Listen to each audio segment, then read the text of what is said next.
Hey guys, welcome back to the channel. This is a story about what if Deku had Discord's powers part 1. If you guys enjoy this what if and want to see part 2, comment down below and let me know before I start. Please do support for more awesome content.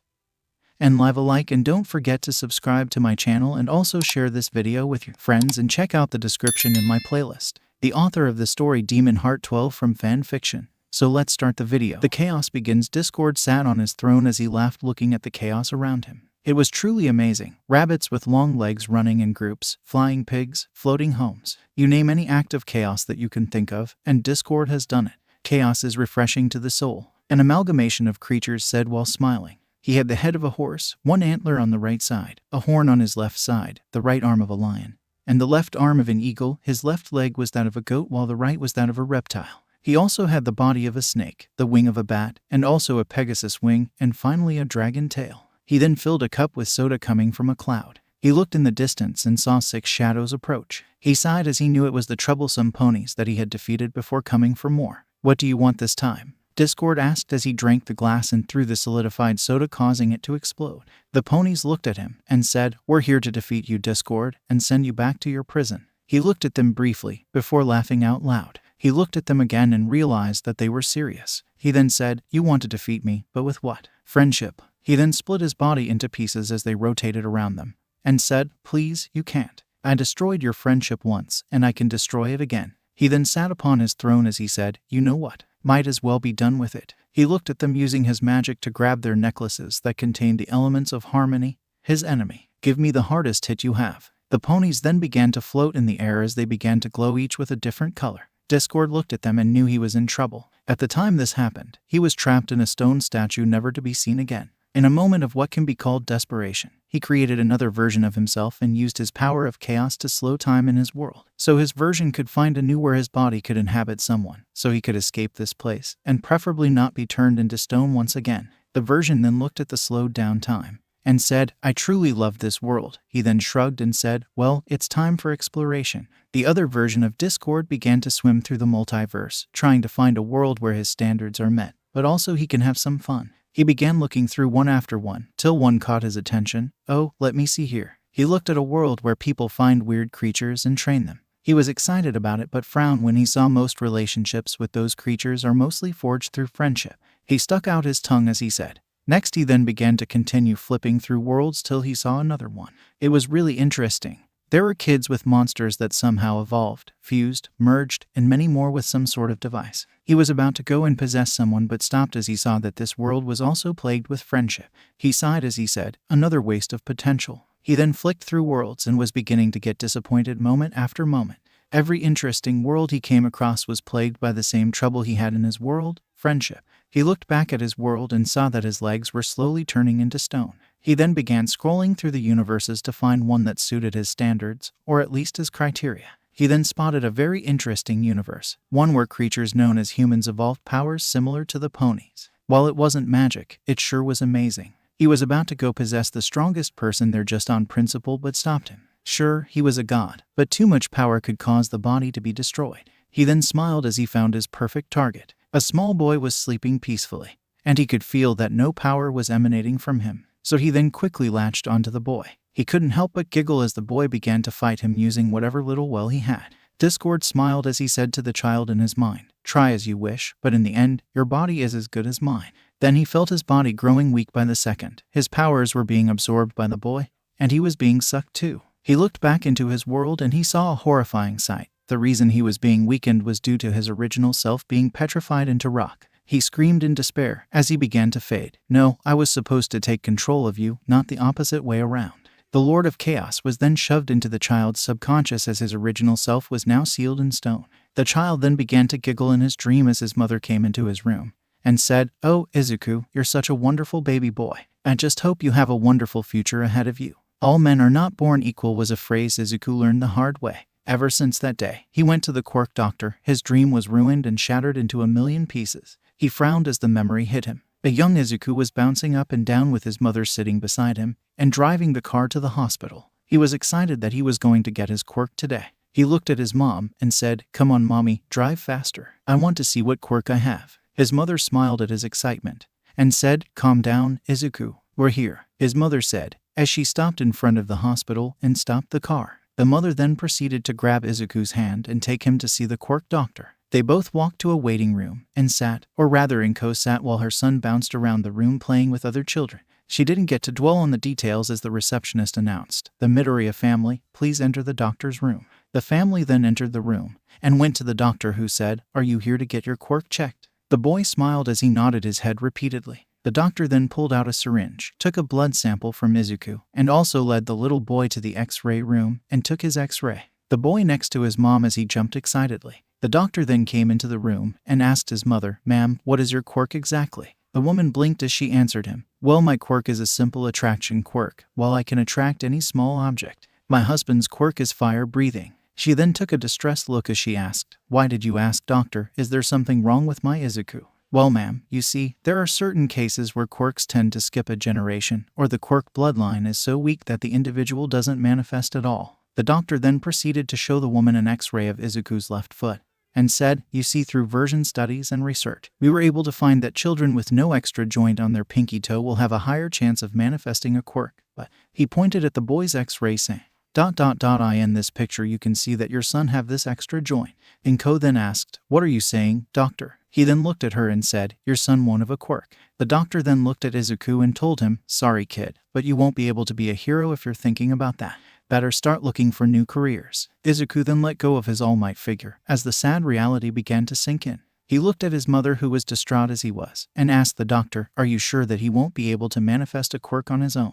100%, ma'am, but there is." The doctor stopped as he shook his head. "No, forget about that. He won't accept anyway." What is it?" the woman asked with urgency in her voice. "Have you ever heard of a quirk stabilizer?" the doctor asked the woman, who was now intrigued as to where the doctor was going at. She shook her head as a response. The doctor frowned as he thought that those things should be seriously taught in schools. "Are you sure, ma'am? I mean, they should have taught you that in school." But just like the previous time, the woman shook her head. "Anyway," the doctor massaged his temples as he said, "a quirk stabilizer is something that is usually found within quirkless people. It helps them accept quirks that are transferred to them from an outside quirk, and it can work on any quirk, whether it was emitter, transformation, or mutant." The woman clapped her hands as she said, "Now, that's extremely wonderful. So how can we do it?" She knew there must be a catch to such a thing. "Well, the catch is that the procedure to enact this is a seriously dangerous operation where the individual is put through version treatment before a certain quirk factor is entered into his bloodstream, mixing with his own and making a new mutation of the quirk that was introduced," the man said with a wobbly smile, but then added, "But as a bounce, we know that the end game of this is that the individual will gain a quirk." The mother felt panic traveling through her body as she hugged her son and said, "And what is the danger level of this operation, if I may ask?" Perhaps if the chances of its success were high enough, then she would allow Izuku to undergo it and gain a quirk. The doctor scratched the back of his head and said, "Well, out of 1,000 people who had it, only 10 people were reported to have it succeed or go through it without having any permanent side effects that would cause them to hate to be alive as a whole." The mother paled as she imagined her son going through painful treatments and a dangerous quirk implant procedure only to receive nothing but pain in the end, or death. The woman then looked at her son's face, which was full of hope that he may have a quirk and be able to fulfill his dream of being a hero. She looked at the doctor with guilt filling her insides. She thought about Izuku's dreams as she told herself that if Izuku ever asked her if he could be a hero, she would say that he would become one regardless of a quirk or not. "No thank you, doctor. I won't risk my Izuku's life in an operation where success isn't 100%. She then stood up as the doctor said, "I understand, ma'am, but if you ever think about it, call me. I can pull a few favors from the medical community." The woman nodded as she exited the room, pulling a nearly catatonic Izuku after her. The ride to their home was silent, but she hoped that Izuku would understand one day that what she did there was for his best. When they arrived, she said to Izuku, "Sweetie, dinner will be ready in 30 minutes. How about you go to your room and watch some hero videos while I finish it?" The boy nodded numbly as he walked up to his room. The mother frowned as she couldn't fault him for his state right now. People in today's society look down on quirkless people, treating them less than dirt. She could only imagine what kind of pain and heartbreak her son was going through, but she was determined to help him through it and do what any mother would.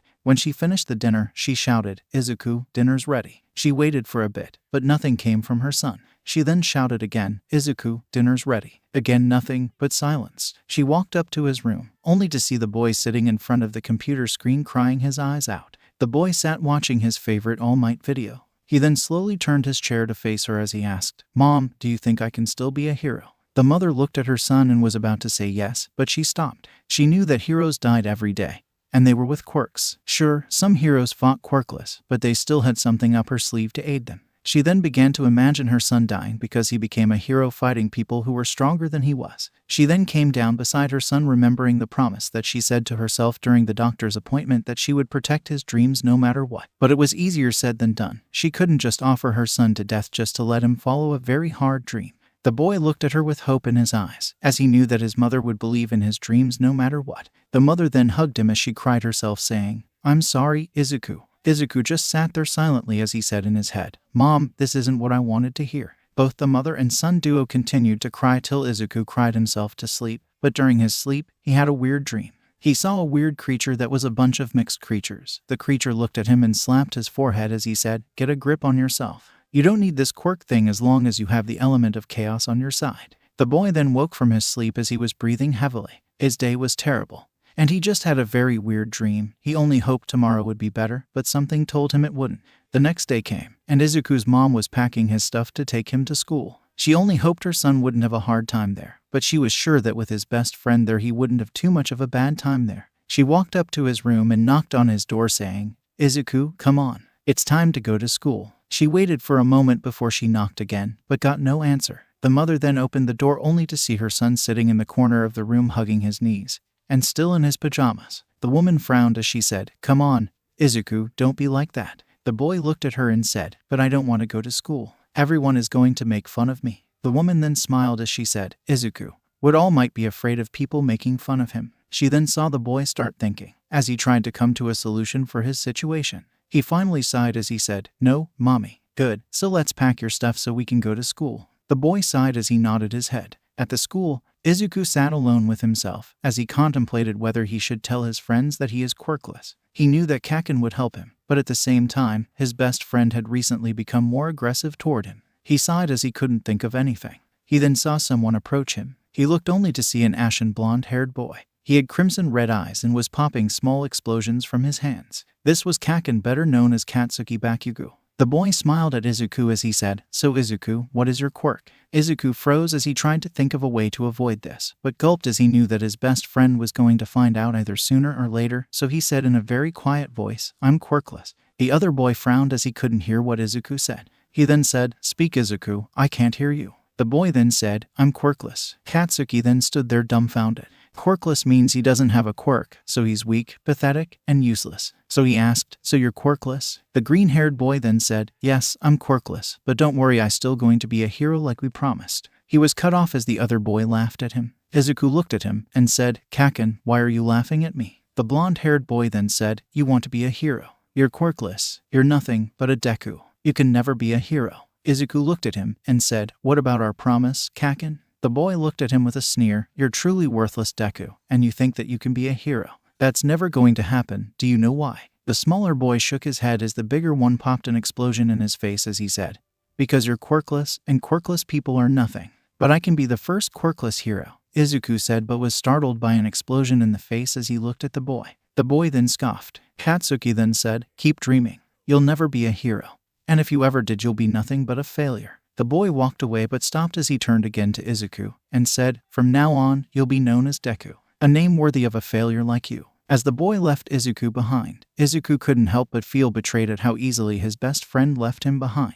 He looked at his friend and said, "I'll show them. I'll become a hero just like All Might." From that day forward, 𝗧𝗵𝗲's life took a turn for the worse as everyone began to bully him. He would usually return to his home with bruises, cuts, and scraps, but he never told his mom to not worry about him. One day, he went to the park to play and saw something that he couldn't stand for. He saw Bakugo bullying a child, went up to him and said, "𝗂𝐻, why are bullying him?" The blonde boy then said, "Move aside, Deku. This is between me and this extra." He thought he could say that my quirk isn't that impressive, so he must pay. Although they weren't friends anymore, Bakugo didn't harass 𝗧𝗵𝗲 like the others. He merely stuck to calling him names and allowing him to still follow him, but even that was revoked when 𝗧𝗵𝗲 tried to help him from the river. "But you can't just hurt him, 𝗂𝐻. That's just wrong," 𝗧𝗵𝗲 said as he still stood between both boys. Bakugo and his two cronies who were with him began to grow very agitated.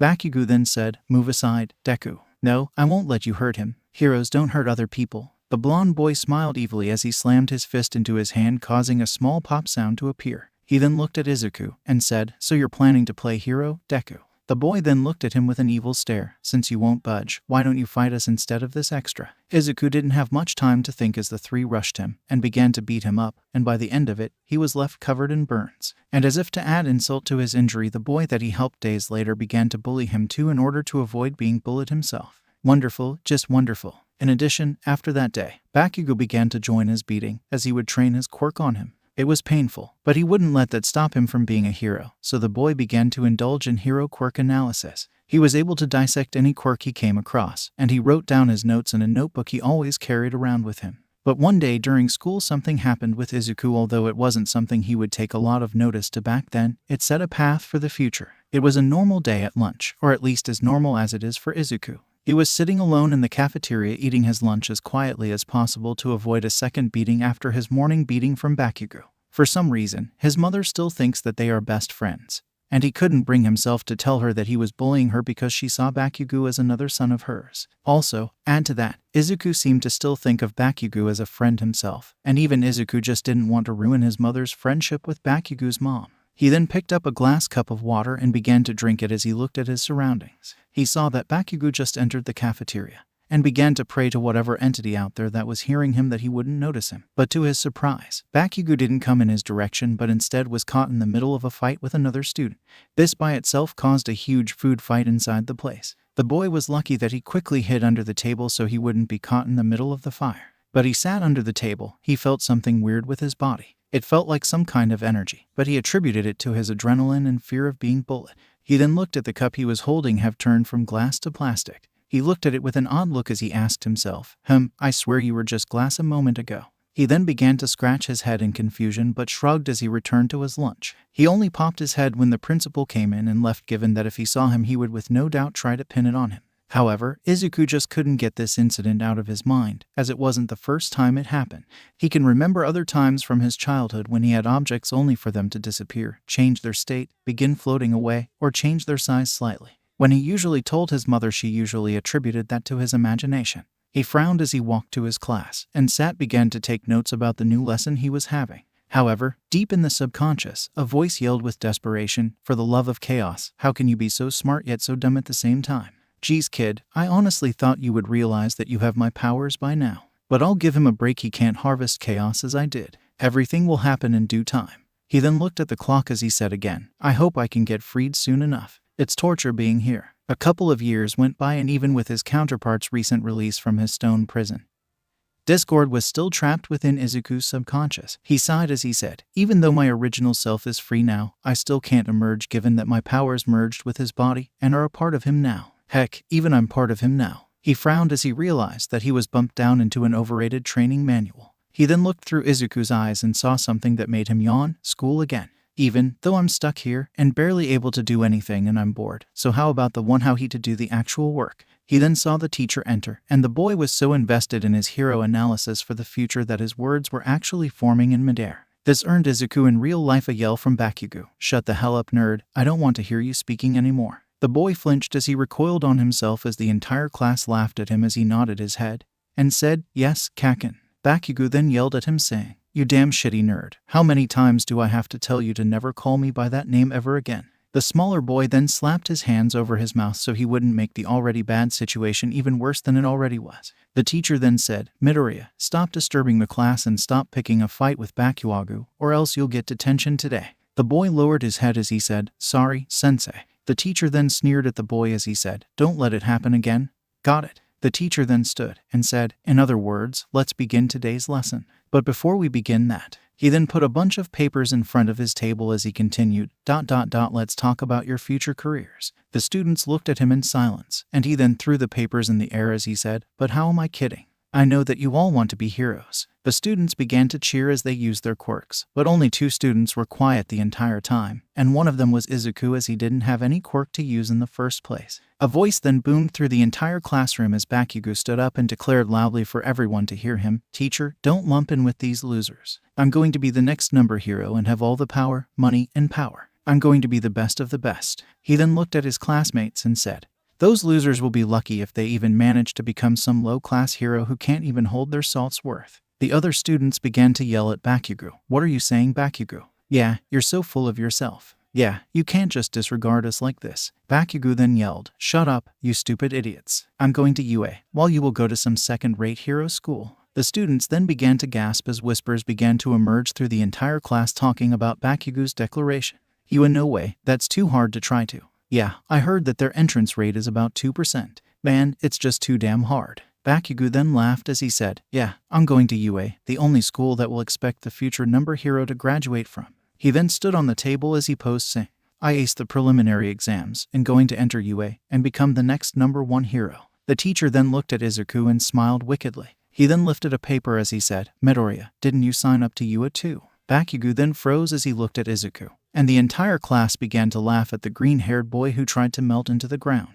"Deku signed up for you. Are you insane? You're quirkless. What do you expect to do? Are seriously thinking you're going to be a hero?" While all the other students began to laugh at 𝗂𝗍𝗂, the boy lowered his head in sadness as this wasn't the first time his dreams were made fun of. He was also sure this wouldn't be the last time either. However, he was determined to become the first quirkless hero and prove to everyone that you don't need a quirk to actually be a hero. He was going a symbol just like All Might. While 𝗂𝗍𝗂 was thinking about his dream, 𝗵𝘃𝗂 looked at him with an angry expression. So the loud blonde yelled, "Deku, you bastard, what do you think you're doing to UA? Are trying to compete with me? Quirkless losers aren't even allowed to enter the exams." The green-haired boy gulped, knowing that if he gave the wrong answer, he would eventually get hurt, so trying to tread the waters carefully, he said, "What? No Kaken, I won't ever compete with you. I'm just following my dream like I always wanted to." Plus, they removed that rule from UA about banning quirkless people from joining the entrance exam.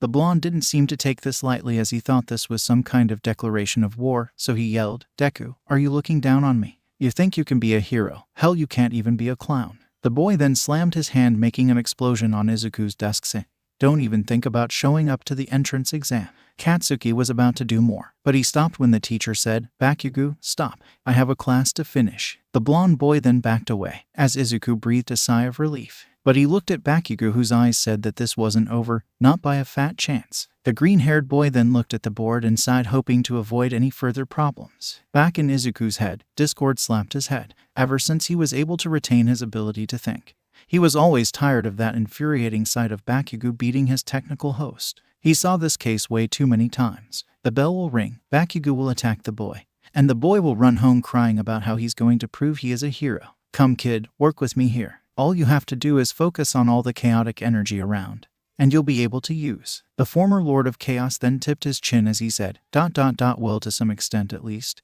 But sitting and doing nothing won't help." He actually didn't like the way that the boy just sat and wished to be a hero, and didn't put some work into it. At least when he was the Lord of Chaos, he actually worked hard to destroy his enemies. It might have not been the best example for this case, but still, it worked. As the bell rang, Discord then lifted his hands and opened them dramatically as he said, "Oh goody." He looked as he saw 𝗵𝘃𝗂 stand in front of the door, and added, "Another beatdown to add to this never-ending list." As 𝗂𝗍𝗂 began to pack his stuff, he looked only to see �𝘃𝗂 coming his way, and his goons following him. This alone set several warning signs across his head, as he asked, "Kaken, what do you want?" "I want you to pull out your application to UA," the boy demanded as clearly as day. "What? But it's my dream to go to UA," the green-haired boy said. It's then that 𝗵𝘃𝗂 took a deep breath and explained, "You know that great heroes always show signs of greatest from their childhood, and I'm one of them, so hear me good and hear me well. You're going to pull out that application because I'm the only one from this backwater school who's going to make it into UA."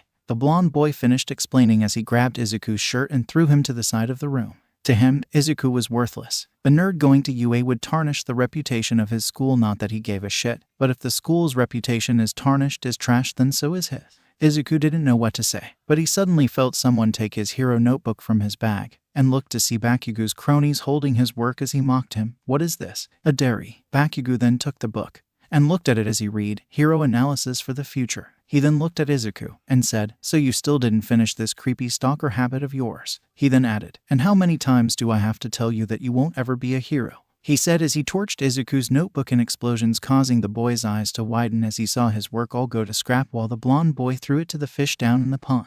The bullies then began to walk away, but 𝗵𝘃𝗂 stopped as he turned to 𝗂𝗍𝗂 and said, "If you want a quirk that badly, I think there is a way." 𝗂𝗍𝗂 looked at him with hopeful eyes, but it didn't last for long as Katsuki spat out the following, "Go and take a swan dive and pray to have a quirk in the next life." He then began laughing as he finally left, leaving Izuku to his thoughts. Minutes later, the young boy was walking with his notebook in his hand as he said, "Stupid Kaken, what if I actually did it?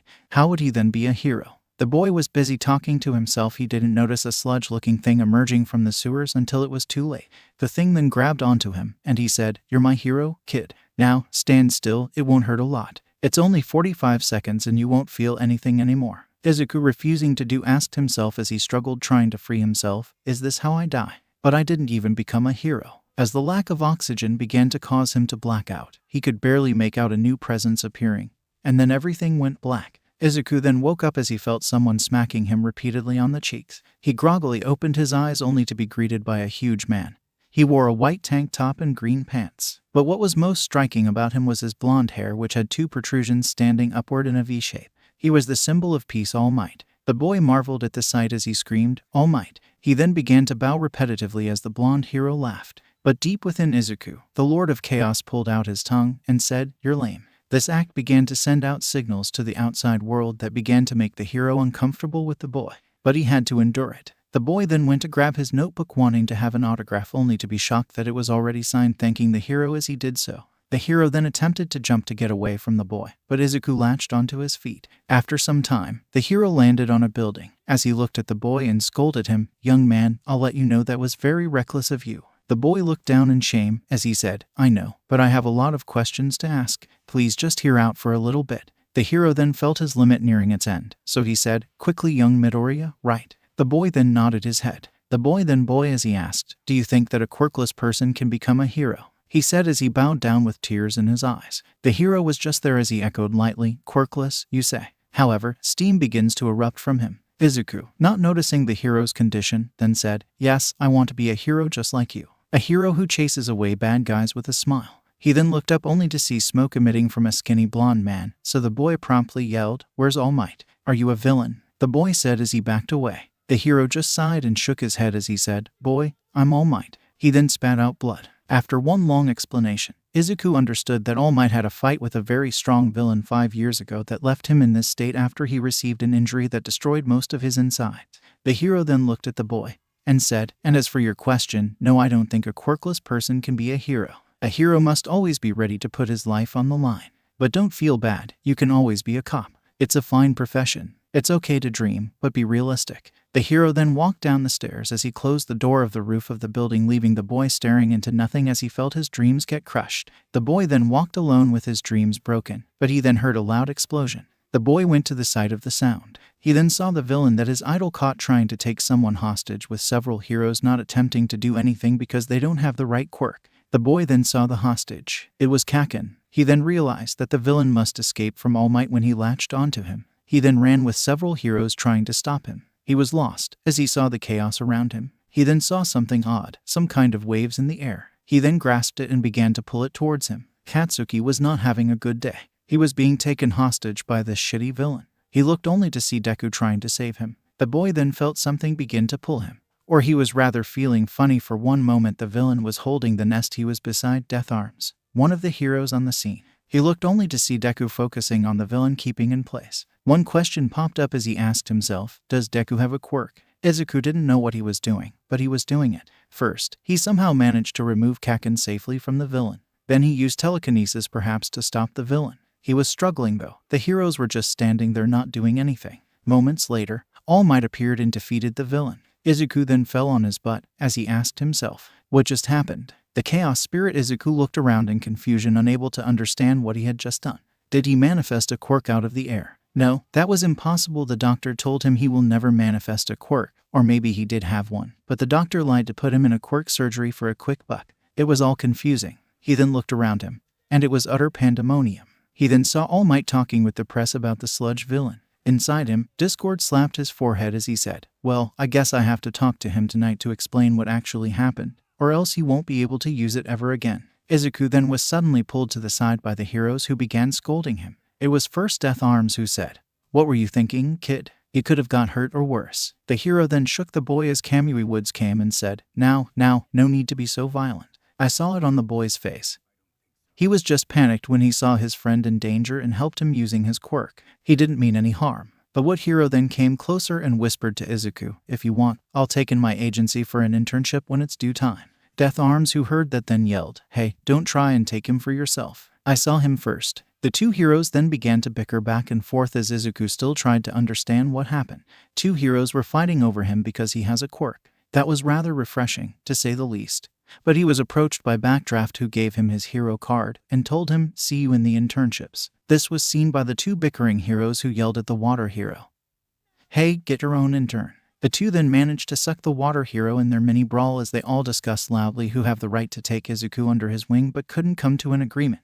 On the side, Katsuki Bakugo was being tended to by a couple of pros and some medics checking if he was fine, but what irked him the most was Deku. The nerd had a quirk but never bothered to tell him. Was he looking down on him the entire time? Did the nerd think he was so grand that he didn't need to tell him that he had a quirk? Did the nerd think he was so strong that he thought that he never had to use it against Bakugo or show it to him? But no, Deku was quirkless. He always was, and always will be, but what happened? He then looked at Deku, who looked just as confused as he was. He couldn't tell if he was being genuine or not, but Katsuki needed to correct something. He then saw the green-haired boy slowly stand up and walk away with confusion written all over his face, while the shitty heroes were still arguing over how we'll get the nerd for an internship. He then got up and followed the nerd to tell him something. Izuku started walking home with a million questions on his mind. As he thought about what happened today, I just manifested a quirk, but how? I'm sure a late bloomer is usually about 6 or 8 years at max, and if we can stretch it by a miracle, then 10 years old.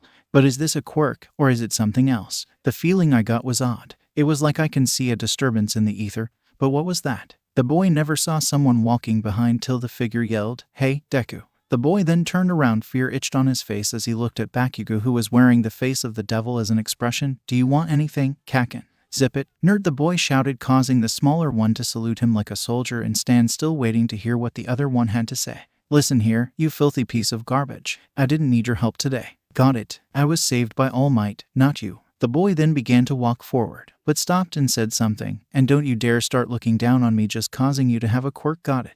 The boy then began to quickly nod his head as Bakugo then walked away saying, "Shitty Deku." Izuku then sighed as he said, "He's right. I didn't need to help him today. I was just getting in the way. I guess I need to look." The boy didn't get to finish his sentence as a huge figure appeared from the alleyway, skidding to a stop. He said, "I am here." The boy was then startled out of his mind as the hero stood in front of him, causing him to yell, "What are you doing here? I thought you were still stuck with the press." The blonde hero then began to laugh at him as he said, "My child, I represent justice, not sound bites. Do you know why? That's because I am 𝗷𝗵𝗃.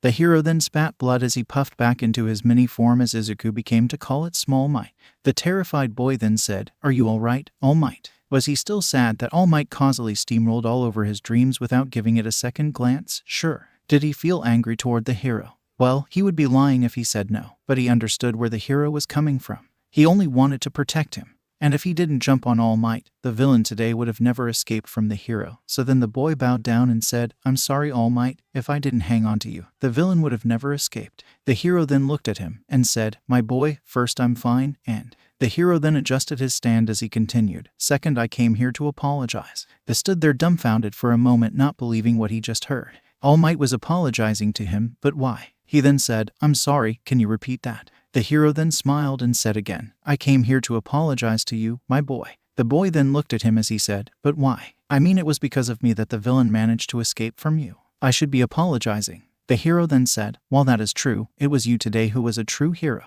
If it weren't for your actions to save your friend, I would have been only an inflated balloon of muscles that can't even live up to his own ideals, and for that, my boy, I give you my thanks." The boy then blushed heavily as his hero was thanking him, so he said, "It was no trouble, All Might, but I still feel bad about today. I got in your way and caused other heroes trouble. I wish I just wasn't that useless." The boy knew that he had a quirk now, but what good can it do if he didn't have the body to support it, or didn't have any idea about it? On the contrary, my boy, today, you were the personification of heroism. The man then smiled as she said, "You, a quirkless, rose to the occasion while us pros were only standing in the background not knowing what to do. It was because of your actions that I was able to extend my buff form a little to save the day." He then looked at the boy and said, "Tell me, when you rescued your friend, what happened?" "I don't know, honestly. At first, I was watching, but then I felt my feet were walking on his own. And after that, it was just a blur. I honestly don't what I have even done after that." The hero's smile then widened as he said, "You know that all the stories of the greatest heroes begin with a similar thing.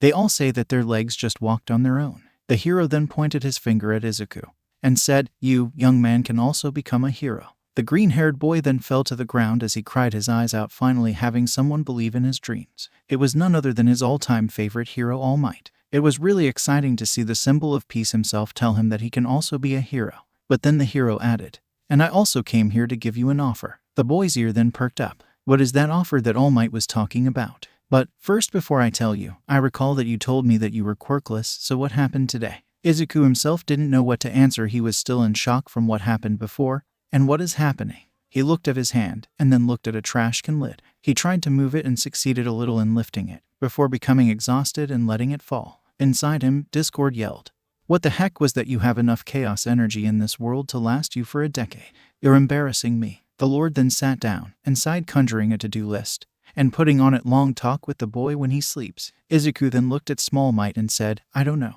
For most of my life, I've been quirkless." He then began remembering small incidents such as glass turning into plastic, water moving around him, air solidifying in his hand, and snow turning into metal. But his mother always turned him down, telling him it was his imagination or some weird coincidence. "There were some weird moments in my life where I thought I had a quirk, but my mom always said that it was just coincidence." He then began telling the hero what happened to him, greatly interesting the hero. "Well, young Midoriya, I can't say I ever heard of such a quirk, but I can say that it is a strong one. Maybe yours required some kind of forced activation. It happened to some people around the world." The hero then shook his head and said, "We'll talk about that later. But now, like I said before, I had an offer to you." Izuku then looked at him and nodded his head. All Might then said, "Young Midoriya, I want you to be my successor." An eerie silence then stretched as both looked at each other, Izuku clearly not understanding what was happening, while All Might just looked at him, waiting for the young boy to process what he just heard. He can't actually blame the boy for his reaction.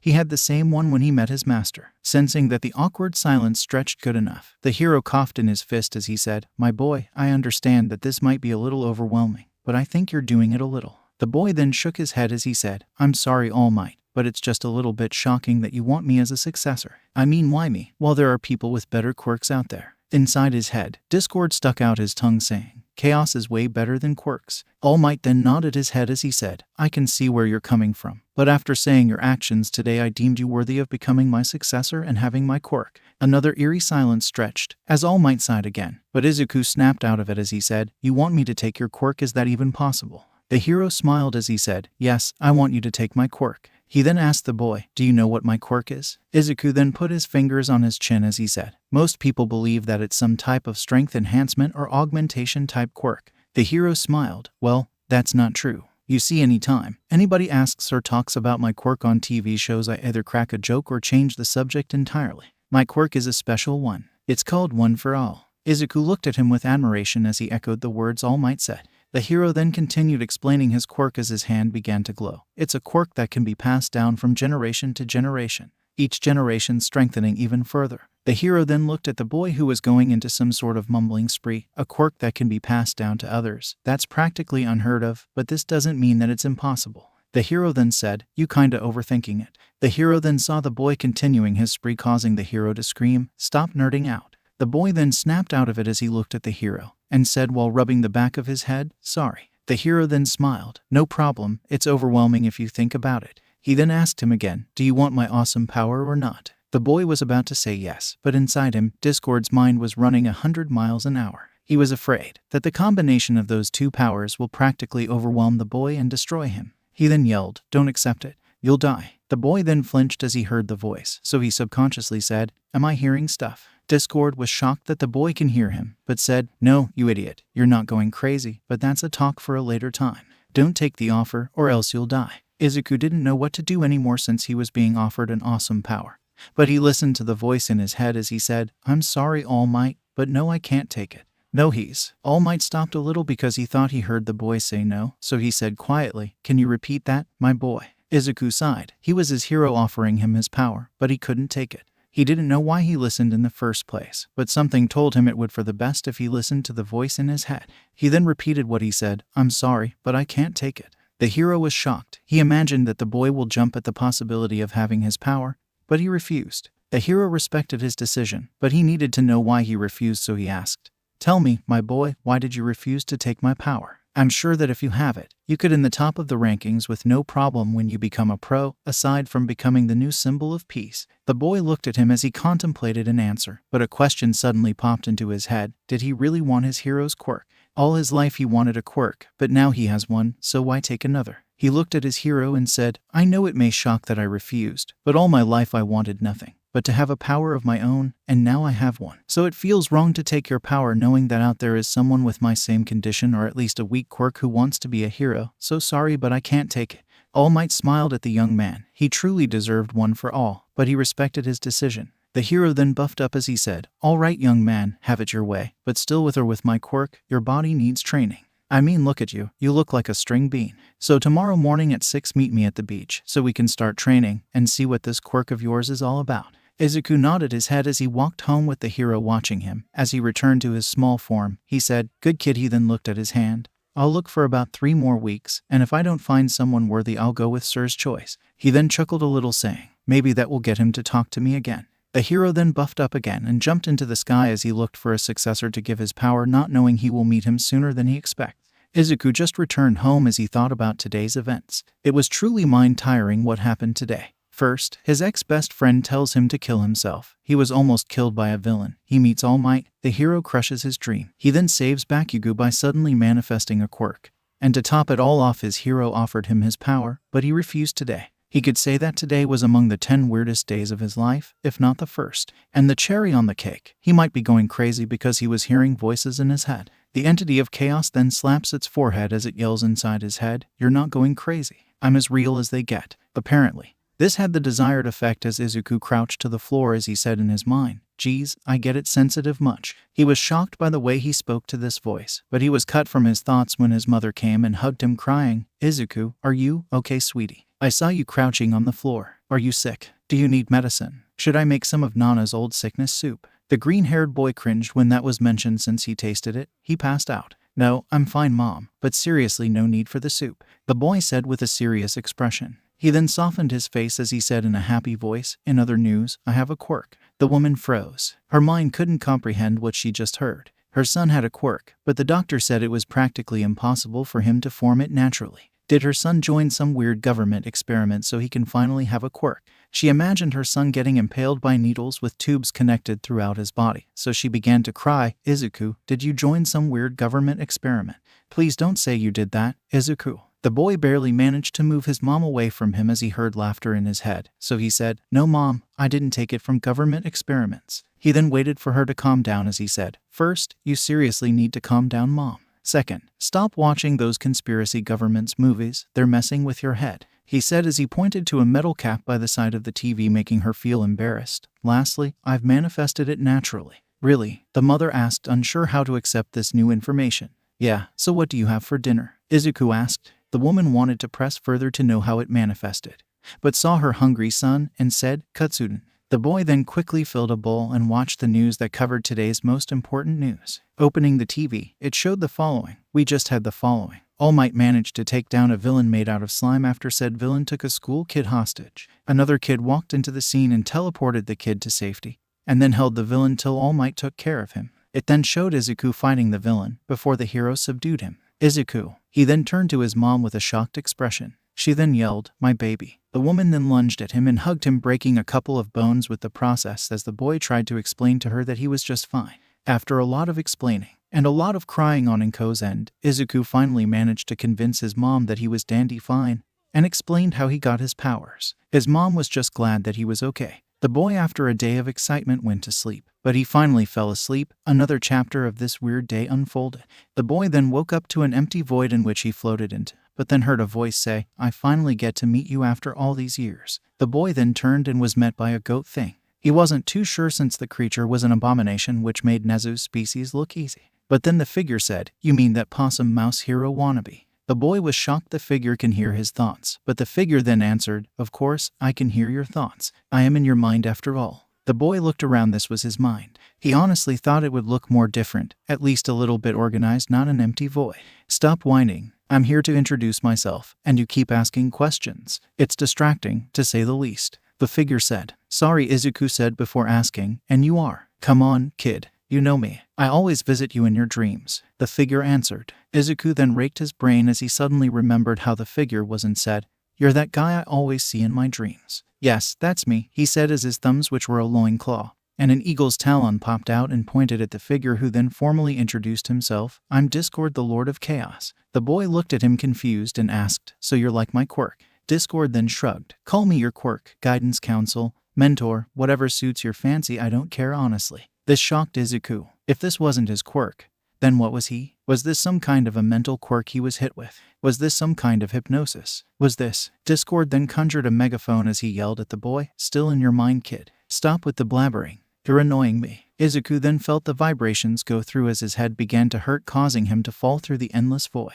He then saw 𝗧𝗵𝗲 gliding beside him and asking him, "Want a hand?" "Yes, please." The Lord of Chaos then grabbed him and helped him refocus, as the boy asked while rubbing his head, "If you aren't my quirk, then what are you?" The ex-villain smiled as he said, "It's story time." He then conjured a DVD player and a small projector as he said, "Watch closely. You might learn something from this small presentation." He then summoned a DVD and put it in the player, and a video began. The video showed 𝗧𝗵𝗲, who was a villain for the lack of a better term. It showed how he loved to play with chaos. It then showed how he went to the pony world and began to rule it with an iron fist using chaos. It then showed how he was originally defeated by the elements of harmony. It went to his eventual escape from his rocky prison, how fought the 6 ponies, turning them against each other, and finally his last-ditch attempt of escaping by possessing Izuku's body before he was turned into stone and losing power and getting sucked in by the boy. It ended with a brief scene of his redemption. He looked at the boy, who was beyond flabbergasted, and asked, "So what do you think?" The boy looked at him and screamed, "You tried to take over my body." The creature shrugged as he said, "Hey, when comes to shove, you do what you got to do.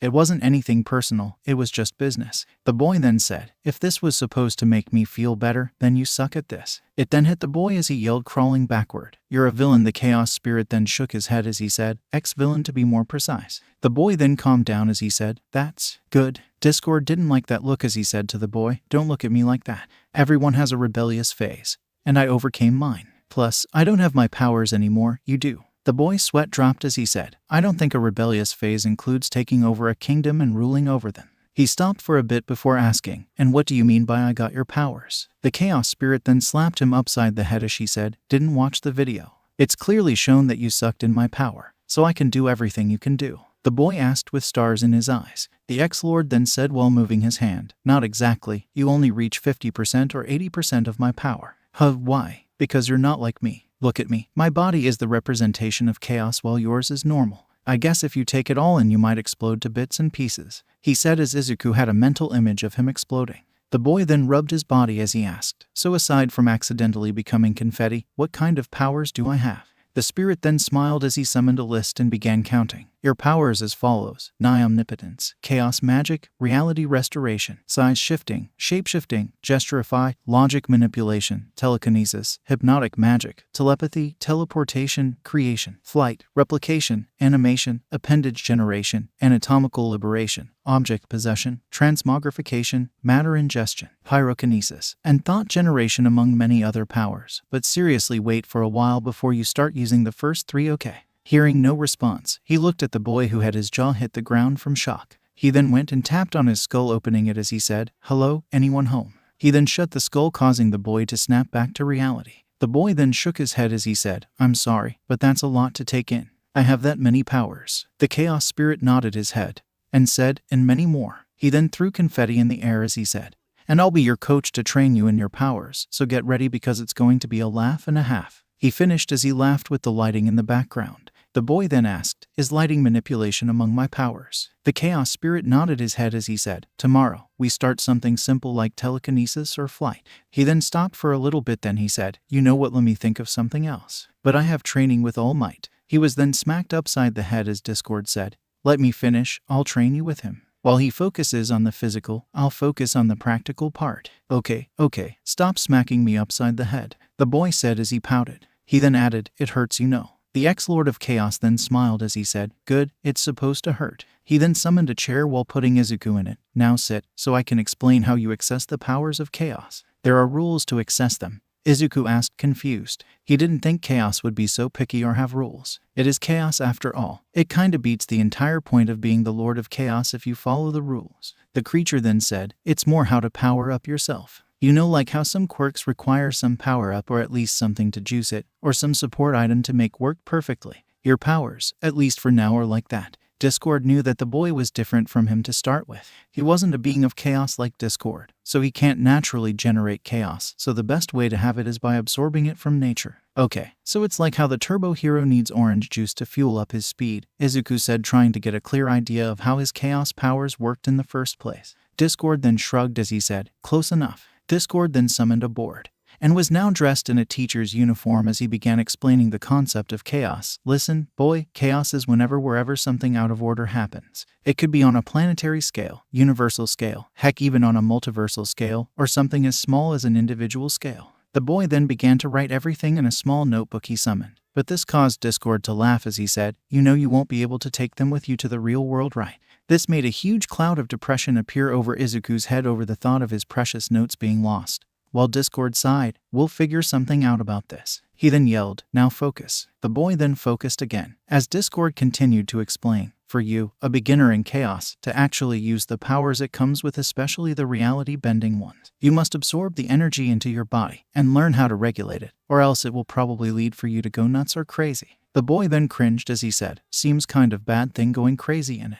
Discord then said, you think? Of course, it is. Imagine someone with reality-bending powers going nuts on power. It will be horrifying, to say the least. But with proper training, you will eventually become good at it. Not like me, but good enough. Yeah, I wanted to ask, why can't I be good as you? Izuku asked, intrigued about this particular point. One thing Discord said as he pointed at his body. My boy, as I said previously, is a representation of chaos itself, so I was born to handle it. You, on the other hand, your body is normal. If you as so much try to use 100% of your powers, it will lead for you to be overloaded, and go either boom or lacko. He then looked at the boy as he asked, you get it now? The boy nodded his head, as he registered how hard it is to control chaos. So how do I harvest chaos to use it? The boy wanted to know this since this was the one that intrigued him the most. How will he be able to harvest chaos to use it? It is like the sludge incident. Or is it something else? Discord then whistled, saying, can you let me explain before you go off on a tangent? The boy smiled sheepishly as he apologized before Discord continued. Now, you have seen how to harvest chaos firsthand, Discord said, and used a flashback to the sludge scene where Izuku sees some weird waves in the ether before grabbing onto them and using them to save 𝐭𝐽𝐻. It's a rather simple process in which you feel the chaos and drew it near you for you to use. Okay, the boy nodded and then asked, but then how do I find chaos? Well, you're not going to like this part, but sorry, it's part of life and it can't be helped. He then brought a list and began. Chaos can be found in the following places, which are, but are not limited to, murders, wars, hunger, famine, dehydration, torture. He continued with the list with a look of horror etched onto Izuku's face. So he concluded, in other words, wherever there is a crime you can feel it and absorb the chaos from it. Let me process this, Izuku said as he slumped in his seat as Discord said, take your time, it must be hard to take in given you want to be a hero. Izuku then gave him a no shit Sherlock look that spoke for its own on the amount of anger and disbelief Izuku was going through. He then looked at Discord hoping for a solution and asked, are you sure there is no other way for a power-up? Sorry, but that's the only way chaos can be obtained. It's not an ideal way, but it's the only way, Discord said as Izuku slumped even further into his chair. The boy then began grumbling as he said, wonderful, just wonderful. The day I get power, I get to learn that this power is apparently fueled by the pain and suffering of others. Could this get any worse? Well, you could have used your own pain to manifest earlier, but you didn't know how, so yeah, Discord said calmly as Izuku tried not to blow. Anything else? Izuku asked. Not really, but don't such a sour cake. Ink all about the good you can do with my powers, Discord said, trying to cheer up the boy, or else this won't work a bit. How am I supposed to be happy if my powers literally use others' misery as fuel? The boy said in a sad tone as he never accepted to be the cause of suffering for people. After this, will he be able to become a pro? Will he be accepted by society with his powers that basically need suffering to work right? It was all mind-numbing. Discord, having enough of the endless banter, summoned a powerful water hose and activated it on Izuku, snapping him from his muttering spree. The boy then asked, must you do this every single time? The creature nodded his head as he said, every time you do this, except this type of punishment, because no one wants a hero with a big fat blabbermouth. This caused the boy to blush with embarrassment as he noticed that 𝗧𝗪 was right about this. The Lord then said, "Listen, I know that you might not like the way that things are going, but this is the way the world works. If you want to change it, then go ahead. I ain't stopping you from doing that. But just remember that life is cruel and you can't change everything." The boy sighed as he took 𝗧𝗪's words to his heart. He then asked the spirit of chaos, "So what are we going to train in tomorrow from one of my powers? Is it telepathy, summoning, or is it telekinesis?" The boy continued to mutter as 𝗧𝗪 hosed him again. And the spirit spoke. None. The boy was shocked as he asked, "What? Why?" 𝗧𝗪 then said, "For the next month, you're only training and absorbing chaos from the world around till you can do it on a moment's notice." The boy tried to argue, but the chaos spirit didn't allow him as he said, "No arguments." The boy then sighed as 𝗧𝗪 sat beside him and said, "You know you should really relax now." He then looked at his watch and said, "Well, seems my time is up. Don't forget not to push yourself too hard today." "What do you mean?" was all 𝐒𝐿 asked before he was jolted awake by the alarm. He looked at it, and it was 5:30 in the morning. The boy then screamed, "Oh no, I'm about to be late. Get ready for the test." 𝗂𝐿 ran as fast as he could to the beach. He didn't want to disappoint All Might. The hero was taking and dedicating effort to train him, so it would really rude to at least not be there on time. The boy looked at his watch and saw it was 5:50. 2 minutes later, he was on the beach panting for his breath, when he heard a voice from behind him laughing. "There, you are my boy. I hope you didn't wait too long for me to arrive." 𝗂𝐿 shook his head as he said, "No, All Might, I got here just a minute ago."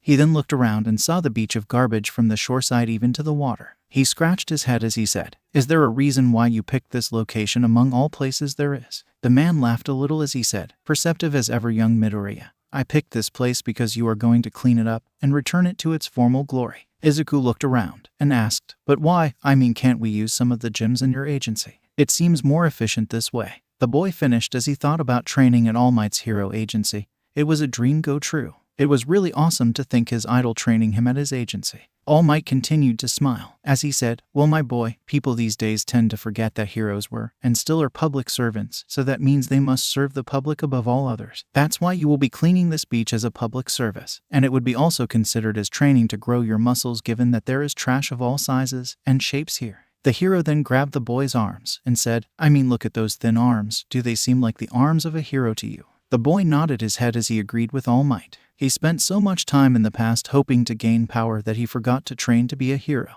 At that moment he heard 𝗧𝗪 say, "You did, didn't you?" The boy mentally scoffed as he said, "Yeah, now shut up, you cheap circus freak wannabe." The ex-Lord of Chaos laughed as he said, "You crack me up, my boy. Who knew that all under this politeness you tend to project?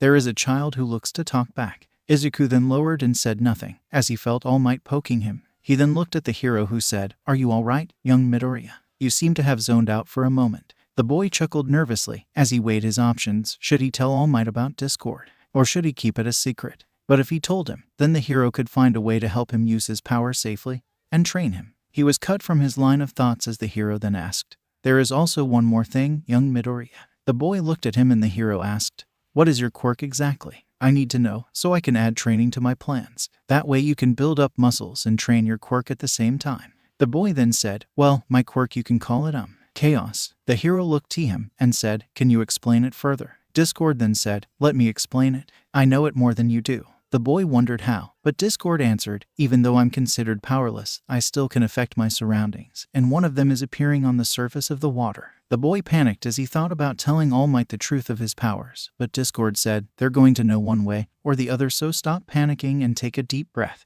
The boy took a deep breath and looked at All Might saying, "Look, All Might, I can't explain it myself, but I know someone who can. So can you please follow me?" The boy walked toward the water as the hero followed him intrigued. When they stopped in front of the sea, the hero asked, "Where is that person who can explain?" The hero then saw the young man pointing to the water, and when his eyes landed on it he saw a figure which looked like a combination of many animals. He then said, "Is that him?" The boy then said, "Sadly, yes." The hero then looked at the figure and said, "Hi." 𝗧𝗪 then said, "Hi yourself." He then dismembered himself as he stretched his body and said, "I bet you have a lot of questions, mostly who I am, what is this quirk that the boy has, and how does it work?" The hero nodded his head as the ex-Lord of Chaos said, "Well, for starters, I'm called 𝗧𝗪, the Lord of Chaos, or ex-Lord for that matter." Before the hero can ask him what he means or how he can hear him talk in the first place, I'm going to show you a small video that explains who I am and how I ended here. A projector then appeared in the water, and a film rolled showing 𝗧𝗪's entire history. When it finished, the hero said, "You tried to take over his body." This caused 𝗂𝐿 to say, That's what I said when he showed me it last night. The hero then added, "You're a villain." Ex-villain Discord retorted, "And I think we're past this point where I have to say T was a rebellious phase of mine. I mean, come on, everyone has them." The hero's sweat dropped as he thought that most rebellious phases don't include taking over a kingdom. But then again, he is from another world. Discord then said, "Drop the transformation. I know you can barely hold it." The hero chuckled awkwardly as he turned into his smaller form, and then said, "This was enlightening to know about your history, Discord, but I have to ask, what is chaos and who can I help young Izuku train in it?" The being of chaos then hummed as he said, "No need for your help in the training per se, but you can make a schedule, so my training with his powers won't cross yours with his body." And before the hero can object, "I mean, I did have these powers for hundreds if not thousands of years." The hero nodded, understanding what he meant, but then asked another question. How can he access it? I mean, how does it work in the first place? The hero then saw Izuku deflate as he said, "To access chaos, I have to collect chaos energy, but to do that I have to take from places that chaos exists in. In other words, wherever there is a crime, I can power up." The hero understood why the boy was down, but then buffed up saying, "Young Midoriya, while the way to collect said energy seems wrong, you are ignoring a very important thing." The boy looked at him, wondering what did he miss as the hero explained. "Your powers allow you to detect where chaos energy exists, correct? But that means that you can feel when crimes happen. So it means that you can go there before any pro, therefore, helping many people as possible." The boy thought about what All Might said and smiled. He was right. Since he can feel chaos energy, that means he can know where the crime is happening, so he can go there and help. Discord meanwhile gave a thumbs up to All Might for helping the crybaby get over himself. The hero then deflated as he said, "Young Midoriya, why don't you start collecting trash while I talk with Discord about your training?" The boy then stood up and began to collect trash while the hero talked with Discord. Half an hour late, Discord yelled in his head, "We're finished." The boy then ran over to All Might, who was brandishing a huge manual, as he said, "Look here, young Midoriya, from now on this will be your training program, and don't worry, everything will be included." The hero then gave him the manual as the boy read it. And to say he was shocked would be an understatement. The manual included everything from training with the hero to Discord, and even his sleep and food. "Wow, it's so detailed," Izuku said in astonishment. The hero chuckled a little, as he said, "Well, thank you, young Midoriya. I like to call the American training program to become a hero. Now on today you'll start with meditation, and trying to activate your quirk, so to speak, while I work the finer details in the plan." Izuku nodded his head, as he sat down, and tried to meditate with Discord's help, while All Might sat and read his plans. 3 weeks later, the boy had managed to start cleaning the beach and was making slow progress in growing his muscle. But he wasn't getting any closer to grabbing chaos energy, even though he felt he had no idea how to grab it. He was thrown out of his meditation as he asked, "Discord, are you sure I'm not doing wrong?" The chaos being sighed as he answered, "For the 100th times, you're doing it right, but you can't force it into your body." The boy frowned as he asked, "What do you mean?" "I mean, you need to feel it. It has to come to you. Chaos is a tricky substance. It's a primal element of this world. You can't force something so primal to come to you. You have to feel it, then it will be collected." The boy then started to meditate again, as he tried to feel the chaotic energy. He cleared his mind and took a deep breath. He then began to feel it like he always did. But instead of forcing it into his body, he allowed it to naturally move around him. Moments later, he felt it. His body was being energized, so he opened his eyes and saw chaotic energy swirling between his hands and entering his body. He looked at Discord and cheered, "I did it. I really did it." The chaos being chuckled at him as he said, "Yeah, you did, at least for a moment there," he said as he pointed to the boy. The boy then looked and saw it all had disappeared, causing him to frown. "Don't feel bad. It will take you another week or so before you have the hang of it." He then looked at his clock as he said, "Now start running, and just like I told you to try to feel it." The boy then began to run as he tried to feel chaos energy, but he was happy he was able to make at least some progress. Another 3 weeks went by, and by that time Izuku grabbed the concept of harvesting chaos energy and was getting better at it. He began to help All Might with his hero work by sensing where the crime is happening and telling the location. The hero would often joke about Izuku being his own personal crime alarm, to which the boy felt honored and cried a river, making both Discord and All Might wonder if he had some type of water crying quirk that was unknown. Now, Izuku was currently lifting some pile of trash that each weighed 10 kilos by himself, and Discord then appeared in mind as he said, "I'm proud of you, mini Lord of Chaos. You came to a long boy from the little whiny boy I first tried to possess, but now you're going to become your own hero." He then wiped a tear, "It's so moving." Izuku then quirked an eyebrow at him but shrugged as he said, "Well, I want to become a hero, so I can't afford to sleep on it like I used to do. I have to keep working to achieve my goal." Discord then clamped his hands as he said, "Bravo, bravo. I'm so moved right now, but I have some news that will make you a happy bunny boy." Bunny boy Izuku thought as the ex-lord chuckled at him. He then cleared his throat as he said, I know deem you worthy enough to start power training. The boy's smile brightened as he began to jump and down saying, I can't wait to start training. I don't know what to do first, and maybe reality manipulation, or shapeshifting, or maybe I can. He was cut from his thought when a loud blowhorn echoed in his head as Discord said, like hell, I'm going to allow to start with something like reality manipulation. I don't know about you, but I prefer living, or whatever my condition is considered here. The boy shook his head as he continued talking. We'll start with 4 simple things: telekinesis, flight, telepathy, and teleportation. This is your Chaos Energy Application Beginner's Course. Reality manipulation is something that you won't take even after the exams. You will only take it when I deem you fit, got it? Izuku then saluted him saying, Sir, yes sir. Alright then, let's begin with telekinesis, and do try not to nerd out. Discord said as Izuku then began focusing on a small piece of trash, but he ended up falling to the ground after 5 minutes. He looked at Discord, who was right in front of him, but only he can see him as he said, This is hopeless. Stand up, you crybaby. Discord said, You can't just give up. Look, telekinesis is like a string. You need to visualize the thing you try and catch it with to actually handle it. He then looked at a small discarded bottle as he said, Now, try again. For the next half hour, the boy tried to activate telekinesis, but he always failed. So he said, I don't think I got it right. He then took a thinking position as he thought about what Discord told him, and began muttering, Well, I need to use telekinesis, but I can't. Discord compared to a string wrapped around the item, but I can't seem how to do it. The boy then went into a mutter storm, but an idea popped into his head. He then looked at a small bottle, visualized some chaos energy he had stored from his previous training, and made it into a fine string. He took a deep breath, sent said string to the bottle, and tied it around the item. He then lifted it for a few seconds before it fell to the ground when he lost concentration. He smiled at himself as he looked to the now sunbathing ex-Lord of Chaos, who gave him a thumbs up. The boy then heard a huge crashing sound behind. He looked to see All Might had arrived here. The boy smiled at the hero as he greeted him saying, Hey there, All Might. The hero deflated into his small form as he talked back, Hey there young Midoriya. How is training going? I hope that I didn't ear up something. The boy shook his head as he said, Not really, I just figured out how to control telekinesis. I'm still far away from mastering it. I hope I get good at it before the entrance exam. The hero patted his back as he said, Don't fret young Midoriya. I am sure you can master your power before the entrance exam.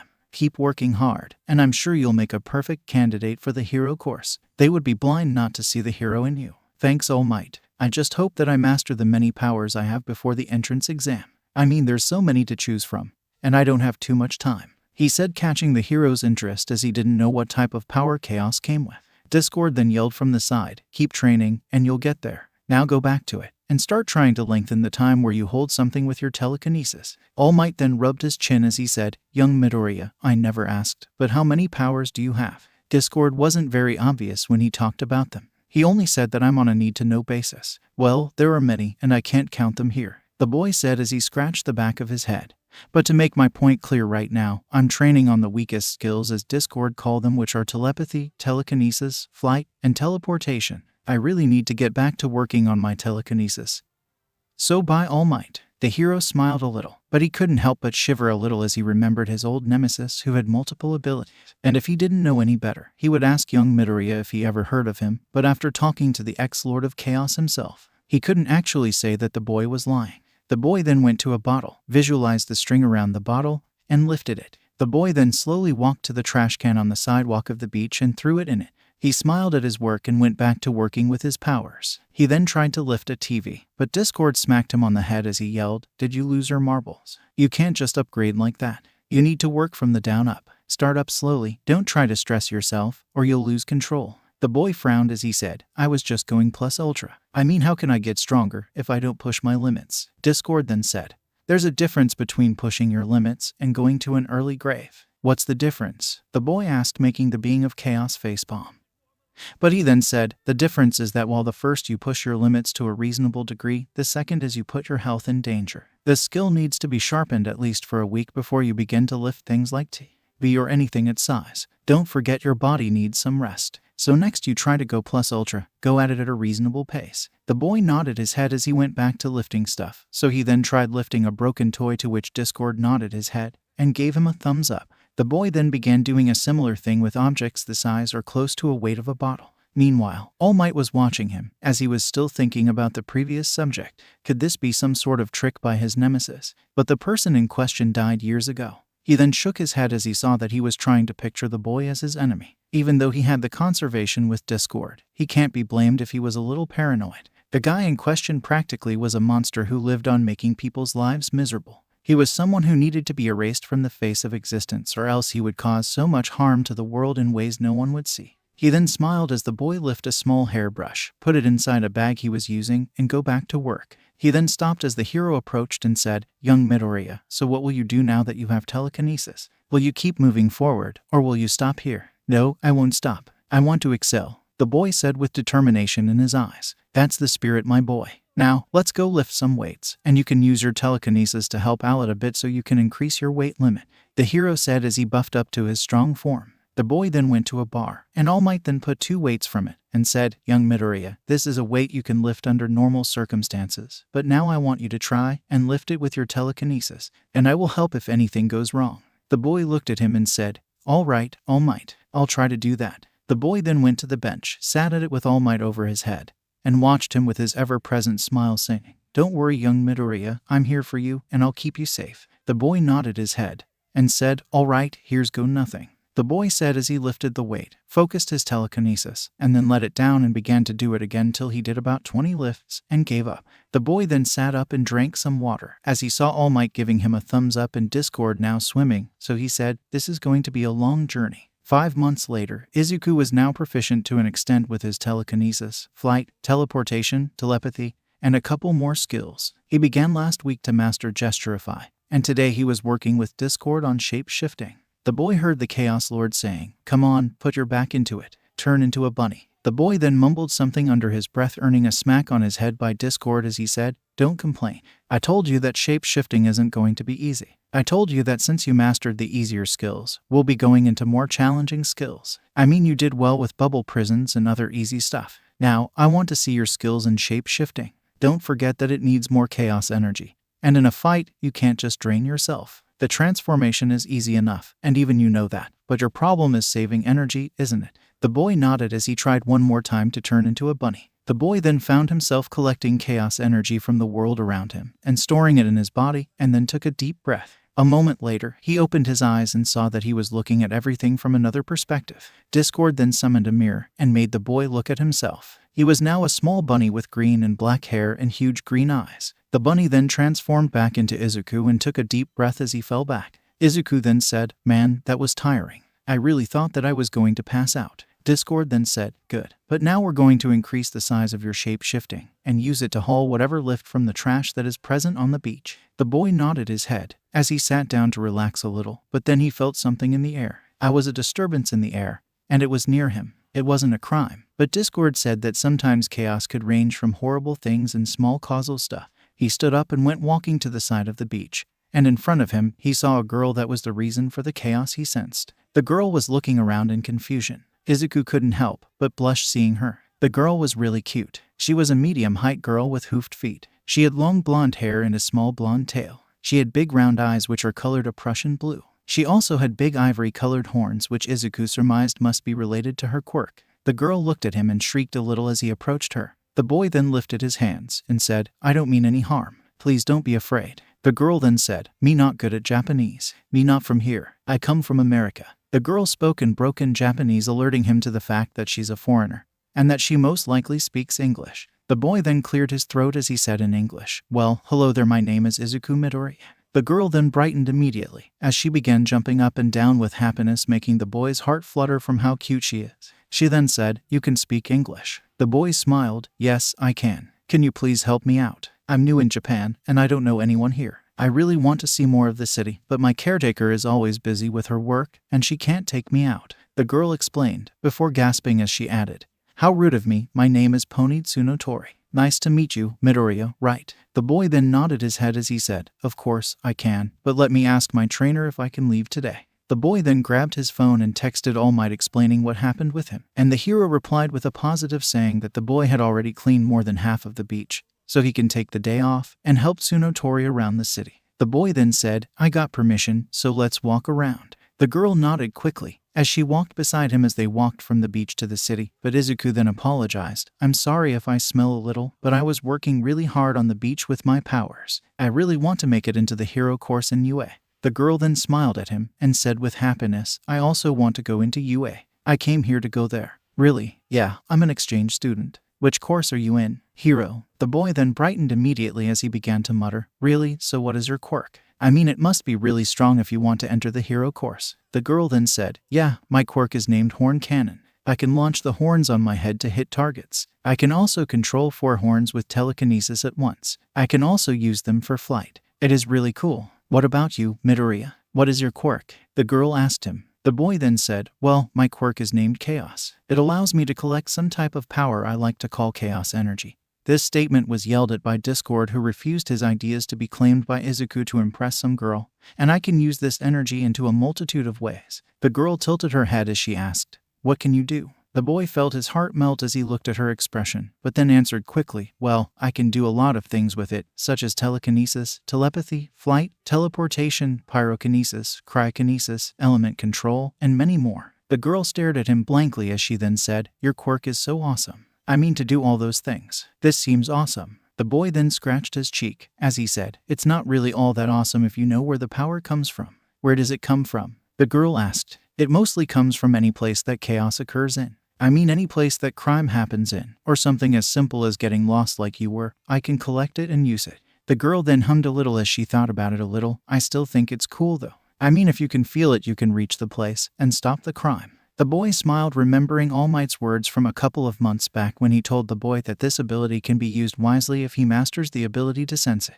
The boy looked at the girl and said, Thank you, Tsunotori. The girl smiled at him, and then they began their walk around the city. They walked to the mall where the girl did window shopping. They then went to the park where he told her a couple of stories from when he was still a young boy, and how he used to play in the forest beside the park. And finally, after a long tour, they had lunch in a restaurant. After they finished, the girl looked at her watch and frowned, and said, It's already noon. I have to go back home. I wish we could talk more, Midoriya. She then had an idea as she took his phone, typed something in it, and said, It was really nice to meet you, Midoriya. Here, I typed my phone number on your phone, so we can talk later, and also. The girl began to kick the garble on the ground. Can you teach me Japanese? The boy then smiled at her. Of course, I would like to help Tsunotori. If you want, we can train together on the beach too. That way, we can become stronger for the entrance exam and enter the hero course together. The horse girl then nodded her head as she said, That's really nice of you, Midoriya. See you tomorrow here. The girl then went back home, while Izuku realized that he just invited her to train with him and All Might. 𝗧𝗵𝗲 then said, Nice. You didn't stutter with her. What's the occasion? The boy blushed as she said, Well, I think it's thanks to this ability giving some form of confidence. At least, that's the theory I have. 𝗧𝗵𝗲 then shrugged, as Izuku then called All Might and explained what happened. The hero didn't mind it much, as he explained that he has no problem helping the young girl train with him and that he'll work on a program for the girl to use. And for that day forward, Tsunotori joined Izuku training on the beach while the latter began to teach the former how to read Japanese. They also increased the control of their quirks. For Pony, she increased the number of horns she can launch from her head, and increased the number of horns she can control in the air, and Izuku also managed to increase the scope of his abilities and even managed to convince 𝗧𝗵𝗲 to let him learn the basics of reality manipulation. But he didn't let him try it, since he said he will only train him in it after the entrance exam. Right now, Izuku was on the beach with a small All Might talking with him. I'm really proud of young Midoriya. I mean, look at you. 10 months about you were nothing but a small crybaby. Now, you changed entirely. If I didn't know you, I wouldn't have believed that you're the same person I met months ago.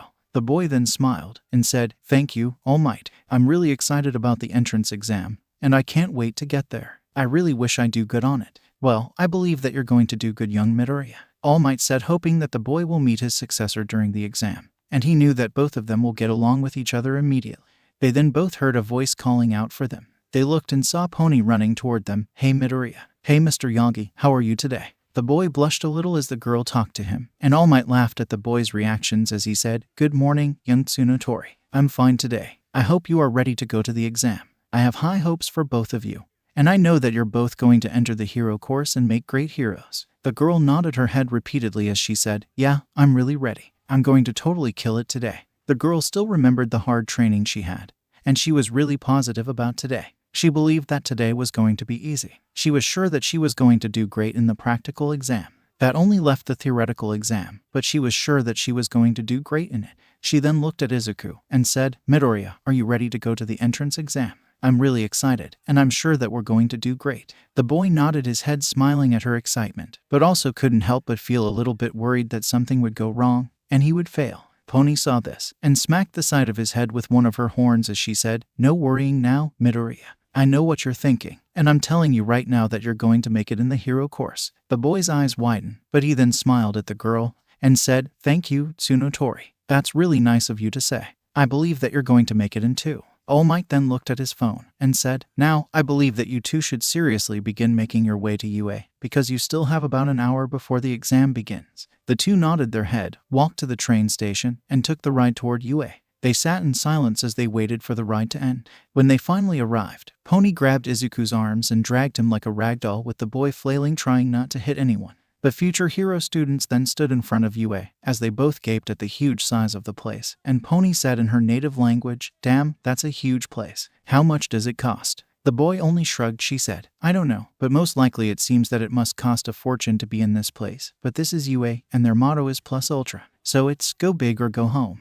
The girl giggled a little as she said, "Yeah, I suppose so." She then grabbed his arm as she said, "Let's go in then, no need to wait anymore." Both of them were then startled as someone shouted at them saying, "Get the fuck out of the way, Deku." Izuku and Pony then sighed and looked at the source, and they both saw Bakugo, who was wearing his usual scowl, and Izuku greeted him, "Hi, Kaken." "Shut the fuck up, Deku." He then looked at the girl holding his hand and asked, "Who's this?" "Your girlfriend. Didn't know someone was desperate enough to date you." The girl then blushed furiously, but by the time she opened her mouth to talk, Bakugo was already gone. She looked at Izuku and asked him, "Is that?" "Yeah, that's him, but he seems in a good mood today." The girl frowned as she said, "Don't let him walk all over you, Izuku." Pony then grabbed his arm and dragged him inside the school property as a girl with chestnut-colored hair watched both of them with a blush on her face, thinking that they were a couple. As Pony dragged the boy, Izuku thought, "Well, here I am in UA. I have to do my best to become a hero. It's now or never." The exam from hell. The two hero course contestants walked through the huge facility as they searched for the debriefing hall where they will be told what they are going to do today.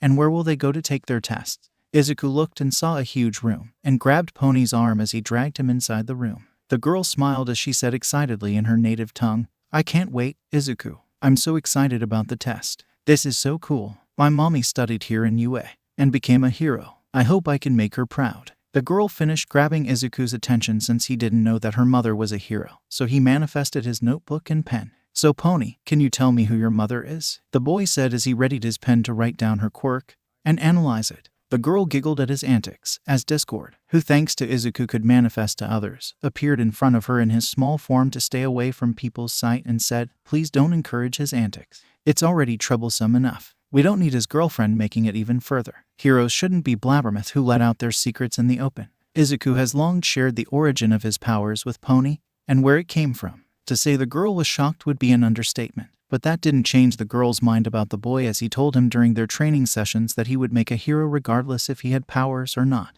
Pony, who now had a huge blush on her face wondering why everyone they met thought they were a couple, said, "First, we're not a couple." Discord only snorted and added, "Yet." The girl carried on saying, "I think it's cute when he mumbles." The boy who was on the sides had his face turn into a bringing mess, as he couldn't handle this anymore, and so was the girl, who just realized what she said. The girl then answered his earlier question saying, "My mommy is the American hero known as Cow Lady." The boy's eyes widened as he recalled her from one of All Might's team-ups in his early days back in the USA. He then said, "That's so cool." He quickly began to write in his notebook as the girl giggled.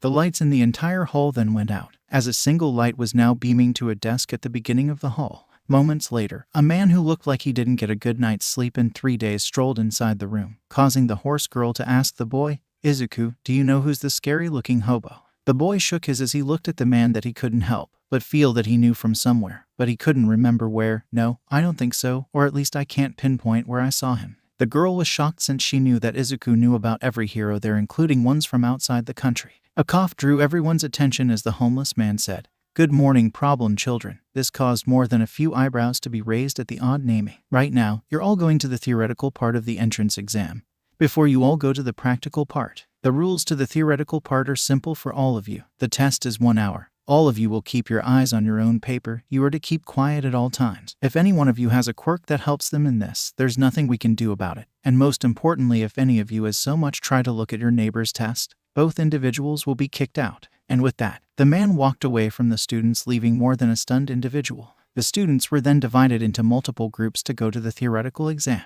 When Izuku reached his room, a huge smile broke on his face as he saw the ghost hero, ectoplasm. He took the test from the man and began to do his test as Discord talked with him in his mind trying to help him. I think the correct answer for question 88 is C. Discord said, trying to help the boy with his test. The boy then looked at his test and saw that he was close to finishing, so Discord then decided to ask, so when are you going to ask the girl out? I mean, it's clear that she likes you, and most importantly, you like her. The boy blushed heavily as he continued to write his exam as he replied to the ex-Lord of Chaos, it's not like that. She's just a friend. He was cut off by Discord, who calls you by your first name, had a few sleepovers at your house, and even slept with you in the same bed one time. He finished with a smirk. The boy right now resembled a human strawberry, drawing Ectoplasm's attention. But when he noticed who the boy was, he simply shook his head. All Might had long but forged Izuku's quirk papers saying that his quirk was named was Chaos, which immediately put the boy under the eyes of the HSPC. But All Might managed to calm down their fears as he didn't want the boy to be taken under their wing and become a mindless soldier. The hero knew the entire truth about the boy's quirk, so he simply considered it as something between the two Chaos users. When the test was finished, the boy went and handed out his exam to the ghost hero asking for his autograph, which the hero did. Turns out, contrary to his scary-looking appearance, the ghost hero was a nice individual, albeit a little strict, but nice nonetheless. The boy then went to the same hall that he was in before, waiting for the explanation for the practical part of the test. He was hugged from behind by Pony, who asked him, "How did you do, Izuku?" "I did really great." The boy smiled at her as she disengaged from the hug and looked at him. "I did great. I think I might be able to get a full grade." The boy then puffed his chest in a rare show of power as the girl couldn't contain her laughter at his antics. The girl then pouted as she said, "No fair, Izuku. You have Discord to help you out during the tests. The guy lived for thousands of years. He already has so much knowledge about everything." The ex-lord then appeared in his mini form saying, "Guilty as charged." The two then began to laugh as the boy looked away with a pout on his face. But a harsh thud beside the boy caused Discord to disappear. Both the girl and the boy looked beside them only to see Bakugo sitting beside them, causing him to growl, "Of all the fucking places to sit, couldn't you sit somewhere else?" Izuku steeled himself as he said, "I can sit where I want, and you don't have a say in it." The moment the words left his lips, Bakugo's expression turned into something that resembled a demon that came straight out of hell, who wants nothing but to kill the green-haired boy right there and now. But before he can do anything, the lights went out, causing the green-haired boy to sigh in relief while Pony was giving Bakugo the evil eye. The lights came back up again, but this time to the desk in front of the hall. A different man now walked up to the stage. He was wearing stylish clothes with a speaker attached to his throat. He had his hair styled like cockatoo feathers. He was the voice hero, Present Mike. The man sat down at his desk and said, "How are you doing, everybody? Can I get a yeah?" The hero sat down at his desk waiting for a response but got nothing. Over with Izuku and Pony. Both were giggling at the hero since Izuku was a fan of heroes and Pony liked Mike's style. The hero then tried again to have the children react with him. "Hello, their future hero examinees. Are you excited like I am for the test today? Because I sure am. So how about I get from all of you little listeners a little yeah?" This time both Izuku and Pony yelled at the hero, "Yeah." The hero then raised his hands as he pointed at the two hero examinees saying, "Thanks for that, little speakers." However, at their side, Bakugo began to slowly sink in the seat to avoid being accidentally associated with the two idiots, as he called them. Also unknown to the two future heroes, a boy with blue hair looked at them with a scowl on his head as he shook it dismissively at them.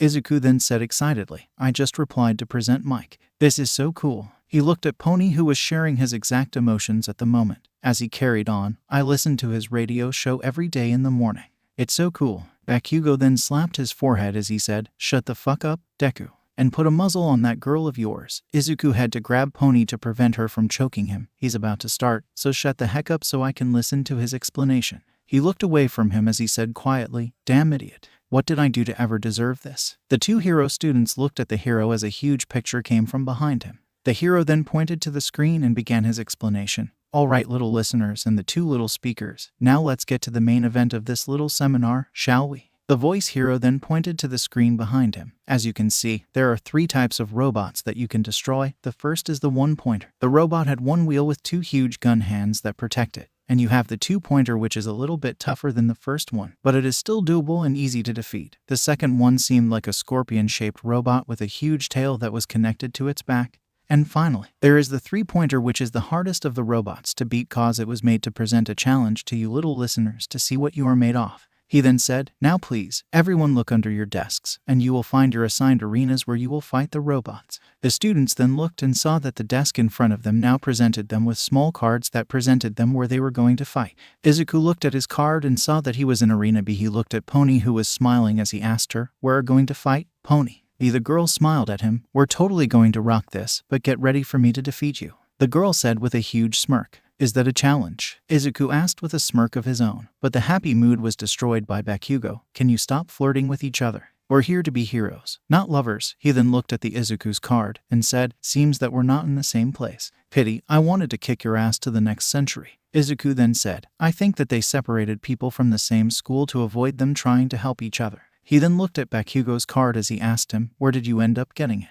The blonde-haired boy then snarled as he said, "Go away, Deku. I'd never tell you where I am." The green-haired boy's sweat dropped as he said, "But you're the one who looked at my card first." President Mike then continued with his explanation. "All right, little listeners, now regarding the test, the rules are simple as they get. You are going to destroy as many robots as you can to gather points. The more you gather, the greater your chances are to enter the hero course. Everything goes as long as you don't attack other competitors. Furthermore, stealing another examinee's kill will lead to a penalty, so don't try that." And now, the voice hero was going to add something, but he was stopped by a boy who raised his hand saying, "Excuse me, sir, can I ask you a question?" The boy looked like a robot since his posture was extremely rigid, and he was chopping his hand in the air like a robot. He was wearing a brown jacket and rectangular-shaped eyeglasses. The voice had his eyebrow twitch cause he was interrupted mid-explanation, but he put a smile on his face as he looked at the boy and said with a chipper voice, "All right, examinee 7111, shoot your question away at me, and let's see if I can help in any way possible." The voice hero finished as the boy nodded his head. The boy then stood up and held the pamphlet that the school gave them to read about the robots in the test as he began speaking. "First off, I'd like to ask about the fourth robot that was represented in the presentation that you just gave. I didn't hear explain anything about it, and I don't see anything about it in the pamphlet here, so I must ask what it is. This should be considered a huge mistake on UAS's behalf to forget about such a thing given how prestigious its reputation."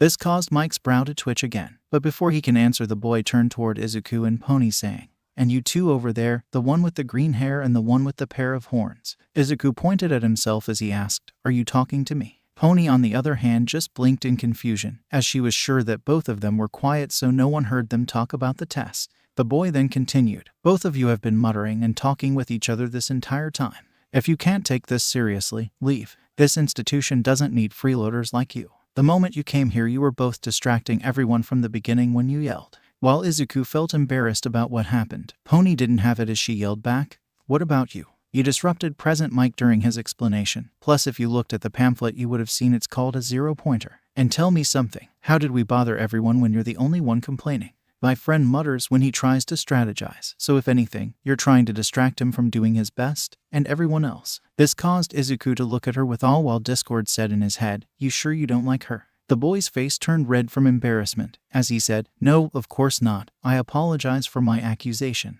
President Mike then took control of the ship again as he said, "No problem, little listener 7111. Just try to understand what's happening before you throw an accusation next time. As for your question, like little speaker 5439 said, it's called the zero-pointer. It's a huge obstacle that no one is supposed to be able to fight. If you see this thing, turn and run since no one can actually beat it. Consider it as the boss villain from the Mario Brothers video game Bowser." The blue-haired boy then nodded his head as he said, "Thank you for your explanation." He bowed and then sat down on his desk. President Mike then said, "All right, little listeners, now everyone get ready to go to the exam area and do the best you can. Don't forget the school's motto plus ultra." The hero then stood and walked away from the desk. Pony then grabbed Izuku's and dragged him away like a ragdoll to go to the bus that will take them to their arena. The girl said happily with a huge grin on her face, "Let's go do our best, Izuku." The boy then replied with the same smile, "All right, Pony, let's do our best and see which one of us will do better in the test. You're on, Izuku." The girl replied excitedly, before adding, "And the loser will have to take the winner to buy ice cream." The boy chuckled at her, knowing that the girl had some serious sweet tooth on her. The two teens boarded the bus that would take them to their site where they would take the practical part of the exam. The two talked to each other during the duration of the trip, making strategies so they can fight off the robots. When they reached the city, they marveled at the scene in front of them. The site itself was a giant city made of ruins. Truly, UA was the personification of the saying, "Go big or go home." The boy wondered if UA had this much money, or if it had a benefactor that just didn't care where his money was going. The boy shook his head as he saw Pony go to a side so she can begin with her stretching. The boy watched her for a bit, as 𝗧𝗵𝗲 said in his head, like what you see. The boy blushed quickly as he began to mumble incoherently. 𝗧𝗵𝗲 chuckled at him saying, "Clam down, it's natural for you to like a girl. It's not the end of the world, you know." He went silent for a moment before asking again, "So, are going to ask her out on a date after this?" The boy's face went atomic red as he said, "You can't just say that like it's nothing." The boy then scratched the back of his head saying, "Plus, I'm sure she doesn't see me that way." 𝗧𝗵𝗲 sighed as he facepalmed saying, "You're both seriously dense. You both clearly like each other. You both hung out with each other for the past 5 months. You both watch the same type of movies, which is nerd movies by the way, no class at all." He was cut off by 𝗧𝗍𝗄 saying, "Hey, Marvel is one of the classics, show some respect." 𝗧𝗵𝗲 scoffed at him with a smirk. "Anyway, my point is that you two totally like each other, so why won't you ask her out?" 𝗧𝗍𝗄 sighed as he dragged a hand at his face, looking at the spirit of chaos with an exasperated look, and explained, "It's like I don't want to. But she's my first friend from a very long time.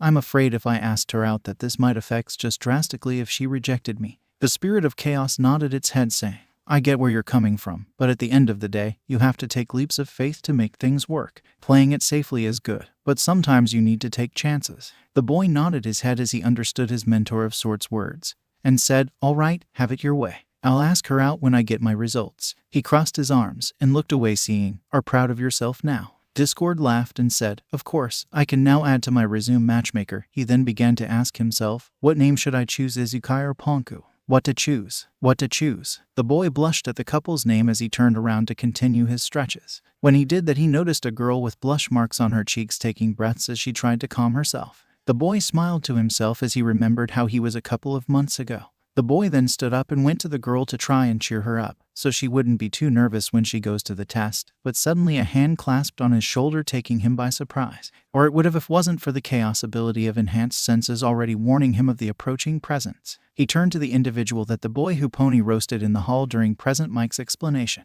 "Wow, this guy sure likes to spread his nervousness to others. Or he's just so stiff he seems that he has a stick up his ass, like Bakugo would say." The boy opened his mouth to try and say something, but 𝗧𝗍𝗄 quickly shut him by saying, "Dude, calm yourself. I was only trying to help her. She was nervous and I was trying to help her calm down. I mean, it's a hero's job to help people feel safe after all." The boy had his mouth clamped shut as he suddenly felt very embarrassed, and said quietly, "I'm sorry, it seems I misjudged your intentions." He then bowed at 90 degrees as 𝗧𝗍𝗄 said, Now, no need for that, all of us make mistakes." He then looked at the boy and gave him a chocolate bar saying, "Here, you need more than me. You seem nervous, eat it. It sure helps me when I'm nervous." The boy looked at the bar before taking and bowing another time saying, "Thanks for your kindness. I already know that you're going to be a great hero, and proved yourself to be my superior. I wish I can learn more from you. I don't think that a stick, but I think he's really earnest." 𝗧𝗵𝗲 said, to which 𝗧𝗍𝗄 accidentally said, "Yeah, that seems about right, 𝗧𝗵𝗲." The boy looked at him and asked, "Excuse, but who are you talking to?" 𝗧𝗍𝗄 blushed before rubbing the back of his head and explained, "Well, you see, my quirk is kinda sentient, so I was talking to it, and it goes by the name of 𝗧𝗵𝗲." The boy hummed as he said, "That's interesting. I never encountered a sentient quirk before, but the world is full of wonders." The boy then gasped and said, "Where are my manners? My name is 𝗃𝗍𝗃. It's a pleasure to meet you, 𝗧𝗍𝗄 Midoriya. And it's also my pleasure to meet you, 𝗃𝗍." The boy shook the other one's hand, but when he touched it, something happened. The boy found himself in a dark alleyway, where the sound of swords echoed. When he came back, 𝗃𝗍 asked him, "Midoriya, are you all right? You seem to have blacked out for a second." The boy shook his head and said, "No, nothing, just a bad memory. And by the way, since we're on the subject of bad memories, here's a word of advice: never go to dark alleyways. You don't know what type of creeps will be waiting for you there." The taller boy, although confused, nodded, as 𝗧𝗍𝗄 took his leave to talk to the girl he saw from earlier. He walked up to her, and he heard say, "All right, this is one of a time life chance, 𝗃𝗄𝗄. You can't fail here. You have to help your parents, so you need to get into the hero course." He then tapped her shoulder, causing her to yelp and jump back a little. When she looked at him, she said, "Was I distracting you? I'm really sorry." The girl then began to mutter apologies at a speed that would put 𝗧𝗍𝗄 to shame. The boy chuckled a little, causing the girl to look at him, so he said, "Actually, I came here to try and help you. I saw that you were extremely nervous, so I wanted to help you calm your nerves down." The girl looked at him and blushed to say, "Thank you, I'm really nervous. I mean, this is a rare opportunity, so I'm afraid that I might not be able to make it." He understood where the girl was coming from. He was also nervous given that he only had his powers for 10 months and trained them in a hurry, but nonetheless he was determined. So he said, "It's okay, I believe that you can totally do it." The girl blushed as she rubbed the back of her head with a sheepish expression, as she said, "Thank you. I really hope you and your girlfriend make it too." The boy immediately gained a blush as Discord laughed at his expense. Izuku then shook his head saying, "I'm sorry I didn't introduce myself before. My name is Izuku Midoriya." The girl replied by saying, "Ochako Uraraka." Izuku then said, "All right Uraraka, I'll give this final piece of advice, which is that a hero's core base is saving people, and also when the gates open run as quickly as you can." He then flashed a thumbs up. Okay. The girl droned on confused. Suddenly the gates of the city opened, and Izuku with Pony ran quickly in with Ochako following Izuku's advice and walking inside the city. Voices of rejection echoed out as people began to talk about how the three will be disqualified. "He didn't tell us to move yet. Those three will totally get disqualified." Suddenly Present Mike came over the speaker system saying, "What are you waiting for? Heroes don't wait for go signs in real life. Follow the other three leads and go in already." The other contestants then ran quickly inside the city to gather points. Inside the city, Izuku ran looking for points. He made around and saw 2 1-pointers, so he used all the chaos energy present in the entire test site and other sites and turned into a rhino. The rhino quickly ran and slammed his body inside the first robot, destroying it, before putting his horn through the other one. The boy then turned back into normal as he used his enhanced speed to run quickly through the area. And once again he found a robot, a 3-pointer to be exact. The boy smiled as he decided to use something other than his shape-shifting. He then used his magnetism as he said, "Metal meet magnetism." The robot then began to shrink on itself till it was nothing but scrap. The boy then ran again through the field before finding 3 2-pointers. The 2-pointers saw him, and they lifted their hands saying, "Target acquired, eliminate." The robots then throw their tails at him, to which he dodged. Izuku then tapped the tail, causing the robot contained to it to be cut in half, as one half was out in the open while the other was in a bubble prison. He then used his telekinesis to crush a robot's head. And finally, he used cryokinesis to burn the third robot. He then began to count on his hands. "All right, let's see, so that's 2 1-pointers, 1 3-pointer, and 3 2-pointers. So I gathered till now about 11 points. He then used teleportation to find new targets, leaving behind him a gaping audience as one of them said, "Are we seriously going against a monster like this?" Back in the observation room, several people were watching the exams with interest. One of them then said with a calm voice, "It would appear that we have a promising batch this year." Another one then spoke in a sensual voice, "Yes, and that makes me so excited." A tired voice then rang out as he said, "Please don't do that. We don't want lawsuits this year." A raspy voice then spoke up, "All the students are performing greatly, all things considered. Each is displaying impressive abilities." Another person then added, "Some are fighting with pure raw strength and using their powers to the fullest." A screen was showing who was fighting robots with a huge maniacal smile on his face as he blasted robots away. Some are using the environment to their advantage. It now showed a frog girl using her tongue to lift robots and then throw them to the ground. Others are defying all the odds even though they can't much to the robots. It now showed a robot being shut down courtesy of a switch being shut off by an invisible girl. And then the tired voice said, "And then people are using the chaos of the exam to their advantage," he said as he pointed to Izuku, who blasted a robot with ice. "Like I said, a promising batch this year." The original voice spoke. He then smiled as he said, "Now, it's time for the true test." He then pushed a huge red button as he yelled, "Release the Kraken." Others looked at him with an exasperated look at his antics, but only shrugged because they work for him. Only one figure sat quietly as he said, "Now, it's the true test of a hero." Back in the ground, Izuku shifted from his wyvern form after he destroyed a 3-pointer, as he said, "All right, and that makes it about 80 points. Good." He suddenly felt the ground begin to shake as he looked at the hulking monstrosity in front of him, as he said, "Seriously? Who's funding UA? Killer Robots Incorporated?" The boy then began to run away from the robot like the other contestants. But he then heard a faint voice that yelled, "Help." When he looked back, Uraraka was stuck under some rumble, unable to come from beneath them, with the 0-pointer marching toward her. The boy then ran toward her as he passed Pony, who yelled. Izuku the girl was shocked when he didn't reply, but then saw Ochako and decided to help him to free the girl. The boy then reached Ochako as he tried to lift the rumble. The girl saw him and then said, "Midoriya, what are you doing? That giant thing is coming. Go away, so you won't be hurt." The boy looked at her and said, "Never." The rumble he was trying to lift was budging a little as the giant robot came closer, but suddenly 2 horns slammed themselves into the rock as Pony said, "You seriously are stubborn, Izuku. Next time call for help." The 2 of them then managed to lift the rumble as they dragged Ochako away from the killer robot. But Izuku looked at it and began to walk toward it as Pony said, "Izuku, what are you planning to do?" "What a hero does. I'm going to take out the threat. But that thing is huge. You could get hurt, and so could others, so that's why I have to take it down." But, no buts. The horse girl sighed, knowing that there was no changing his mind now, but only said, just promise that you will come back in one piece. The boy smiled at her and said, don't worry because I got this thing in the bag. The boy walked up to the 0-pointer. He knew that he had to stop it, but the problem was that he didn't have the slightest idea of how he was going to do it. At first, he thought he could use his reality-altering abilities, but given that he had no training whatsoever in this domain, he might as well throw a pick of dynamite into an oil well and hope that the well doesn't blow up into bits and pieces. He had then had an idea that might just work. It was crazy, that's for sure, but it had hoped for it to work. The boy then began to absorb the chaotic energy that was in the field and the surrounding ones. He looked at the giant 0-pointer as he lifted his hand to the sky, causing a huge cloud to appear, and then used his weather manipulation to cause lightning to strike the machine. Back in the observation room, All Might sat as he watched Izuku and his successor fight the 0-pointer. In life, there is no merit in doing the right thing. No one will congratulate you or give you a medal for it. However, for some people, happiness is for their help is all that they need to do it. Izuku then turned into a huge dragon as he breathed a huge amount of fire on the 0-pointer, managing to cause its armor to begin to melt from the intense heat. Discord then appeared in Izuku's head as he yelled, Izuku, what the hell are you doing? You're overloading yourself, and that thing is still rolling on forward. You need to go away. Izuku then turned back into his human form as he began to condense the chaos energy into his super strength aspect, focusing it into his arms to help make one super punch. The boy then used his teleportation and was near the 0-pointer's head as he punched it, causing the huge machine to cave on itself. The boy smiled at his handiwork as he began to pass out. But he said, that's totally worth it. The boy then allowed himself to black out as he felt something grab him, preventing him from dying. With all might, he then said, nothing is more beautiful than self-sacrifice. He then watched both his successor and the ex-Lord of Chaos collapse to the ground after destroying the 0-pointer to save people. Back in the testing area, Pony just barely managed to grab Izuku from midair using her horns before helping him land on the ground. The girl sighed as she looked at Izuku's sleeping form. He seemed happy with himself. It wasn't like he almost caused her a heart attack not a couple of moments ago.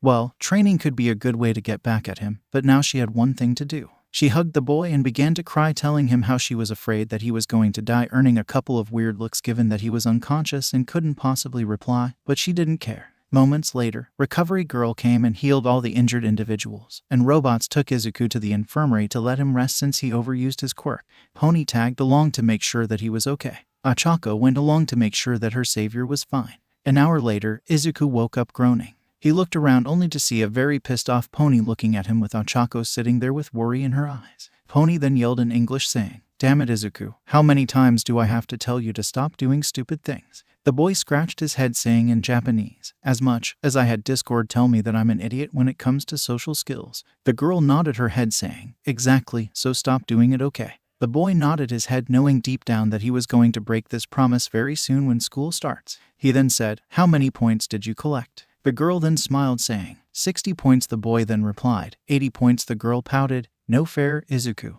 You have all these powers, it's hard to keep up. The boy chuckled saying, well, a deal is a deal. So, I want a chocolate triple scoop please. The girl, although pouting, nodded her head. Izuku then turned to 𝗂𝗄𝐿, Uraraka, do you want to come with us? We're going to buy ice cream. The girl blushed upon being noticed, feeling like she was interrupting something, but said, no, I just wanted to say thank you for saving. She then looked at her clock and said, I really have to go now. The girl then took her to leave. Izuku then looked at Pony, so, shall we go to earn my winnings? The girl huffed as she stood up. Her tail was moving and wagging left and right. Izuku then said cheekily, you know it's hard to take you seriously when your tail is acting like an excited puppy. Izuku then ran outside the room with Pony yelling, I swear Izuku, I kick your butt.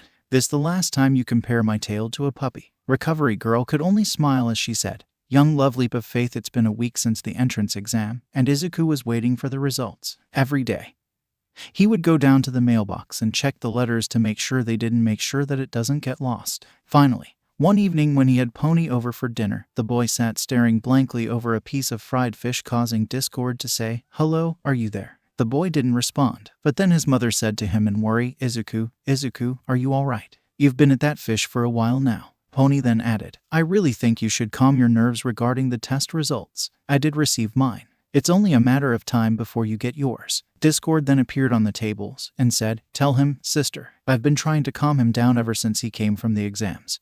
But nothing works with him. It's always going big or go home. The boy silently muttered, come on, guys, I'm not that bad. He was answered by the three said in perfect sync, yes, you are. This made him slump in depression as he said, "Even you, Mom." The door then rang, and it was their neighbor from the end of the hall saying, "Good afternoon, Miss Midoriya, but I think this belongs to you." She looked and saw that the man was holding 2 letters with U.S. stamp on them. The woman took it from his hand and began to thank him profusely. She walked inside the kitchen and she said, "Izuku, the results are here." The boy jolted from his seat as he grabbed the letter from his mom and looked at it. He looked at Pony, who smiled at him and took her from her pants. They both agreed after the tests that they would open their letters together. The two excused themselves and went into Izuku's room. Izuku asked, "So, how do we determine who opened his letter first?" The girl looked at him with a small glint in her eyes as she said, "Rock, paper, scissors. It's a method used to end disputes forever." The boy's sweat dropped at the serious expression she gave him, but accepted nonetheless. They played 3 rounds, and Izuku lost all of them since he always used a rock, which caused Pony to win.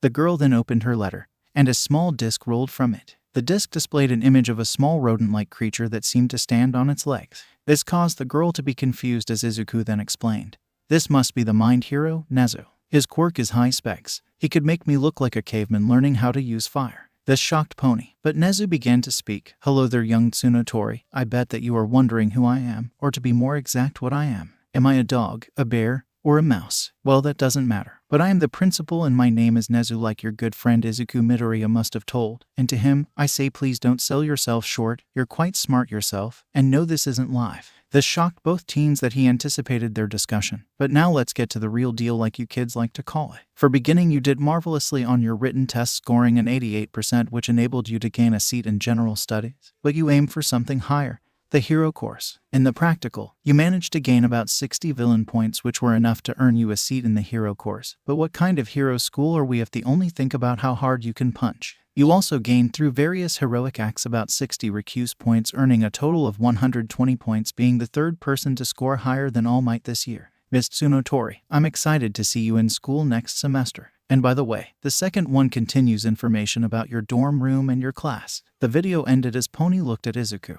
and began to cry, saying as she hugged the boy, making him blush, "I made it, Izuku. I really did." The boy smiled at her as he said, "I'm really happy for you, Pony, so I'm gonna open my letter now, and when I'm finished, we'll see together in which classes we both are." The girl nodded as the boy opened his letter. A similar disc to Pony popped out, but this time they were greeted by, "I'm here as a projection." This shocked both teens, but All Might carried on. "Now, I bet you're wondering why I'm here, and why I wasn't responding to your calls." This was true since Izuku was trying to reach out, but he never responded, and Pony was on the secret since All Might that Pony was training with Izuku, and came to the beach and deflated in front of her. "Well, that's because you're looking at the newest teacher in UA." This shocked both teens further since All Might will be teaching them this year. Now, let's get this show on the road. For a beginner, you did extremely good on the written test, scoring the highest even among recommendation students, scoring a 99%. And you only had one mistake away from a perfect score, earning you a spot in our general studies. But you had your sights on something higher, so to the results of the practical exam.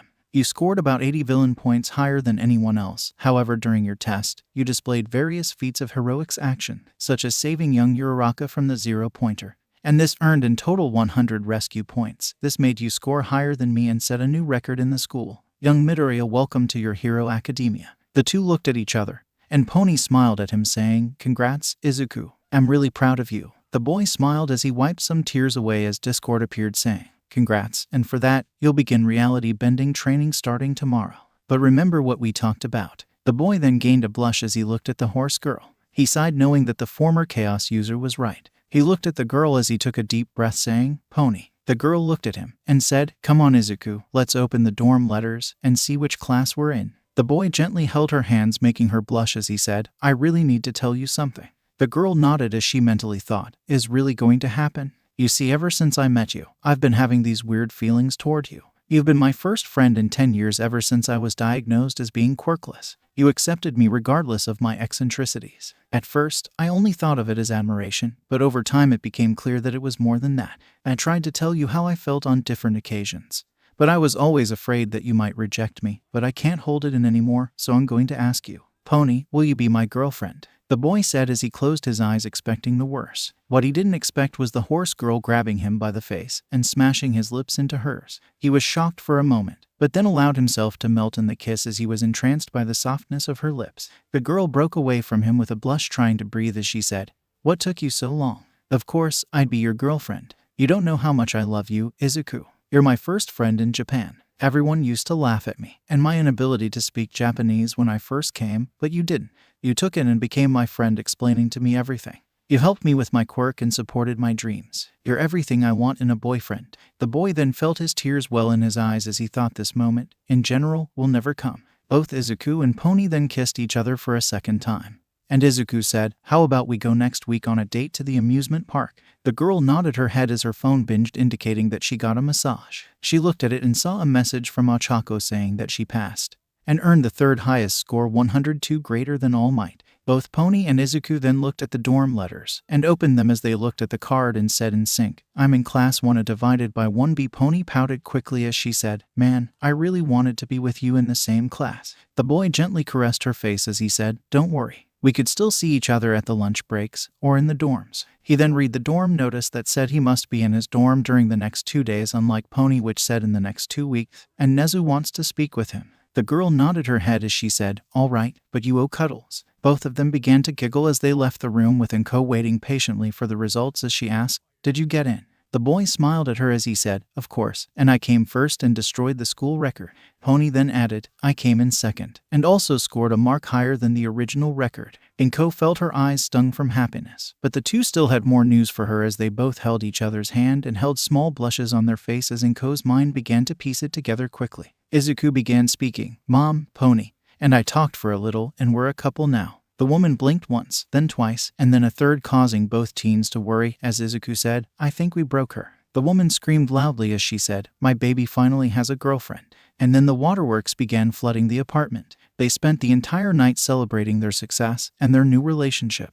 In the Bakugo household, a certain young man was currently fuming with anger as he looked at the results. He wasn't beaten by one person, he was beaten by 2 people, he was beaten by 3 people, and it wasn't like he was beaten by 1 or 2 points. The lowest difference was between him and some wretch named Ochako Uraraka who had 25 points more than him. The problem was that she wasn't even close to his villain points. She had 45 villain points, while he had 77. The only reason she got 102 was due to the 57 rescue points she earned. He fumed in his mouth when he read the rescue points. Who wants to waste their time saving some extras? Being a hero is about defeating the villains. No more, no less. But what angered him the most was that Deku and that horse girl had scored higher than him, so he yelled, Deku. It was now late at midnight when Izuku was meeting All Might at the beach. The young man sat as Discord began to speak to him, asking him, do I have to be awake? Can't I sleep? He appeared to Izuku as he was wearing a nightgown and some slippers, only for the boy to flick him. Yeah, you need to be here. All Might said this was important, so I need you up and running since you're my mentor. The chaos being groaned as he nodded before standing on the teen's shoulder. Izuku heard shuffling in the distance as he saw 2 figures approaching. The first one was All Might, or as he came to know him, Toshinori Yagi. The other one was a petite-looking girl with a slim figure. She had purple hair with amethyst eyes. The most striking feature about her was her earlobes, which had earphone plugs from them. He guessed since he brought this girl with him, it wasn't to expand his social circle, but this was Toshinori introducing him to his successor. The boy smiled as he saw All Might and bowed, saying, hello, sensei. The old hero smiled as he replied to the boy. The boy then added, I presume this is your... The man nodded his head as he introduced his successor. Yes, I would like to introduce you to my successor, Kyoka Gyro. The young lady has really worked hard to earn one for all. The lady has cleared an entire forest for trash of all sizes and shapes. The girl looked at him and said, what's up, dude? How's training going with the Lord of Doom and Destruction himself? The boy was shocked that she knew his secret since it was very protected. He glared at All Might, who simply said, it kinda slipped out. Never mind. If I know about your secret, you should know about mine, but please don't tell anyone. You know how the government could become a little bit excitable. The girl nodded as she understood that if the secret came out, it would him the world's biggest lab rat. All Might shook his head, saying, in any case, I'm here to congratulate you on passing the entrance exam with such skills. You came a far way from the tiny scrawny boy that I met on the rooftop to a person who can crush metal with his bare hands like tossing away a soda can. The boy smiled as Discord yawned, with Kyoka copying his action, as he said, thank you, Yagi-sensei. You don't know how much that means to me. All Might chuckled warmly at how the boy looked up to him, before remembering he came here for a reason. Young Midoriya, I actually came here to ask for your assistance in young Gyro's training.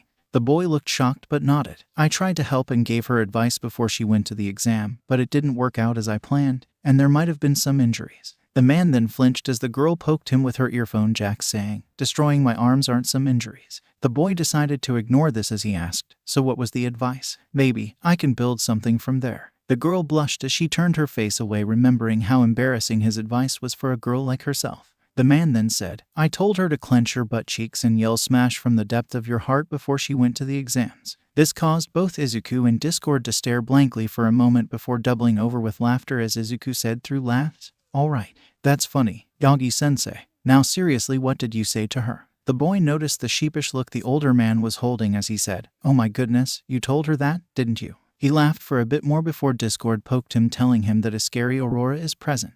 He looked at Kyoka only for her to emit a scary aurora. He saw one's pony emit when he accidentally pulled her tail. He gulped as he said, well, can I ask you, how do you feel when you use your quirk? How does it interfere with your regular quirk? How does it affect your body? How? Kyoka lost him at the third question before poking him, so she said, I think I feel like I'm using an electric power plant.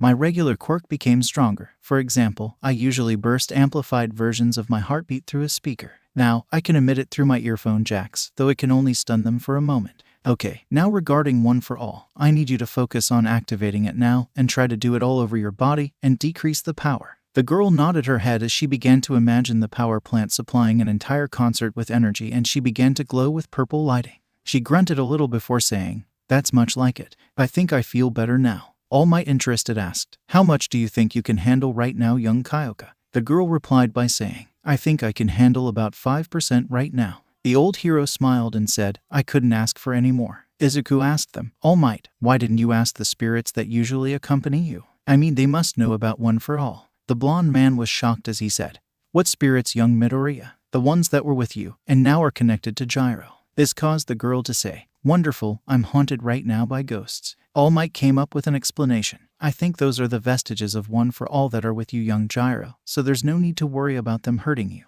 The girl gave him a skeptical look before nodding and saying, well, I guess I need to go home before my mom wakes up and notices that I'm gone. She began to wake away with 𝗂𝗃 following her lead, leaving All Might to stand alone asking, what about me? 2 days later, 𝗂𝗃 was now standing in front of the dorms. During the last 2 days, he and 𝗃𝗧𝗏 trained his reality alerting abilities for about 16 hours a day. 𝗃𝗧𝗏 told him that since he already mastered most of his powers, he got the gist of it quickly. He looked around only to see another boy waiting in front of the dorms. The boy was a well-built person with multicolored hair, one side red with one side white. The boy looked at him with a cold expression that made chills run through 𝗂𝗃's spine. This made 𝗂𝗃 quickly snap his fingers as his boxes grew legs and began to march after him, leaving the now baffled boy behind.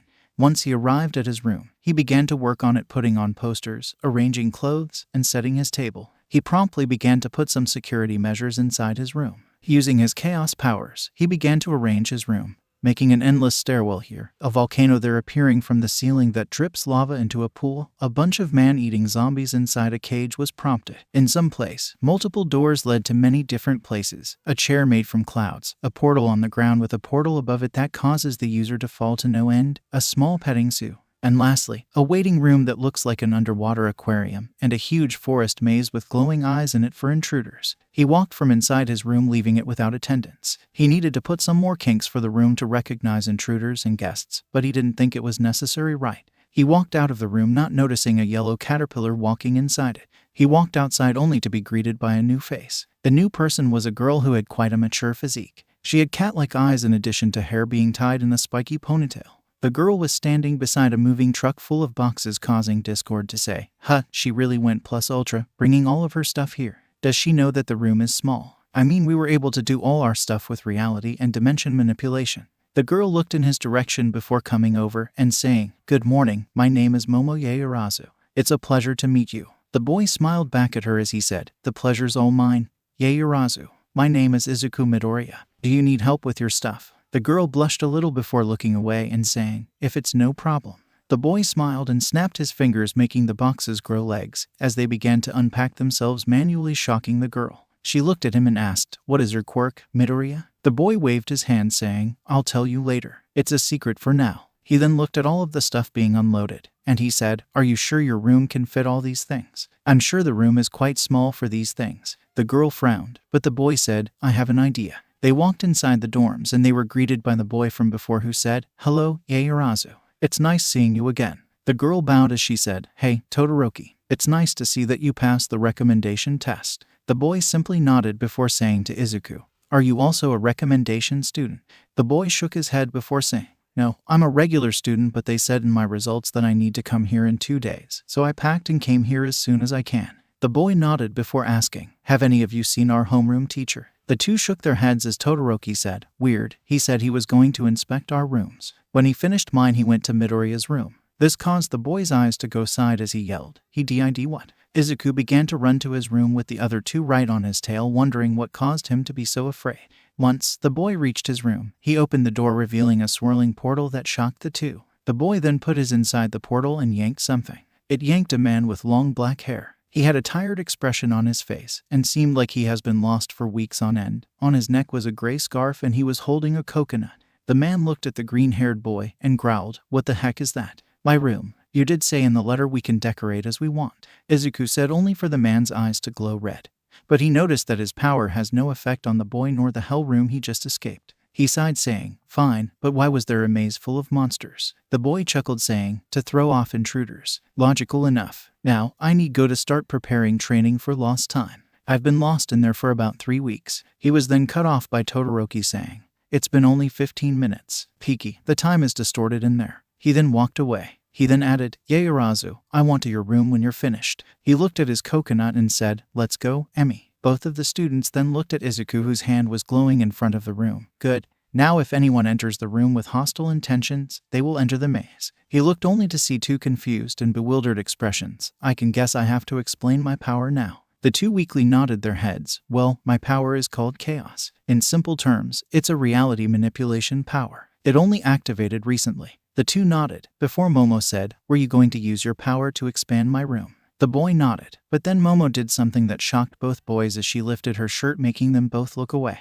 Her stomach began to glow as a sketch came out of it with the girl saying, this is a blueprint for how big I want the room, and thank you. The boy took the blueprint saying, no problem. He looked at the blueprint and his eyes bugged out saying, holy moly, that's seriously huge. The girl blushed a little as she said, well, I thought the rooms would be bigger and I don't want to part with my stuff. I need them all. The boy nodded as he then went and began working on her room. After finishing with Momo, he went to the living room and saw Todoroki sitting and watching the TV. So he asked him, I'm going out to meet the principal. Do you want me to bring you something? The boy looked at him and said coldly, no thank you. Izuku then asked, are you sure? I mean, I can bring something like chocolates, sweets, udon, soba. He was cut off by Todoroki appearing in front of him saying, I would really like it if you brought me soba, preferably cold. The boy nodded his head and said, okay. He walked to the school as he looked at the principal's face, but a hand caught him. He looked only to see his homeroom teacher, who said, this way, problem child. He walked with the man as the man told him, you know, I was half tempted to expel when I entered the maze from the first 5 days. Then I was impressed that you set up such a trap for anyone who enters your room. They walked in silence till they reached the principal's room. The boy entered while the man prayed for him. Once he entered the room, he was greeted by the rat man, who said, am I a rat, a dog, or a bear? That's not important, since I'm the principal. I always wanted to meet you, Izuku Midoriya. The boy looked at him as he said, you wanted to meet me? I really don't know why. I'm not that interested in the first place. The boy chuckled awkwardly as he rubbed the back of his head. Nezu shook his head saying, I disagree with Midoriya. You're the most interesting person I ever met. You have the power of a literal god between your hands. He clapped his hands together as he said, I don't want to keep you here for too long, so I brought you here to tell you that I want you to be my personal student. This caused the boy's eyes to widen with happiness as the principal wanted him to be his personal student.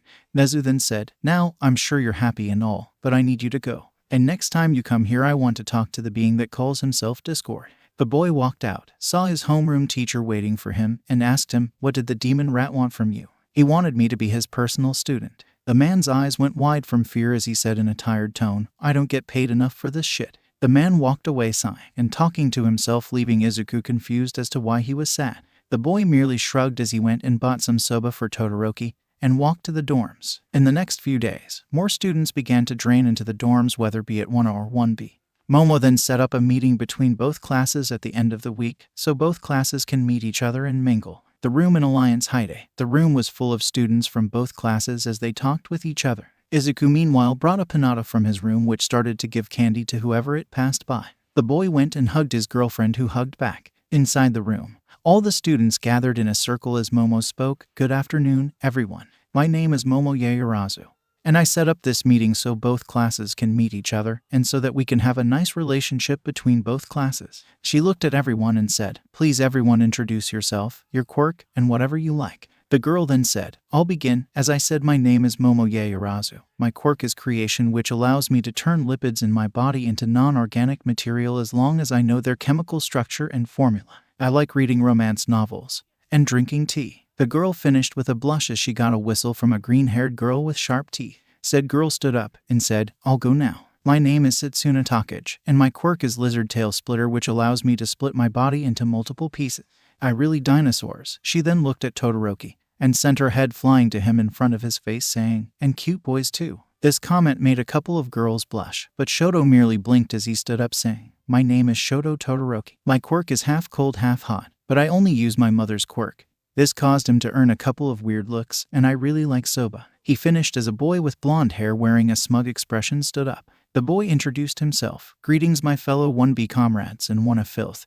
This caused a couple of eyebrows to be raised as the boy carried on, my name is 𝗵𝗏𝗏𝗏𝗏𝗏𝗏𝗏𝗏𝗏, and my quirk is copy, which allows me to copy the quirk of anyone as long as it isn't a mutation type and use it for 5 minutes. However, I can't use more than one at a time. I like to play chess in my free time. The pink girl with horns then stood up and said, my name is Mina Ashido, and my quirk is acid, which is self-explanatory, and I like to dance and party. If anyone I can teach, she said, looking at Izuku, who Pony immediately hugged to mark him as her one. The pink girl silently apologized and looked somewhere else. She was followed by a boy with red hair and sharp teeth. My name is Ejiro Kirishima, and my quirk is hardening, which allows me to harden any part of my body. I like all things manly. He was startled when someone yelled, what? You're just like me. That's so manly. My name is 𝗧𝗏𝗧𝗏𝗧𝗏𝗧𝗏𝗧𝗏, but you guys can call me Tetsu. Someone then said quietly, as if I was going to say your full name every time I see you. The silver-haired boy ignored this as he carried on. My quirk is steel, which allows me to turn my body into steel, and like Kirishima, I love all things manly. The redhead cried, that's really manly, bro.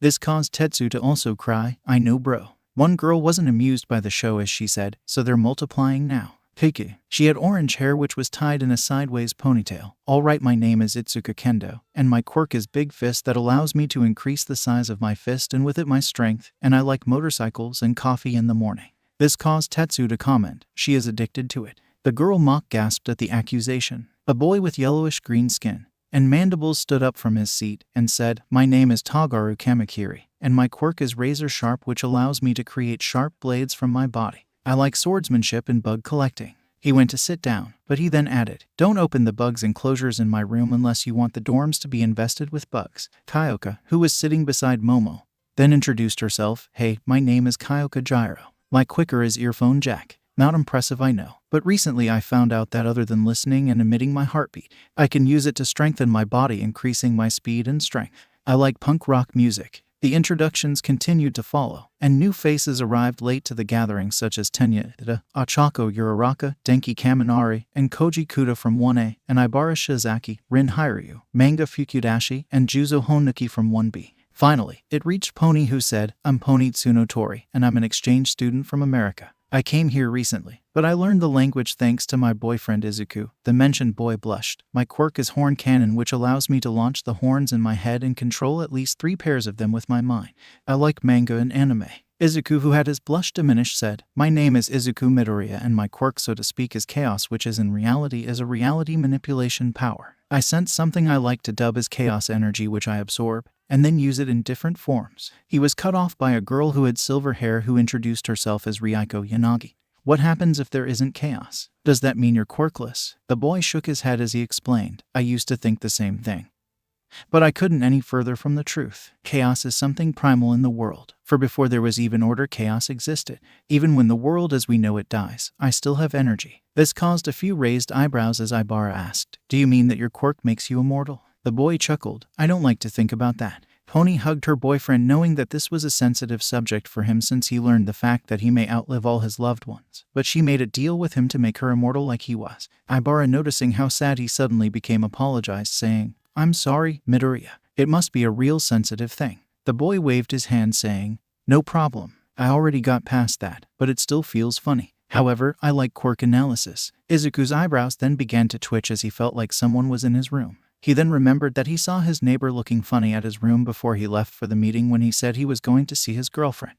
He opened a viewing portal to the maze and saw the gray-haired boy running away from a bunch of dinosaurs he put earlier in the maze. He laughed at him while the others looked and began to laugh with him. Finally, 𝗧𝗵𝗲 appeared on his shoulder and said, "He's been there for a couple of hours now. I bet he lived inside it for about 1 year. Get him out from there." Everyone was amazed at the creature that was sitting on 𝗧𝗑𝗄's shoulder except Pony. 𝗧𝗑𝗄 created a small portal, grabbing 𝗵𝗲, who looked around like a madman. "What the hell is your room? It's like a nightmare. I entered to see if your girlfriend gave me any of her stuff, but ended inside a maze filled with man-eating monsters." The great boy looked at 𝗧𝗑𝗄, who seemed to be angry. The green-haired boy then shoved a ball of chaos energy inside the boy. The smaller boy began to spasm before he finally passed out from the pain. 𝗧𝗑𝗄 then stood up and grabbed Pony's hand. He looked at everyone and said, "Goodbye, I'm going on my date with Pony now." He walked out the girl, but then the lizard girl followed him shouting, "Hey, I want my own dinosaur. Can you make me one before you go?" 𝗂𝗏𝗄 then said, "I'm grateful that I'm not in the same dorms with her, cause cleaning after that thing would be a nightmare." This didn't help the 1B students, who looked at the scene with dumbfounded expressions on their faces. 𝗧𝗑𝗄's fun date. Both 𝗧𝗑𝗄 and Pony were walking away from the school as they both got permission from their respective homeroom teachers a day before to go on their date. Of course, 𝗧𝗑𝗄 had to give Class 1B's resident lizard girl a small dinosaur egg that she wanted, and he told her that he made the being inside it tame. Pony looked at him and giggled. "You know, 𝗧𝗑𝗄, you shouldn't have given Setsuna that raptor. I'm sure he'll make a huge mess in 1B's dorms, and we'll have to join her in cleaning after it." 𝗧𝗑𝗄 chuckled as he said, "Well, it seems that this is your problem, not mine." 𝗧𝗑𝗄 jumped as he screamed in pain. He looked and saw a horn on his back. He took the horn out and said, "That hurts. Why did you do that?" Pony just smiled as she said, "I don't have the slightest idea what he's talking about, Zuzu." She ran away from him to his house. He said that their date will begin from here. Once she arrived, she knocked on the door only for his mom to open it and say, "Pony, sweetie, it's a pleasure to see you. What are you doing here? I thought that you and 𝗧𝗑𝗄 were on a date." The girl nodded as she said, "𝗧𝗑𝗄 said that our date will begin from here. I don't know how though." 𝗧𝗑𝗄 then came barreling through the door as he smashed into Pony, sending both toppling to the ground. He opened his eyes only to see her above him as she smiled and kissed him on the lips. His mother cleared her throat, saying, "As much as I love this show of affection, you're making me feel old." They both stood up with blushes on their faces as 𝗧𝗑𝗄 went to the door of his room and tapped on it 3 times. He looked at Pony and said, "Would you like to do the honors?" The girl, curious, walked over to the door and opened it, seeing what was on the other side, and she was thrilled. On the other side of the door was an American street. The girl looked at her boyfriend as she jumped in happiness, saying, "𝗧𝗑𝗄, are you really taking me on a date to America?" The boy nodded his head as he said, "That's right, my dear Pony." The girl jumped excitedly as she said, "Can I go see my mommy? She said she wanted to talk with you if we ever visited the USA."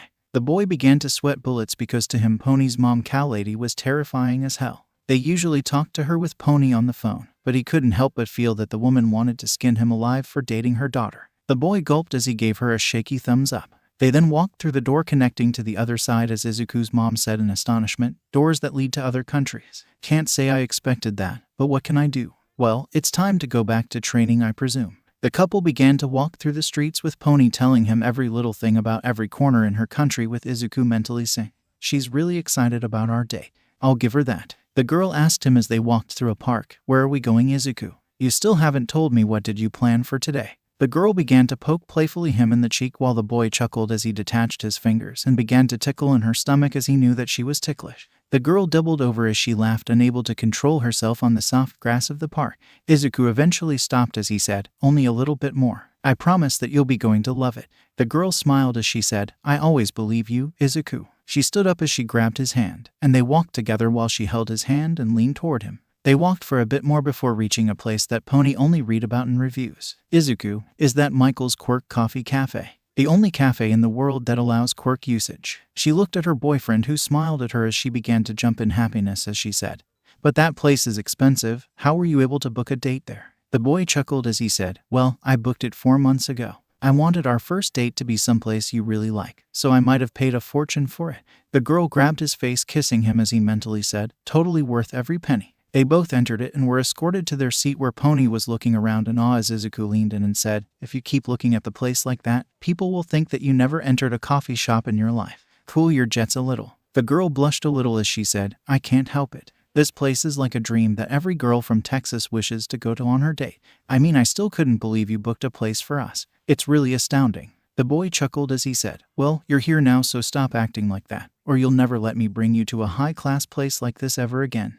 The girl mock gasped as she then broke into a fit of giggles. The boy then saw a waiter stand up to them and say, "Hello, my name is John. How can I be of service to you and the lovely lady tonight?" 𝐒𝐬𝐽 smiled as he said, "I want a strawberry milkshake with 2 small cakes and a croissant, while my girlfriend here wants a mango smoothie with a cup of coffee to the side. Add to that a small cake." He was poked in the side. "I mean a big slice of cake with a strawberry and blueberry crepe on the side." The man bowed as he went to deliver the order as 𝐒𝐬𝐽 rubbed his assaulted spot. He looked at his girlfriend and said, "You know you didn't have to hit me so hard." He then let a tear roll down his cheek. The girl rolled her eyes at his antics and said, "Come on, Zuzu, you know that I wouldn't hurt you." She paused for a moment and then added. Much this shocked the boy, but he can only respond to her by laughing a little as he knew deep down that she doesn't mean it. At least, he hoped that she didn't mean it. 𝐒𝐬𝐽 looked to his side as Discord appeared on his shoulder. "Look at this place. It's even fancier than its website makes it appear." He summoned a monocle on his eye as he added, "You seriously pulled all the stunts for this, didn't, 𝐒𝐬𝐽?" He bowed to 𝐒𝐬𝐽 as he said, "You outdone me. I have to admit that you went all out beyond my expectations.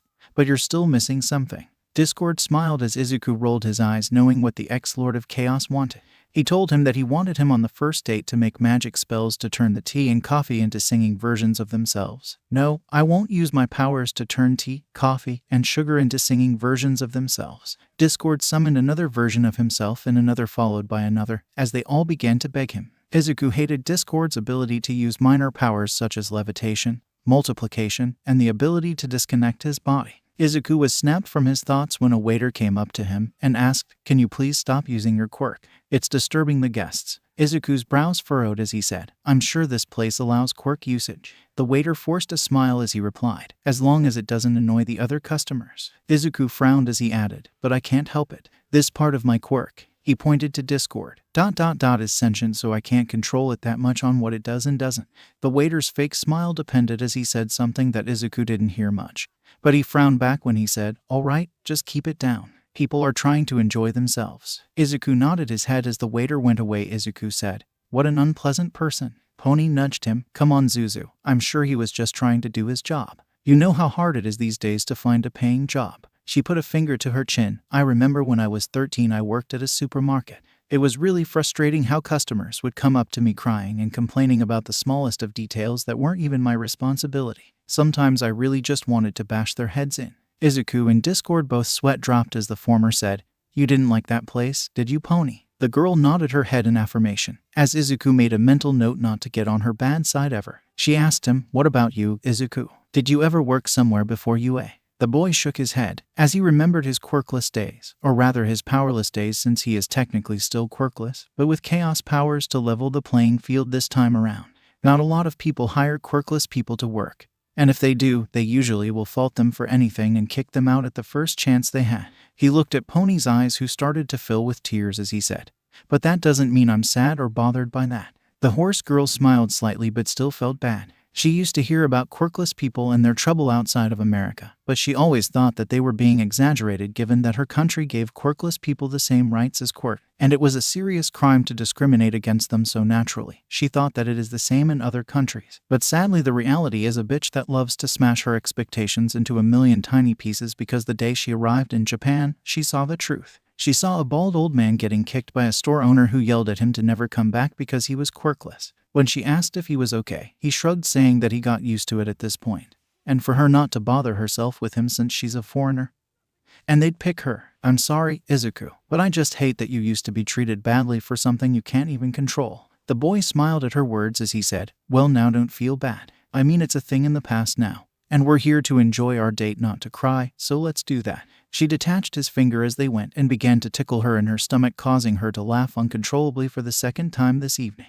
When he stopped, he noticed some patrons frowning at them, but he shrugged as he looked at Pony, who said, "You know Setsuna gonna be really mad that you can do her thing." 𝐒𝐽 nodded his head, understanding where Pony was coming from. After all, it's not every day that someone manages to become the Lord of Chaos's apprentice, or in 𝐒𝐽's case forced apprentice, since he didn't have a say in this. Discord rolled his eyes from the side. "I tried to possess your body, big deal. Get over it already." "I mean, I'm already over it." This caused a tick mark to appear on 𝐒𝐽's forehead.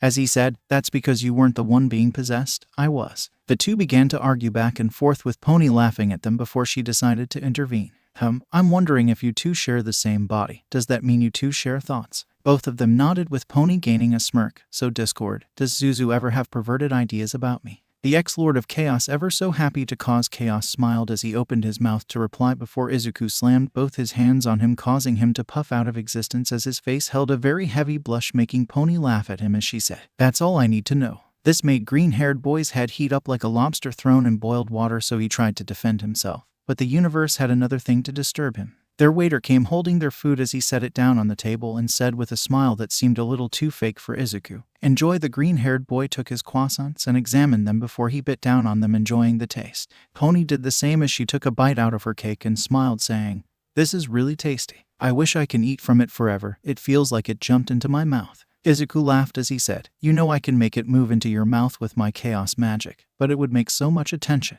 The girl smiled. "You can, can't you?" Discord said that he wanted to make it sing and dance for me. The boy took the request for a moment and wondered if he should actually do it, but he wanted to make this date memorable for her, so he said in his head, "What the heck, let's do it." He can distinctly hear Discord yell in happiness. Seriously, the guy had a serious love for all things chaotic, not that 𝗂𝐿 can blame him, it was his thing after all. So with a flick of his finger, the cake stood up with the crepe pieces and began to dance around along with the coffee pony. The horse girl could only watch in amusement. "We're the tasty foods that will make you smile, and put that frown away," the cake sang as it entered her mouth, making her smile. It was all happiness till a waiter came in their direction and said with anger in his voice, "Are going to seize your actions, or are going to kick you out of here." This caused 𝗂𝐿 to frown as he said, "What's your problem? We're not disturbing anyone. Everyone seems to be having their own food, and we're barely making a noise." The waiter seemed to get angrier by the minute as he replied, "You and this girl of yours were an annoyance the moment you came into this store, so I want you to leave." This made 𝗂𝐿 get angry as he was about to go and punch him in the face, but Pony stopped him. He looked at her as she shook her head, signaling to him that it was not worth it, and that she'd leave anyway to go and meet her mother. This boy shivered as he thought about that. He grabbed Pony's hand as he walked outside the cafe while having their stuff put inside a box. He looked at the cashier as he paid them money. "We're not going to give you a good review." The cashier could only smile awkwardly, as this was the third time this week one of the new waiters kicked a customer for not living out of their ideals. 𝗂𝐿 and Pony then walked out, but 𝗂𝐿 then allowed the back of his shirt to snap itself. The effect was immediate, but it will be noticed later on. Pony looked at her boyfriend and said, "I'm sorry, Zuzu. If I didn't tell you to make the food sing, they wouldn't have kicked us out." 𝗂𝐿 then kissed her, saying, "Never say that again. They wanted to kick us out from the beginning, but they used this as an excuse so they can come up on the moral high ground." The horse girl smiled as she told her boyfriend, "Come on, Zuzu, let's go see my mom." 𝗂𝐿 smiled worriedly as he tried not to feel afraid of Pony's mom. But inside the cafe, one of the workers there stood beside the wall, and he heard some ruckus from inside it. He put his ear to the wall to check if they had some infestation of some kind, but he didn't find anything, so he shrugged. Little did he know that inside the wall was a huge swarm of frogs was inside the walls, and in the next few days, they will attack the cafe. 𝗂𝐿 and Pony continued to walk together till they reached a small farm where Pony used to live here. 𝗂𝐿 looked at her and said, "You used to live here?" The girl nodded, but 𝗂𝐿 said, I thought one of the most famous pro heroes in America will have a fancier house, but to each their own." Pony giggled. "Mom likes to live a modest. She also likes the farm life because my grandpa taught her that a person who really wants to be a hero should live a modest life so he can understand the pains of regular citizens." 𝗂𝐿 blinked as he found this to be very moving. Then Pony added, "But Mommy also hates to do taxes for big homes and buy groceries. So yeah, we live on a farm." 𝗂𝐿's sweat dropped as he said, "So she's basically cheap." Pony looked at him, "Very much. At least she does charity." 𝗂𝐿 nodded as Discord said, "So she's cheap on her family." 𝗂𝐿 asked her, "Pony, how come you never told me about your dad?" The girl blinked before a sheepish expression appeared on her face. "Well, Dad is really nice, but his appearance may be scary for some people given that he's built like a wall, but he's really a sweetheart and can cry from watching a movie. If anything, my mom is the person who wears the pants in the house." She stopped a little as she said, "Be careful, my little brothers love to cause chaos, so don't give them ammo against, or God so help I'll shove one of my horns where the sun doesn't shine." 𝗂𝐿 lifted his thumbs as he shivered in fear as he knew Pony meant it. Pony walked to the front door and knocked on it rapidly, but then a huge scream came, "For the love of God, if you're some of those scout girls, I'll..." The door was opened when a woman with blonde hair and cow horns stood there looking at her daughter. "Pony, sweetie," the woman hugged the teenager who was more than eager to return the huge, only for the woman to separate all of a sudden. "Wait, how are you here and doesn't school start tomorrow?" Pony nodded. "Well, Mom, 𝗂𝐿 and I went on a date in America. 𝗂𝐿 teleported us here from his house to here, but we had some trouble on our date so we came here directly." The hero blinked a little before she massaged her head and said, "Okay, I can technically arrest you both for illegal quirk usage, but I'll let it slide this time." She grabbed Pony and dragged her as she said, "Tell me everything about Japan, sweetie. It's been a while since I've been there." The girl smiled as she used her horn to drag 𝐒𝐿𝐴 inside her home, with the boy tilting his head in confusion, feeling left out. 𝐂𝐿ady looked at him and said, "Well, how can I forget about you? The little punk who stole my pony's heart." She looked at her daughter. "Go bring your pa. I want to have a word with 𝐒𝐿𝐴." The girl at her boyfriend, who swallowed heavily, begging her not to leave as he was seriously afraid of her mother, and the vibes she was giving him was making him feel any better. The girl simply laughed at him as she went away to bring her father. 𝐂𝐿ady began to circle him, but 𝐒𝐿𝐴 felt like he was in the ocean with a shark waiting for the perfect moment to strike. She asked him, "So you're the big shot that took my girl's heart? I don't see anything impressive about you." She eyed him up and down, shaking her head.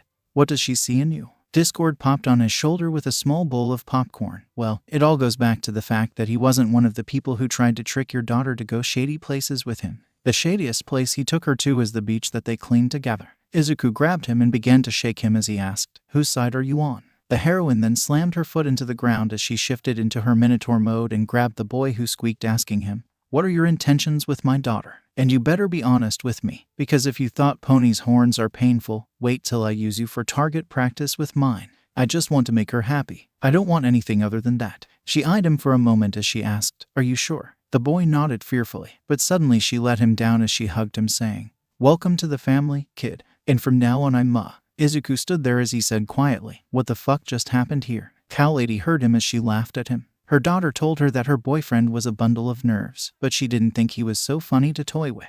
The boy literally melted between her hands. She looked over the corner to see her husband still crying that his daughter is there. "Seriously, Harold, how can someone like you be such a crybaby? Man up for once." The man looked at her and said, "I'm just happy that I saw my baby girl." Harold was a 6 feet man with an ox head and a serious expression etched into his face. He had huge horns on his head. His entire body was muscled from working on the farm, from planting to taking care of the animals. But his appearance was a contrast to his behavior. The man was soft-hearted, and he can cry from watching a sad commercial. 𝗂𝐿𝐴dy said, "Well, you have to meet your daughter's boyfriend." Suddenly a huge ruckus was heard from the second floor of their house as 2 boys came crumbling down. "Pony has a boyfriend.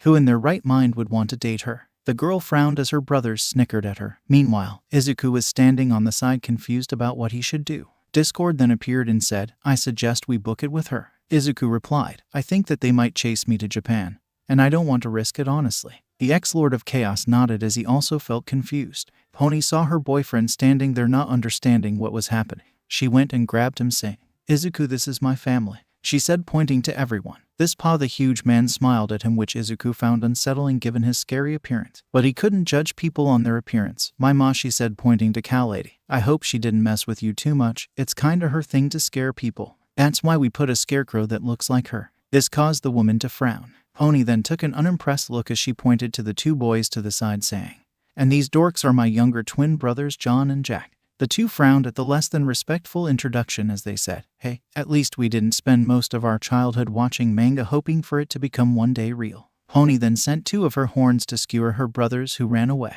The rest of the time at her family's home was as eventful. He talked with her dad and found that the guy was originally Japanese, but he changed his name when came from Japan to merge better with the American society. Pony's mother tried to scare him some more, but Pony always stopped her. Her brothers begged him to give him some juice on their older sister, but remembering her threat, he wisely didn't say anything. In the end, 𝗂𝐿𝐴 used Pony's room to go back to his room in Japan.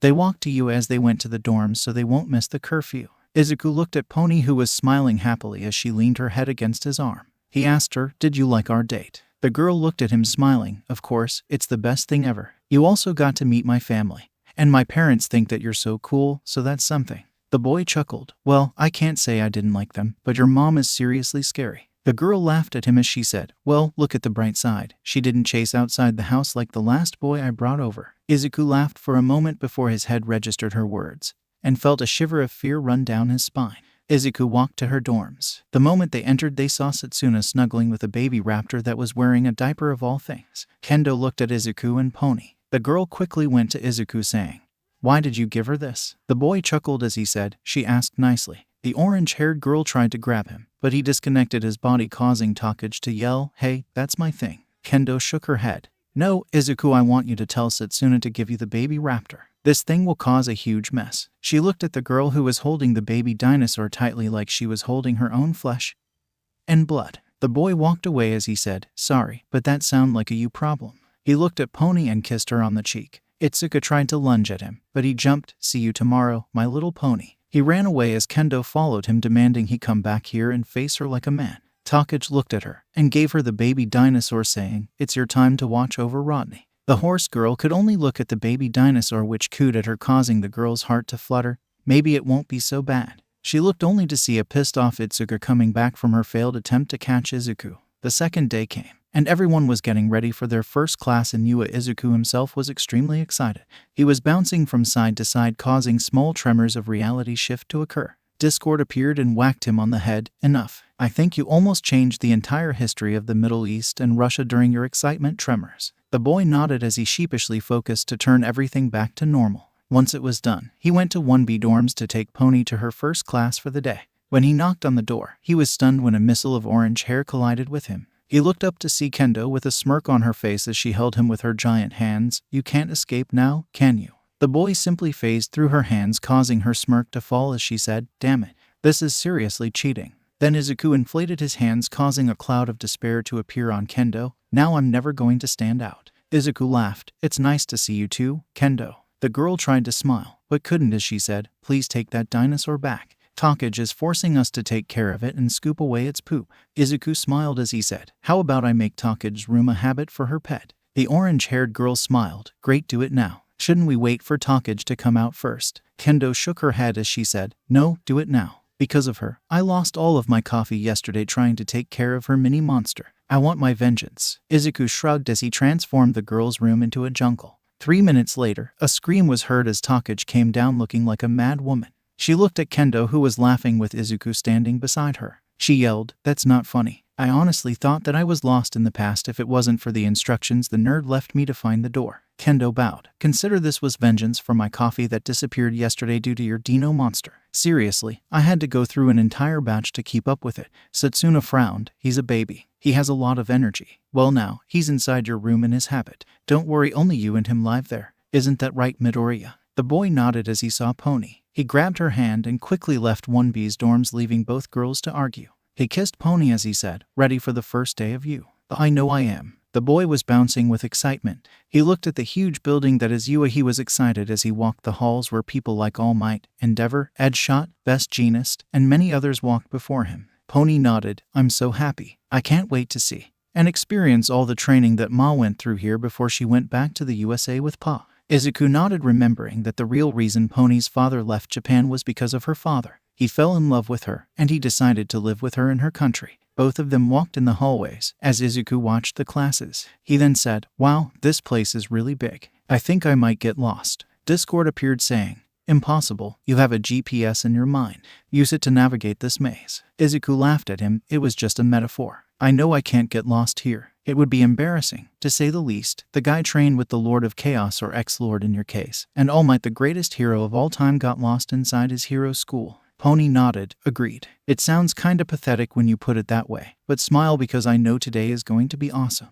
𝗧𝗍𝐿 was excited like she was on the first day, but he couldn't wonder what were they going to do, but he shrugged since he was going to know either way. He walked Pony with Pony till they reached Class 1B. He looked at her and kissed her lips, saying, "Have a good day, sweetheart." The girl smiled. "You too, Zuzu, and try not to cause too much trouble. I promise." The girl didn't seem too convinced as she said, "Discord, keep a good eye on him and make sure he doesn't get into too much trouble." The creature appeared on his shoulder as he said, "I promise, Scout's honor." The girl nodded as she entered her classroom with 𝗧𝗍𝐿 left behind as he said, "I feel attacked." Discord replied, "You should." 𝗧𝗍𝐿 pouted, "Meanie, you're an extension of me now, so that means you should take my side, not anyone else's." Discord laughed as 𝗧𝗍𝐿 looked at him. "Isn't that how it's supposed to work?" Discord shook his head, much to 𝗧𝗍𝐿's dismay, as he explained, "You see, it's true that I'm only an extension of you at this point, but I also have free will. While I can't go away from you, and I'm entirely bonded to you no matter what, I can still have my own thoughts, ideas, and feelings. In other words, think of me as your personal dark shadow." 𝗧𝗍𝐿 hummed as he stood in front of the door of Class 1A. "Wow, I didn't notice when I dropped off Pony, but these doors are huge. I think they're made for people with giant affection quirks like Mount Lady." Discord snorted, or it was made because someone was trying to compensate for something. This made 𝗧𝗍𝐿's face go red as he heard Discord laugh. He entered the classroom only to be greeted by the most unholy sight. "Get your legs off the table. This is an insult to the people who were here before us, and the fine craftsmen who work day and night to produce such fine tables." 𝐻𝐸 stood reprimanding Bakugo, who looked like he didn't give a fuck at all because he didn't. The blonde boy looked at him as he said, "What did your previous school put a stick up your ass so you think you're better than me?" 𝐻𝐸 took a step back as he adjusted himself. "Let's start again. I'm Tenya 𝐻𝐸, and I'm for 𝗵𝗵𝗲 𝗔𝐻𝐸." He was cut off by Bakugo, who said, "𝗵𝗵𝗲, so you're an elitist. I'm gonna have fun tearing you a new one." 𝐻𝐸 was taken by surprise as he gasped and said, "You dare threaten your own classmate? Are you sure that you should be in the hero course?" Izuku walked up to 𝐻𝐸 and greeted him as he felt Bakugo look at him with the fury of 1,000 demons. "Hey 𝐻𝐸, how are you doing today?" The boy swiveled on his feet as he faced Izuku, taking both boys by shock. 𝐻𝐸 looked at Izuku. "Midoriya, you saw the truth of this test. When everyone went running, you ran to help her. I must admit that you're the superior student." Izuku rubbed the back of his head as he laughed awkwardly at 𝐻𝐸's earnest behavior. Izuku then turned around as he felt someone enter the room, only to see Ochako, who was smiling at him. "Midoriya, how are you doing? Are you excited as I am for the first day?" She stopped for a bit before she asked, "And was your date with Pony last night? Was it good? Did you have fun? Did you kiss?" Izuku's sweat dropped as he said, "Well, it was fine, all things considered." Discord appeared on his shoulder as he said, "He got kicked out of the cafe." He looked at his mentor as he said in annoyance, "They didn't need to learn that. Why did you tell them that?" Izuku grabbed them as he began to shake him rapidly, causing both of his friends to sweat drop at the comedic. Izuku was then slapped across the head. He looked only to see Dark Shadow, Tokoyami's quirk, above him as it said, "Hey, stop abusing him. We sentient quirks have feelings too." Izuku frowned as Discord said, "Your teacher's coming. Take your seats. You want to give him a good impression." And true to that, everyone was in their seat, as they all watched a caterpillar of sorts roll inside the room, making everyone ask themselves, is that his mood of transportation? Aizawa came out of his cocoon, and he entered his teacher mode, looking around as he nodded, "Good, you're all rational students." He then introduced himself. "For those who don't know, my name is Shouta Aizawa, and I'll be your homeroom teacher for the next 3 years. He scratched his head as he said, "Now, I know this might be shocking, but I'll give you all clothes and I want to all head to the training field." He picked a sports uniform and threw it to Izuku, who caught it before he left. Izuku blinked as he held the uniform. He looked at the others and said, "Well, let's go." With that, everyone exited the classroom, not knowing the ordeal that they were about to face. A chaotic day. Izuku was the first student to make it out to the field, given that can effectively slow time around him, or contort reality to his will. He was greeted by Aizawa sitting there watching the clouds and waiting patiently for his students. The boy grinned a lot as he made his footsteps soundless and made his way toward him. Once he was beside him, he asked, "So you and Ms. Joke are really dating?" The man jumped around, throwing his scarf toward the boy, who made himself intangible. The hero looked at him and used his quirk to scare the boy, who didn't flinch, only saying, "When you had looked death in the eye like I did, something like this seems trivial." The man scratched his head and deactivated his quirk. "Day 1, and you're already proving to be a problem child. First, demons in your room. Second, giving your classmate a baby dinosaur egg. And now talking about me and that she demon of a woman to be in a relationship." He pinched the bridge of his nose before saying, "You need to control yourself, problem child." Izuku shrugged. "In my defense, I have 10 years worth of fun with my quirk that Nezu promised me to do. He said it is best so I can help him rule the world after he passes away. Someone to carry his legacy." Aizawa's eyes widened as he readied himself to call DEFCON 1 to the other teachers, so they knew that Nezu's world domination plan has kicked off. Also said to make a sleepless hobo's life in you harder than it already is. Aizawa's eyebrows twitched. "Do you have any idea who is that?" Aizawa felt his sanity fade. "Of course, the rat wants to make his life hard." The man looked at him. "I don't have the slightest clue. Good luck looking for him." The boy smirked. "And regarding the Ms. Joke part, didn't you call the coconut that you emerged with from my room of horrors Emmy, which is Ms. Joke's maiden name?" Again his eyebrows twitched, and he felt like he was being blackmailed by Nezu too. "0, the Chaos Edition." The man could have sworn he heard Nezu's laughter here in the field, but swallowed a huge lump in his throat and tried the best to ignore him. The boy was going to be a handful, but with a power like his, he was going to be a walking nightmare to villains. On the other hand, this boy will be the end of him. The man looked around him. "Yeah, we're dating, but I only act like that we aren't dating so villains won't target her. Unlike me, she didn't manage to grab the anger of several underground warlords who want nothing but gut her alive and anyone she cares for." He stopped before adding, "So do your best to stay quiet about this, or else," the man said, gripping his scarf tightly. The boy nodded his head quickly, as Discord popped on his shoulder. "Well, you can't kill him, because if you do, you kill me too. I'm too young to die, never mind too handsome." The ex-lord then fell on the boy's shoulder as he covered his face with the back of his hand.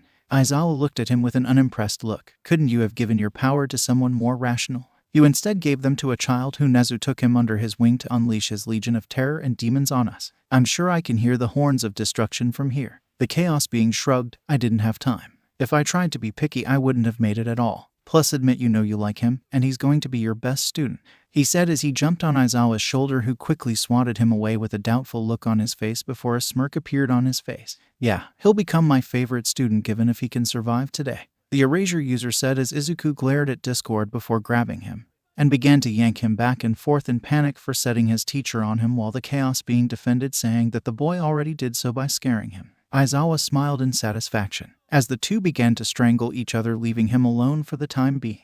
He waited for 5 more minutes before the students began to show up. Once everyone was there, he used his scarf to separate Izuku from his spiritual mentor. Aizawa was unsure what the ex-Lord of Chaos was at this point, but as long as he kept Problem Child on a leash, he didn't care too much about the specifics. It took you all 10 minutes to arrive here. You kids aren't rational. Next time, I want it to be half this time, got it? The students nodded their heads saying, yes, Aizawa-sensei. The nighttime hero nodded his head as he said, good, now we can move on with our program.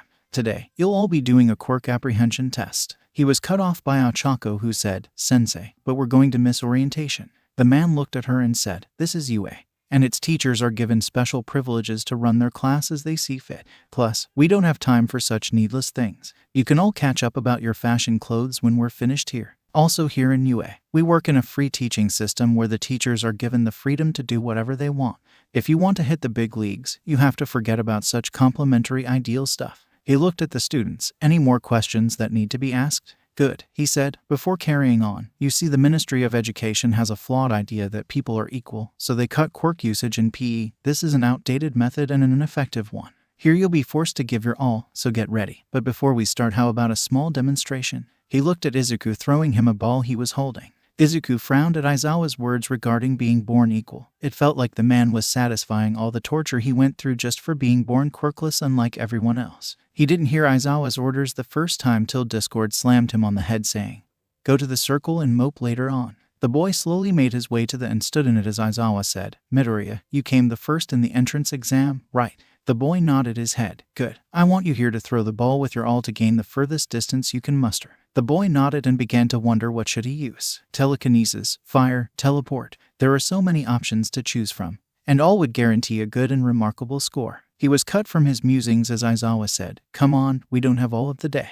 Throw it already or get ready to be expelled. The boy nodded his head as he said, all right, I know what to do. He then turned his hand into a claw and grabbed the air itself as he ripped it apart, leaving a gaping hole that led to space, and the moon could be clearly seen from there. It was at this point that one of the students asked if that was the moon, to which Izuku replied, why yes. Yes, it is. The boy threw the ball through before closing the hole, waiting for the device with his teacher to register. The man waited for a couple of moments as the device began to malfunction before it showed the symbol of infinity. Aizawa scratched his head. I guess I should have seen this one coming. He turned to the students and said, the exams you're about to do today will show your limits. All of the students were shocked that he scored infinity. Bakugo was the one who was shocked the most. When the nerd saved him, he thought that it was only telekinesis, but turns out the nerd was holding out on him. He was looking down on him. No way was that happening on his watch. This must be rectified immediately, or else Deku would start looking down on him like he always did. The boy's hands began to sparkle. Deku, you worthless son of bitch. Tell me since when you can do this. Under normal circumstances, Izuku would tremble in fear, but now he didn't.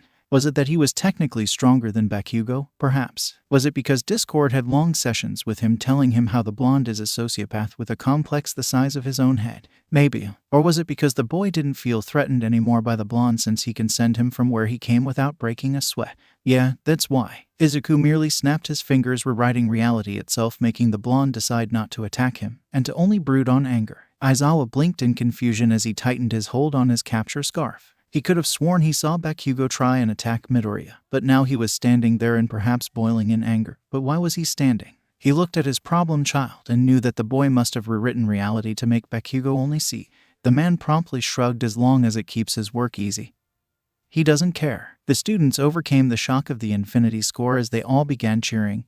That's so cool. We get to use our quirks. 𝗧𝗲, the boy with the tape dispenser, said with a smile on his face, excited to test out his quirk. He was then followed by Mina, who was jumping up and down. This is going to be so fun. I can't wait till my turn comes around. Her words didn't go unnoticed by the erasure hero, who frowned at the notion that this is fun. The hero looked at his students, giving them the scariest smile ever, and said in a low, eerie voice, "You think this is fun? You think that heroics is about fun? Well, how about we make this endeavor of ours a little bit more interesting and fun? From now on, the person who scores the least on the quirk test will be expelled." This caused murmurs of fear to resonate among the children, who seemed afraid at the prospect that they were going to be expelled on the first day without even getting to get the syllabus. 𝗂𝗧𝗪𝗄 was clearly displeased as she yelled, "Expelled on the first day? You can't do that. We only arrived here. That's totally not fair." Aizawa gave her a sharp look. "Fair? You think the world is fair? No, it isn't fair. Egotistical villains, natural disasters, floods, wars, diseases, discrimination, and many more aren't fair. That's why he said, pointing at 𝗂𝗎𝗄, "a hero must strive to combat them and make the world a safe and fair place. For that, if you think that the next 3 years will be a walk in the park where you chat and go to eat at MC, you're in for a rude awakening. For that, I want you all to work your hardest through the next 3 years." His face went to normal. "I want you all to go beyond plus ultra." The students were stunned but nodded their heads as Aizawa said, "All right, we're losing daylight.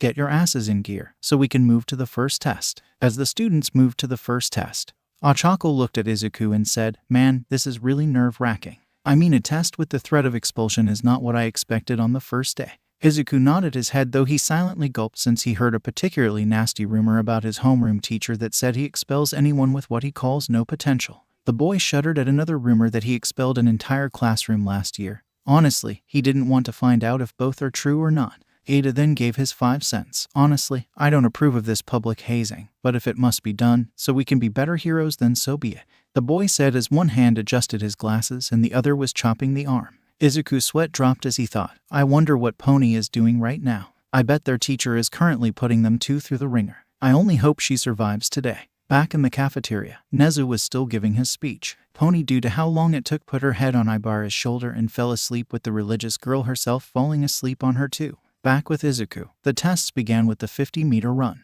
The first 2 people were Ada and a girl named 𝗬𝗬, who had a mutation quirk that gave her frog-like features. The two stood at the beginning line as they waited for the signal before it went off. Once the run began, Ada's mufflers began to smoke as he went flying through the field and finished first as he said, "I could only use so much on this small track." He scored 2.4 seconds. 𝗬𝗬 hoped her way through as she managed to score about 5.26 seconds. The girl ribbited a little as she said, "I honestly thought I would do better, ribbit." She then walked back to the class with Ada. They were followed by 𝗂𝗧𝗪𝗄 and a boy with a tail named myheroacademia. 𝗂𝗎𝗄 used her quirk Zero Gravity to lighten her clothes and ran as quickly as she can once the race began. In the end, she managed to score 7.12 seconds. She smiled. "Well, that beats my middle school score." 𝗂𝗪𝗄, on the other hand, merely jumped using his tail as a booster till he reached the end, scoring 5.12 seconds. He frowned, given that his quirk doesn't really give him any advantage on any of the tests other than this and the ball throw. The next pair were Mina and an eccentric blonde named 𝐒𝐩𝐢𝐵.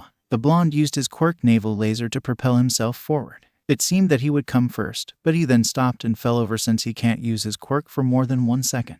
In the end, Mina made it first through the finish line, and then 𝗂𝗪𝗄 followed her a couple of moments later. Then came the most controversial part of the 50-meter run, gyro against 𝗂𝗎𝗄. At first, it began normal, with 𝗂𝗎𝗄 making skates with rockets boosters on them, and Gyro safely using OFA. But when they began, Gyro tried to run only for the power to go off and for her to fly face first. She looked and asked, "What the hell?" She couldn't get to continue the question as Aizawa wrapped his bandages around, asking, "I erased your quirk. Were you trying to break yourself?" He then pulled her closer, but what happened next shocked everyone. Once Gyro was in front of him, she kicked where it really hurts and said, "Listen here, I don't care if you're my teacher, but do this with me again and I'll call my parents to tell my lawyers that my teacher is sexually harassing me, got it?" The man was groaning in pain as she added, "Second, I already told the school that my quirk mutated during the entrance exam, but now I have control over it. So the real question, why were you talking to me as if I have a fetish for breaking my bones?" The man stood up, rubbing his groin. "I admit this was an oversight on my end, but next time try to use your words rather than your legs." The two glared at each other before Aizawa said, "Great, 2 problem children this year." He can already hear Nezu laughing from his office. In the end, Momo got 3.1 seconds while Kyoka got 2.86 seconds. Now, it was Izuku's turn against Bakugo. The boy smiled as he waited for the signal. Once it went off, Izuku transformed into a phoenix and flew quickly to the end, scoring 2.1 seconds while Bakugo scored 5.12. After that began the grip test. It was where everyone has decent scores, but 3 stood out. First was 𝗵𝗲𝗠𝗀𝐿, a boy with 6 arms who managed to score 540 kgs, while another boy with huge lips managed to score 420 kgs. The shocker was 𝗂𝐭𝐲, who manifested extra arms, 10 to be exact. He turned them into diamond-like material and squeezed, breaking the device. The boy blinked as his teacher sighed, saying, "I'll put it as infinity." 𝗵𝗲 came up to him. "Your quirk must be handy given you can alter reality itself." The boy chuckled a little, trying to forget the hell he had to go through to train his powers. After that, it was the jumping high test, where 𝗂𝐭𝐲 used his flame powers to bypass it by flying over the pit of sand to the other end. He didn't know why, but for the briefest of moments, he saw Todoroki glaring at him like he killed his mom or something. After that, it was some usual tests such as push-ups and sit-ups, where he used his power to give extra juice to keep him going for the longest time possible. After that, it was the repeated side steps, where 𝗂𝐭𝐲 turned his legs into rubber and gave a spring-like shape as he made the ground rubber-like. In the end, he passed with a very high score on this part of the test. After that, it was the ball throw, but 𝗂𝐭𝐲 stood out as he already performed it. He looked around looking for Discord, only to see him talking to Dark Shadow, much to Takayami's displeasure. 𝗂𝐭𝐲 frowned too as he tried to summon him, but the being merely flipped him off. He sighed as he saw Bakugo stomp to the circle. He quickly walked to Kyoka and said, "Cover your ears." The girl, although weirded out, nodded. Bakugo then tried to unleash the greatest explosion he can to score an infinity like 𝗂𝐭𝐲, but only ended up with 1 kilometer. The boy screamed in anger, "Listen here, Deku, this doesn't mean you're better than me, got it?" The boy saluted him, "Of course, Captain Porcupine." The blonde-haired felt his eye twitch but went back to his place, wondering when the nerd grew a spine. He was supposed to be a pebble, but now he felt like a fucking mountain. He was followed by Ochako, who merely touched the ball before sending it flying away into the cloud, never to be seen again. Aizawa sighed. "Problem, children, that's another infinity." The girl blushed heavily as she walked back to her place, trying to avoid questions from her classmates. After that, it was the final test, the endurance run, where 𝗂𝐭𝐲 was creative as he was opening portal after portal and covered the distance much easier than others. Finally, the scores were finished and 𝗂𝐭𝐲 was first, Momo was second, Shoto was third, and so on till the last, where Minoru was last, so the boy was crying that he was about to be expelled. 𝗂𝐭𝐲 wanted to sympathize with him, he really did, but the boy spent most of his time sexually harassing the girls, which made 𝗂𝐭𝐲 angry. He had a girlfriend, so he knew it wasn't exactly cool. He can also tell from the girls' expressions that they're also kinda happy the boy was going home. Aizawa then looked at everyone, and by the way, no one is getting expelled. Everyone froze as he carried on. "It was a logical ruse to make sure that all of you gave it your all," the man said as he smiled creepily, and 𝗂𝐭𝐲 can tell from the expression of the girls that they were disappointed. Even Momo, when she said that it was obvious, was disappointed that the pervert wasn't gone. Aizawa carried on. "But that be said, I expelled an entire classroom last year, so mind to be careful, you might have passed, but believe you barely made the cut, so I would watch my back if I were you." The man stalked off as he told everyone to go get their syllabus. 𝗂𝐭𝐲 walked off with Uraraka and Ida, saying, "Man, today was really something. I can't wait till I can cuddle with Pony." This managed to get a reaction from Ida talking about morals, which caused the green-haired boy to say, "Ida, I said cuddle, not of babies. You should seriously learn how to calm yourself." Both Ochako and Ida blushed at the comment as 𝗂𝐭𝐲 just laughed. After that, 𝗂𝐭𝐲 walked to Class 1B to see his girlfriend. He waited for a bit beside the doors till they finally opened as their homeroom teacher left. He looked inside and saw that Pony was chatting with Itsuka and Ibara. Gaining a devious smirk, the boy melted into the floor as he slowly crept into Pony's shadow. Discord appeared beside the door frame, saying, "This is a bad idea." Once he was in position, he popped from it and yelled, "Got you." The two girls with Pony shrieked in fear, while the girl herself, having experienced this more than once, replied by throwing her hoofed feet backward, causing a huge crunching noise to appear, and every male in the vicinity of the sound to cry out in agony. 𝗂𝐭𝐲 slumped to the ground. "That's really uncool, Pony. You almost ended me. That really hurts, you know. Never hit the guy where it hurts. It's a golden rule." The boy stood up weakly as he rubbed his groin, mentally saying, "Now, I know how Mr. Aizawa felt when Jiraiya kicked him." Pony looked at him with little remorse. "I told you to never scare me again, but you would never listen. Consider this as your punishment." The boy frowned as he saw Itsuka laughing in the background at what she considered payback for the Dino thing, while Ibara smiled at him. The boy then said, "Okay, aside from you trying to get my soul to leave my body," Kendo clutched her stomach as she laughed out loud, "how was your day?" "Mine was interesting." The girl put her hand on her chin. "Well, it really wasn't all that. It was mostly doing orientation among other stuff. I had a good nap while the principal was speaking. Ibara's hair makes for a really soft pillow, kinda like yours." Both mentioned teens blinked before running their hands through their hair and saying that they don't find it that soft. The boy shook his head as he said, "Well, I'm here now, and you can sleep on my hair as much as you want." The girl giggled as she ran her hand through his messy curls, while Setsuna said, Let me have some of this action. The lizard girl began to run her hand through the curls as the boy went red. Her hand was slapped away by Pony, who said, "Zuzu is my boyfriend, go find your own." The lizard girl pouted as she walked away before blowing a kiss at Izuku, much to Pony's ire. The boy saw the angry look and quickly did something to calm her down. The boy then used his powers to summon a bouquet consisting of roses, lilies, and many more. The girls began to squeal at how romantic this was, while Pony smiled at this. "Thanks, Izuku. I really needed this." The boy gave the girl the flowers and she gave them a huge sniff. She then plucked the rose and smelt it as the girls cooed. She then ate it, much to the girls' shock, while Izuku just stared blankly at her before shrugging. Kanoko, one of her classmates, yelled, "What are you doing? You should put it in a vase, not eat it." She was beyond shocked at how Pony was calmly eating the rose. This was a sweet romantic gesture, only to be thrown away in such a way. It felt wrong. The horse girl looked at her. "Did you forget that I'm half horse? I eat these for lunch, literally. Look in my lunch bag." The girls curiously opened the girl's lunch bag, only to see a bunch of green grass, hay, and a lot of flowers. The girl's sweat dropped at the contents. She's taking this half-horse thing seriously. The girl walked out with her boyfriend and they began to talk about their day. The girl asked him, "So Zuzu, what did you do on the first day?" "I already told you what I did, so spill." The girl ordered as she pointed her finger at him, making him chuckle a little. The boy said, "Well, my teacher put us through the ringer when he did a sudden quirk test to test our abilities. And it was intense, to say the least." The girl tilted her head as she didn't get what was intense about that. She actually preferred that to the boring speech she had to endure. The girl asked, "I don't get it. What's so wrong with that? I mean, it's better than hearing some boring old speech. I'm sure I almost died from boredom." Discord popped into existence as he said, "It wasn't the test that was intense. It was the endgame that was intense. Their teacher actually told them that if anyone came in last that he will be expelled since he has no potential." Pony whistled. "Wow. That was one heck of the day. Still seems a bit better than watching a speech for 2 hours. The boy shook his head as he looked at her, and knew that she was stubborn as a boar. "Though, our homeroom teacher did say that we're going to do the same thing tomorrow morning."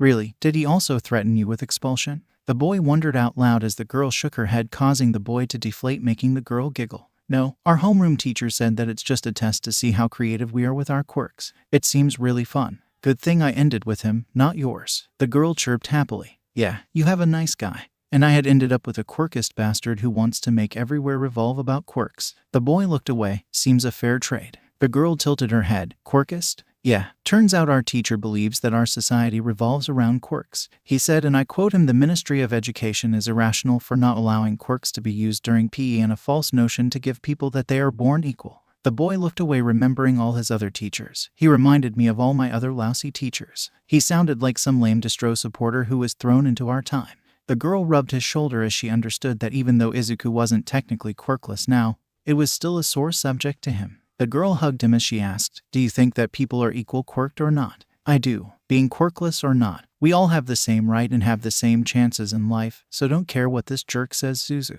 She grabbed his hand and dragged him, saying, "Let's go to my dorm so we can hang out." The boy was pulled along with the enthusiastic horse girl. When they were gone, somebody stood out of the shadows with a somewhat somber look on his face. It was Aizawa. The hero was somewhat disappointed with himself when said that the Ministry of Education is giving a false sense.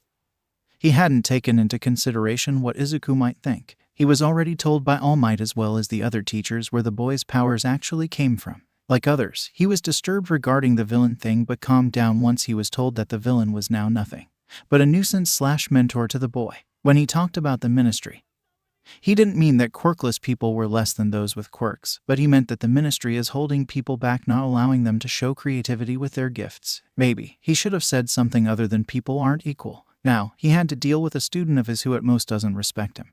And at worst he doesn't trust him, which will be a huge hinder in cases of life and death situations. He shook his head as he said, "I really messed up this time." Back with Izuku, the boy was dragged to 1B dorms with Pony. Once he entered it, he saw the boys playing video games. Kendo was talking with Tetsu, Shizaki was reading the Bible, and Satsuna was hugging her dino baby while feeding it milk. Should he tell her that dinosaurs don't drink milk? He shook his head, wanting to see the end of this show when it backfires in her face. "Hey," he heard a loud shout. He looked at the source only for it to be the boy from yesterday, Monoma if he remembered correctly. The boy walked to him and said, "What is a member of the inferior class wanted doing here? Are you here too?" He was knocked out by Kendo performing a neck chop as she apologized. The boy's sweat dropped at this as the boy was led away from them. Pony then began to hop. "So what do you want to do? How about we watch a movie with each other? Or we can read a book. Or we can." beheld her as he said, "Take deep breaths, pony." The girl began to take a deep breath as the boy let her go and asked, "Are you calm now?" The girl nodded her head as her boyfriend said, "Let's go and watch a movie." He then gained an idea. "How about instead of watching it, we go inside the movie?" The girl was intrigued by the idea as she nodded her head. Before she can speak, one of her classmates Ryuko Yanagi popped out of nowhere asking him, "Can you spawn me inside a horror movie? I really want to be a part of one." The boy blinked as he thought about it. He shook his head as he didn't want someone dying from a movie. The boy shook his head as he said, "Sorry, but I can't. There's no guarantee that you might survive, and I don't want to be responsible for your death." The girl frowned but nodded her head in an understanding manner. "How about you join us instead?" The girl thought about it for a moment before smiling and agreeing. The boy looked at Pony. "So what do you want to watch?" The horse girl tapped her chin before answering, "I want to go inside the Avengers movie." Both Izuku and Ryuko shrugged as Pony brought out a movie and put it inside the DVD player. Other people came to watch as Izuku snapped their fingers and both him, Ryuko, and Pony was now inside the movie much to everyone's shock. It gave them a good laugh as Izuku tried to make sense of their presence, not thinking the whole thing through. But in the end, they got out of it and Izuku went to his dorm before curfew.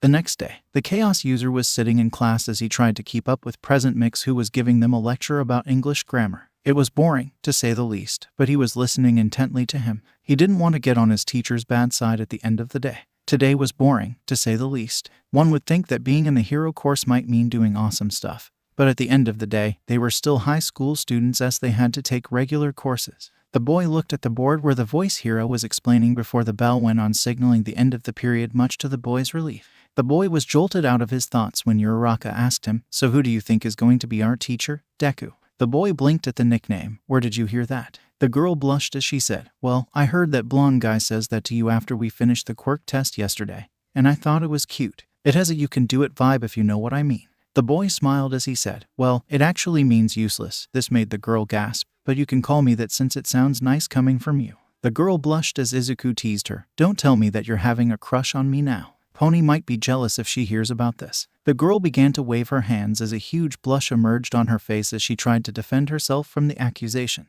Izuku could only laugh at her as he said, "Calm down. I'm just messing with you." The girl pouted as she began to punch him playfully on his arm, saying that he was mean. She stopped as she asked, "Who do you think is going to be our heroic teacher?" The boy already knew, but he decided to play dumb at the request of All Might. He simply shrugged, meaning that he didn't have the slightest clue or idea of his identity. The girl began to tap her chin as she said, "I think that he has to be a high-ranking hero, but someone who might actually come here, so that throws Endeavor out of the equation." The boy nodded as the flame hero wasn't a people person, maybe Riku the dragon hero. The girl asked. Suddenly, a loud noise came from outside the door, as it slid open when a huge man came in yelling, "I am here." A battle of chaos silence rang in the class as everyone looked with awe at the hulking figure that just entered the room. It was none other than All Might himself. All the students were now giddy that they were going to be taught by the #1 hero himself. It wasn't very common to see nowadays, so forget about being taught by him. The students began to cheer quickly as they looked at him, while the hero was smiling at the fact that the students were happy to see him.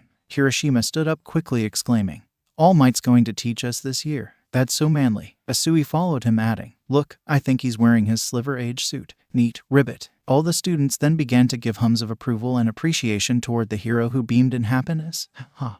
Yes, students, it is I, All Might. And from now on I'm going to be your heroics teacher. And you're in luck since you're the first class that I'll ever teach in my life." The blonde hero smiled as he saw the students cheer him on. His smile flattered a little when he saw his successor frowning while covering her ears as she pointed to them, meaning that he should use his indoor voice because he was hurting her. All of the students then began to ask him multiple questions as All Might cleared his throat. "All right, everyone, please calm down. I know that you're excited, but if you keep talking we'll go nowhere. Now as for your first lesson of the day, it's going to be..." He then held a small rectangle that had the word battle on it. "Battle training." Bakugo smirked. "Battle." Izuku carried on his thought as he smiled himself, while Discord appeared on his shoulder, worried that his successor might overdo it today. Training. The entire classroom buzzed into life once more as All Might again cleared his throat to have everyone's attention. All the students then looked at the blonde hero, who said, "All right, I hope this little habit of seemingly turning the room into a music party isn't going to be permanent. But yes, today you're all going to use your quirks to fight each. But you forget the most important part about being a hero is the costume.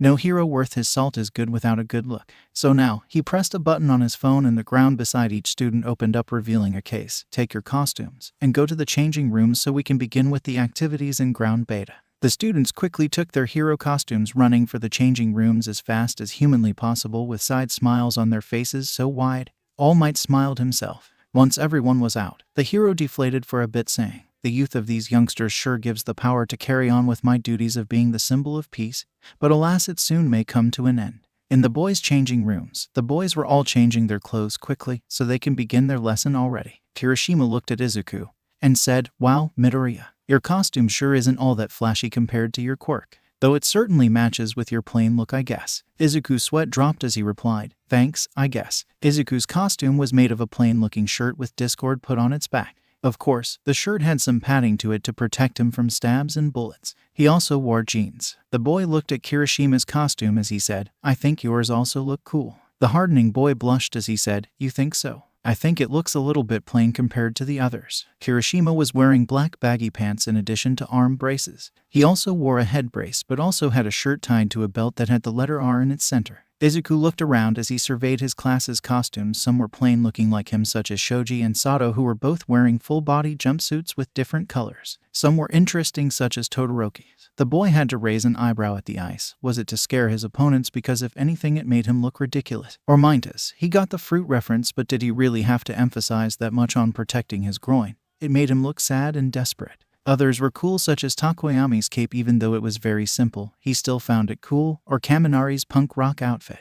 Near the end though, Minta saw something that made him drool. The boys looked at him confused as he said, "Look, I found a gift left to us by our predecessors," he said, pointing to a hole in the wall. Before he can even continue his rant, the hole was sealed shut. Everyone looked at Midoriya, who said, "All right, let's go. There's nothing to see here." Kirishima followed him as he told how manly he was, while the others shook their head before following. In the end, Minta cried out in anger, "Midoriya, why did you prevent me from seeing heaven?" A shout from the other side of the wall caused him to run out of the room, given that he was exposed. Because he's not a pervert. Gyro on the other side was fuming as she was contemplating knocking down the wall to send the idiot to Kingdom Come. She opted against it given that Izuku sealed the wall. She looked at the other girls saying, "The pervert had been dealt with. He won't be able to pull any more stunt on us since Midoriya sealed the wall from their end." All the girls present in the room sighed in relief, knowing that they can now change without the fear that the little midget or any other pervert for that will be trying to peep at them. The girls then all exited the room as they all went to training ground beta so they can start the day with All Might. 5 minutes later, everyone was at the training grounds waiting for All Might to appear as they chatted. Gyro looked at Izuku's costume and smiled. "You know, with someone with your power set, I thought that you would wear something more colorful and flashier, not something this simplistic." The girl herself was wearing a rather futuristic-looking punk rock suit. She was wearing ripped jeans with a jeans jacket that both had bracers on it, maybe to help her with the stress of OFA. In addition to that, she had her boots that had speakers and earphone jack plugs installed into them, so that was cool to some extent. And finally, she also had some speakers installed on her fingerless gloves at the request of Izuku to increase her strength and the strength of her sound-based attacks. Izuku shrugged as he surveyed the costumes of the girls. Some were skin-tight suits such as Ochako, Mina, and Tsuyu. Some were beyond him like Momo's leotard. How was that suit ever accepted beyond him? The last being Toru was just confusing. Was she really wearing just gloves and boots? He had to ask. He walked up to the girl asking her, "Toru, is your suit by any chance just boots and gloves?" The girl's gloves moved to behind her head as she began to scratch it. "Yeah, I mean I'm invisible so it shouldn't be any problem. Plus, it's the only I got going for me." Izuku snapped his fingers and the girl felt something appear on her body. "What did you do?" The boy smiled softly saying, "I just made you a real suit. Something that will protect you from fires, ice, wind, and even cause knives to be bent if you were ever stabbed. Plus, it becomes visible when you take it off, and invisible when you put it on." The girl then jumped on the boy, hugging him as she thanked him profusely. "Thank you so much. This is so awesome. I don't have to walk around naked now." The boy felt a small tap on his shoulder. He looked to see Momo, who coughed with a blush. "I know it's a lot to ask, but could you perhaps make a suit for me too that suits my quirk?" Izuku nodded his head, snapping his fingers one more time. The suit now looked similar to Momo's but covered a larger portion of her body. She now had a visor. She looked at the boy and tested her suit. Against her best wishes, the suit ripped, but when she took her creation, the suit repaired itself. The girl smiled as she said, "I have to thank you, Midoriya. You just made me a great service." The boy waved her off, telling her it was no problem. The boy was suddenly grappled to the ground by a crying Minta. "You bastard, why did you do that? With that suit, we saw her beautiful body. But now 𝐻𝐻𝐻." The boy was silenced as an earphone jack was shoved into his ear, sending vibrations to his entire body. As Gyro said, "I'd put a sock in my mouth if I were you." The entire class sweat dropped at the whole interaction as they returned to their weight a moment later. Seconds later, All Might came around with a huge smile. My, what wonderful costumes do you have? I have to say that you all look heroic in them. Now, without any further introductions, let go and have some action. Everyone followed All Might, who led them to where they had the entrance exam.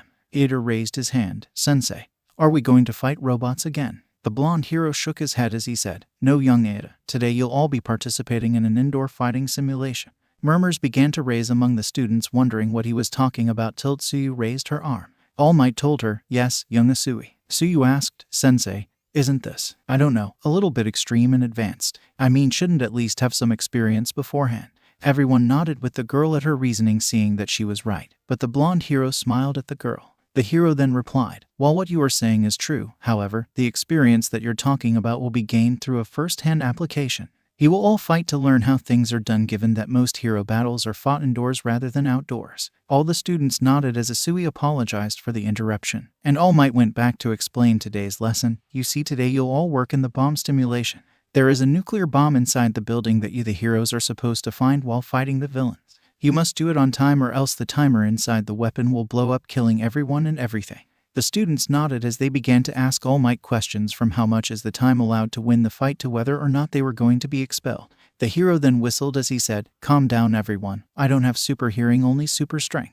Alright, you all have 15 minutes to find the bomb. There will be 2 teams each, 1 villain team and 1 hero team. Each team will consist of 2 members. The teams will be picked through lots. And finally, he looked at 𝗵𝘃𝗀. Under no circumstances are you allowed to maim or hurt your classmates. Got it. The blonde teen growls but nods his head nonetheless. The hero then picks up a box as Ida asks him, All Might, sir, is this a safe way of doing things? I mean, there is sure a better to pick teams other than drawing random lots. Izuku, who was beside Ida, shook his head. Actually, it's the best way to do it correctly. In real-life situations, you don't have control over who you end up with. It could be someone you worked with, someone you don't know, or someone you absolutely loathe, but at the end of the day, you have to work with them. This is the closest case for a real-life stimulation we can afford to get our hands on it. Discord then popped up saying, Plus, it makes the chaos of 2 heroes who don't know who to work together with much stronger. The chaos being was then swatted away by a huge fly swatter courtesy of Izuku, who looked unamused at being interrupted by the chaos creature. Ida nodded his head, as he made a note to anger Izuku, or else he might use sticky glue to combat his speed. His sweat dropped at the idea, but with his friend's quirk being chaos, he couldn't disregard it as a possibility that his friend made something special for him. All Might coughed. As enlightening as that was, I think it's time for you to pick up your teams. He then pointed to the box saying, In this box, there are 2 balls each that have a letter on them. The people who have the same letter will be at the same time. Now please, every student comes up and takes a ball to determine which team are you on. The students walked up to All Might and began to pick from the box. Eventually, it was Izuku's turn, who took his draw. He looked at the ball, which held A. The boy looked around searching for his partner. He then heard a bouncing noise, only to see Ochako coming to him happily as she said, Look at this, Deku. We're on the same team. That's super awesome. I'm really excited to work with you. It must be fate telling us that we need to work together. The boy chuckled at her excitement, but he looked around to observe the teams. He noticed Shoto standing with Shoji, who both held the letter B. He saw Maita standing next to an uncomfortable Momo, each holding the letter C. Kayoko was with Denki holding the letter G. Ajiro was standing with Hakagure, who was still bouncing with happiness for not having to walk around naked, and Team J. Tokoyami was with Tsuyu. On Team F, Sura was with Kirishima. On Team E, 𝗵𝘃𝗀𝗀 was stuck with a depressed Ida, and Team D, Mina was with Aoyama, and Team I. Finally, the last team was Team H, which consisted of Sato and Kota. All Might smiled, seeing that the groups have already been decided, and said, Well, young heroes, it would appear that you all have picked your teams. Now let's move on to who will be the villain team, and who will be the hero team. In the end, after getting picked by All Might from lots, teams A, B, G, I, and F were the heroes, while teams D, C, J, E, and H were going to be the villains. All Might then began to pick who will face off against who. In the first draw, it was Team J against Team B. The second draw pinned Team C against Team G. The third draw forced Team F to fight Team E. The fourth draw made each of Teams H and I opponents. And finally, the last draw pinned Team A versus Team D. 𝗵𝘃𝗀𝗀 looked at Izuku, grinning like a blood-angry savage. The green-haired boy merely stared back, annoying the ashen blonde teen who was about to attack him.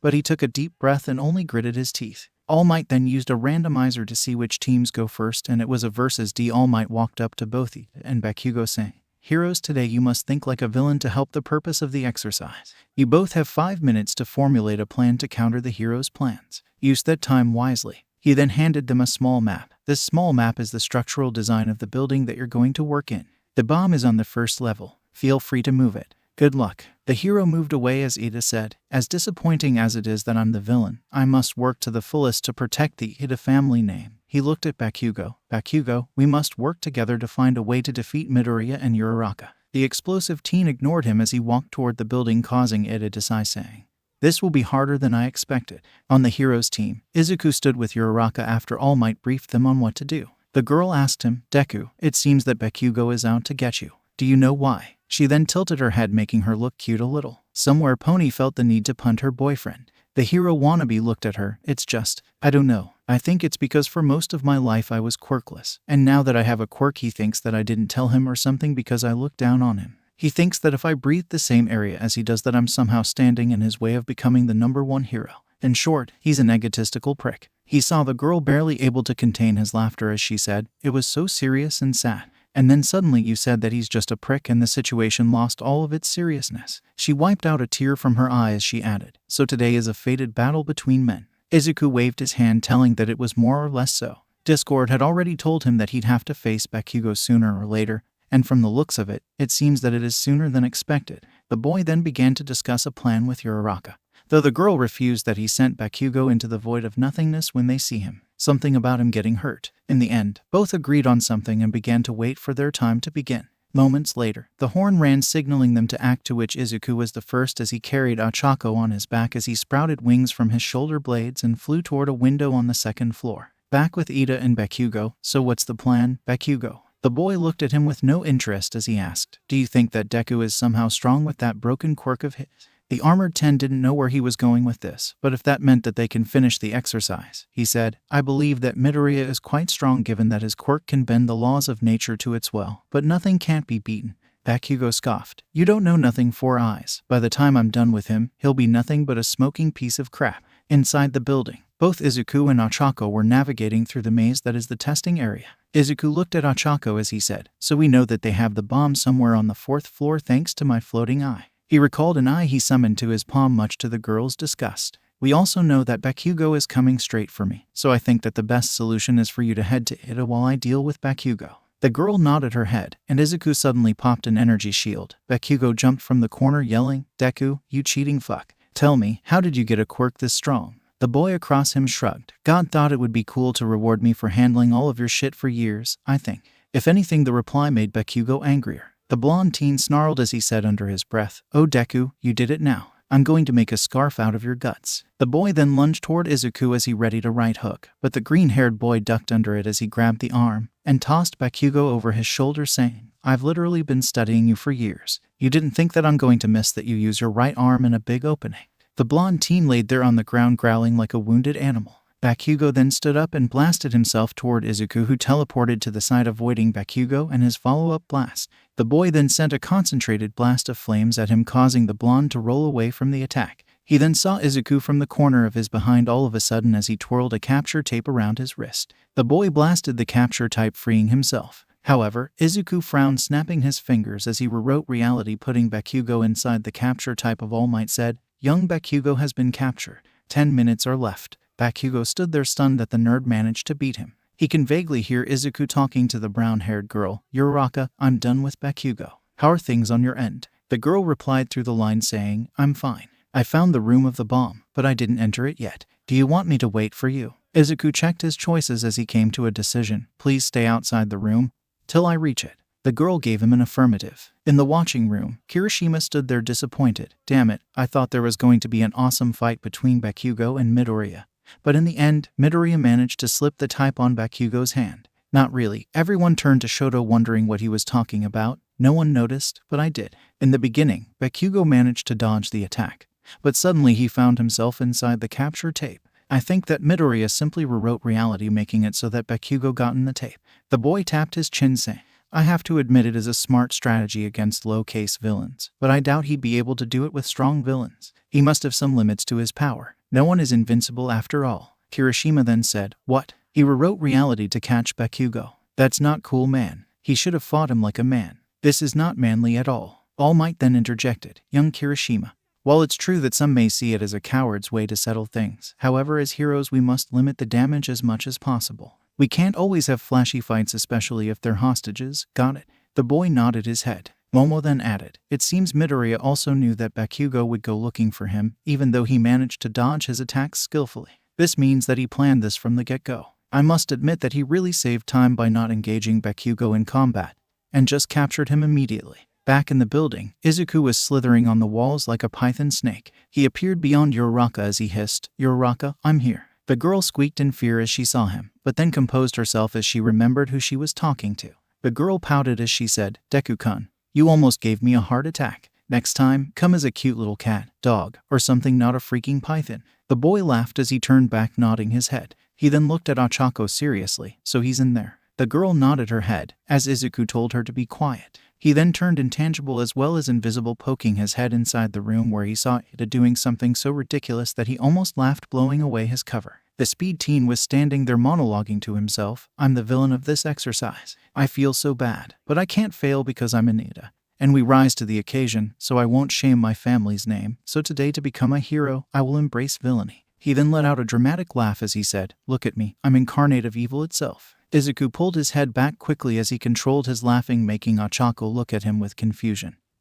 But he put his hand on her forehead and shared his memory with her. The girl had to put her hand on her mouth to not give out their location. The boy then straightened himself as he said, as entertaining as that was, I have a plan that just might work to our advantage. He then summoned something from midair and handed it to 𝗂𝗧𝗏.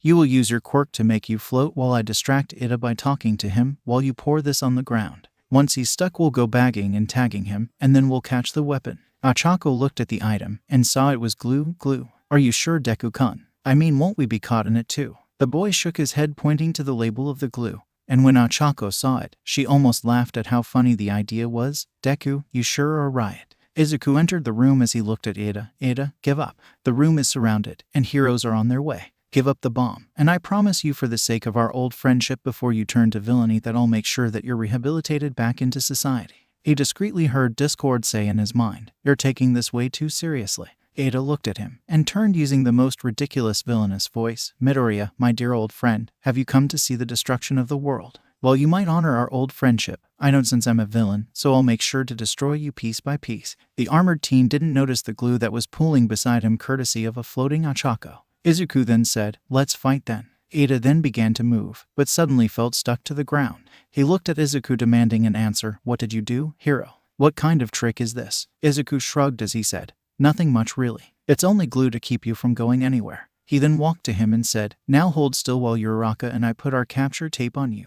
The villain action was now shocked that he was caught off guard like this, but smiled, saying, you want to come here? Fools, you'll be stuck just like I am. And then the bomb, we go off killing everyone and everything that you love and care about. The words fell from his mouth as he saw Izuku stand in front him on the glue, and move beside, tying his hands before looking at Ochako and saying, let's get the bomb, shall we? Ochako nodded as they both walked to the bomb, touching it before their victory was declared. Ida sighed in defeat as he asked, can you get me out of here? Izuku only snapped his fingers, and the boy was free. He then asked, what kind of glue did you use? Ochako managed to hold back her laughter as she threw him something. He looked at it and his eyes widened. The bottle literally said, Ida glue, made for catching all Ida family members from all generations. He looked at Izuku and deadpanned, you made a glue just to catch me? The boy nodded, as Ida said, I don't know if I have to feel insulted or flattered, to be honest. Izuku shrugged his shoulders. They began to walk, but the sound of the door opening caught their attention. They then saw Bakugo, who looked in a daze. Ida walked up to him and said, Bakugo, good thing you're here. We can now all leave together given that the match is over. Bakugo responded by shoving him aside. He looked at Izuku and lifted the gauntlet on his weapon as he pulled the pin, saying, die. A huge explosion then erupted, making its way toward Izuku, who managed to open a portal to the outside, avoiding the blast. He then turned his arms into crab hands and grabbed Bakugo as he yelled at him, are you insane? You could have killed me. The boy yelled back angrily, that's because you're always standing in my way, Deku. Izuku sighed, shaking his head as he then smashed Bakugo's head against the walls to avoid any other mishaps. The three then walked outside the building as Bakugo was on a stretcher that came to take him after he was knocked out. Once the three reached the observation room, the others stared at them in silence, but All Might decided to keep the show moving. The hero coughed, all right. That was an eventful match. Now, we all saw both sides work to their fullest to entertain victory. But in the end, one person can be the MVP of this exercise, so who will it be? The hero finished with his trademark smile as he looked at his pupils, who began to discuss the position of the MVP among themselves. Finally, Momo spoke. I agree, I speak for all of us when I say that Midoriya is the MVP of the match. Bakugo was too focused on settling some kind of grudge fight with Midoriya, so he didn't notice Midoriya capturing him. Hito was too focused on staying in character when confronting Midoriya, let his guard down. And finally, Uraraka, while doing everything correctly, was only following orders, not giving her own ideas. Midoriya pulled off plans and fought off the villain, capturing them and securing the weapon at the end. Everyone looked at her, shocked at her explanation, as the blonde hero mentally said, "No wonder she's a recommendation student." He then coughed into his fist. That Tryungye Arazu. I wouldn't have said any better myself. Now let's move on to the next match between teams J and B. He pointed his finger at the villain's team, saying, "Villains team, to your position." Both Ojiro and Toru walked to the building, excited to begin their match. In the building, Toru stripped from her gloves and shoes as she said, "Okay, I'm going now. Wish best." Outside the building, the hero team stood as Shoji formed ears on his arms to pinpoint the location of the villain team. Once he was done, he told his partner, "They're on the 5th floor of the building." He then asked Shoto, "So how are you planning to do this?" Shoto looked at him before saying, "Step outside the building or you'll get hurt." The huge team moved outside the building as the smaller one put his hands on the wall. And with that, the entire building was covered with ice. Back with the villain's team, they were both stuck to the ground with ice around their legs, and they couldn't move. They then heard footsteps as Shoto entered the room. He looked at them and said, "Don't feel bad about it, but it's just that we both play on different levels." The tailed boy tried to move from the ice, but Shoto added, "I don't think that this small match is worth ripping your feet for." The team kept moving forward as he put his hand on the bomb, signaling the end of the fight. He then heated the building, melting the ice and freeing the two students. In the end, it was decided that Shoto was the MVP for finishing the fight quickly with the least amount of injuries, and at no time at all. Though Izuku disagreed, saying that Shoto's method in real-life situations will cause hindrance to his teammates if they were sensitive for cold weather. The next match was between Team C and Team G. The villains, who were Momo and Mineta, opted to set traps all over the building. To be more accurate, Momo set the traps, while the small grape-haired teen decided to keep leering at her at every inch of the fight. The building after 5 minutes was full of booby traps on both the 3rd and 4th floors, while Momo decided to act smart and hide the weapon on the rooftop after wielding the door shut. Their plan fell quickly, however, when Kyoka and Denki came. The electric blonde used the metal of some of the traps to cause a small amount of electricity to surge through the others, causing the traps to fail. The two then walked up to the 5th floor where the pair was hiding, and the earphone jack girl punched through Momo's set-up barriers. She quickly took out Mineta while she struggled with Momo, but an earphone jack to the ear managed to catch the rich girl off guard enough for the girl to capture her. Eventually, they managed to find the bomb and win the exercise. In the end, Kyoka was declared as MVP of this match. The next fight was between teams H and I. The teams quickly went to their locations, but the fight ended before it even started. The hero's team forfeited when Mina accidentally slipped acid on Aoyama's cape, which caused him to refuse to work with her. In the end, there was no MVP since there was no match to speak of. The next fight was between teams F and E. Zero and Kirishima worked together perfectly as villains, whereas Kirishima acted like a wrecking ball. Zero was the operator. The tape teen hanged the weapon off the floor, but in the end the combined efforts of Tokoyami and Asui, the heroes, won. In the end, Asui was declared MVP. All Might now stood in front of the class of the young heroes as he said, "Today, young heroes, you learned how to fight like true heroes and got a taste of how the real world of heroics work. But now you will have the most important lesson of all." Everyone looked at him with interest or awe. How to make a heroic exit. The hero then disappeared into the distance as he ran away with Izuku and Kirishima cheering him on, while Kyoka just sighed at her mentor's silly antics.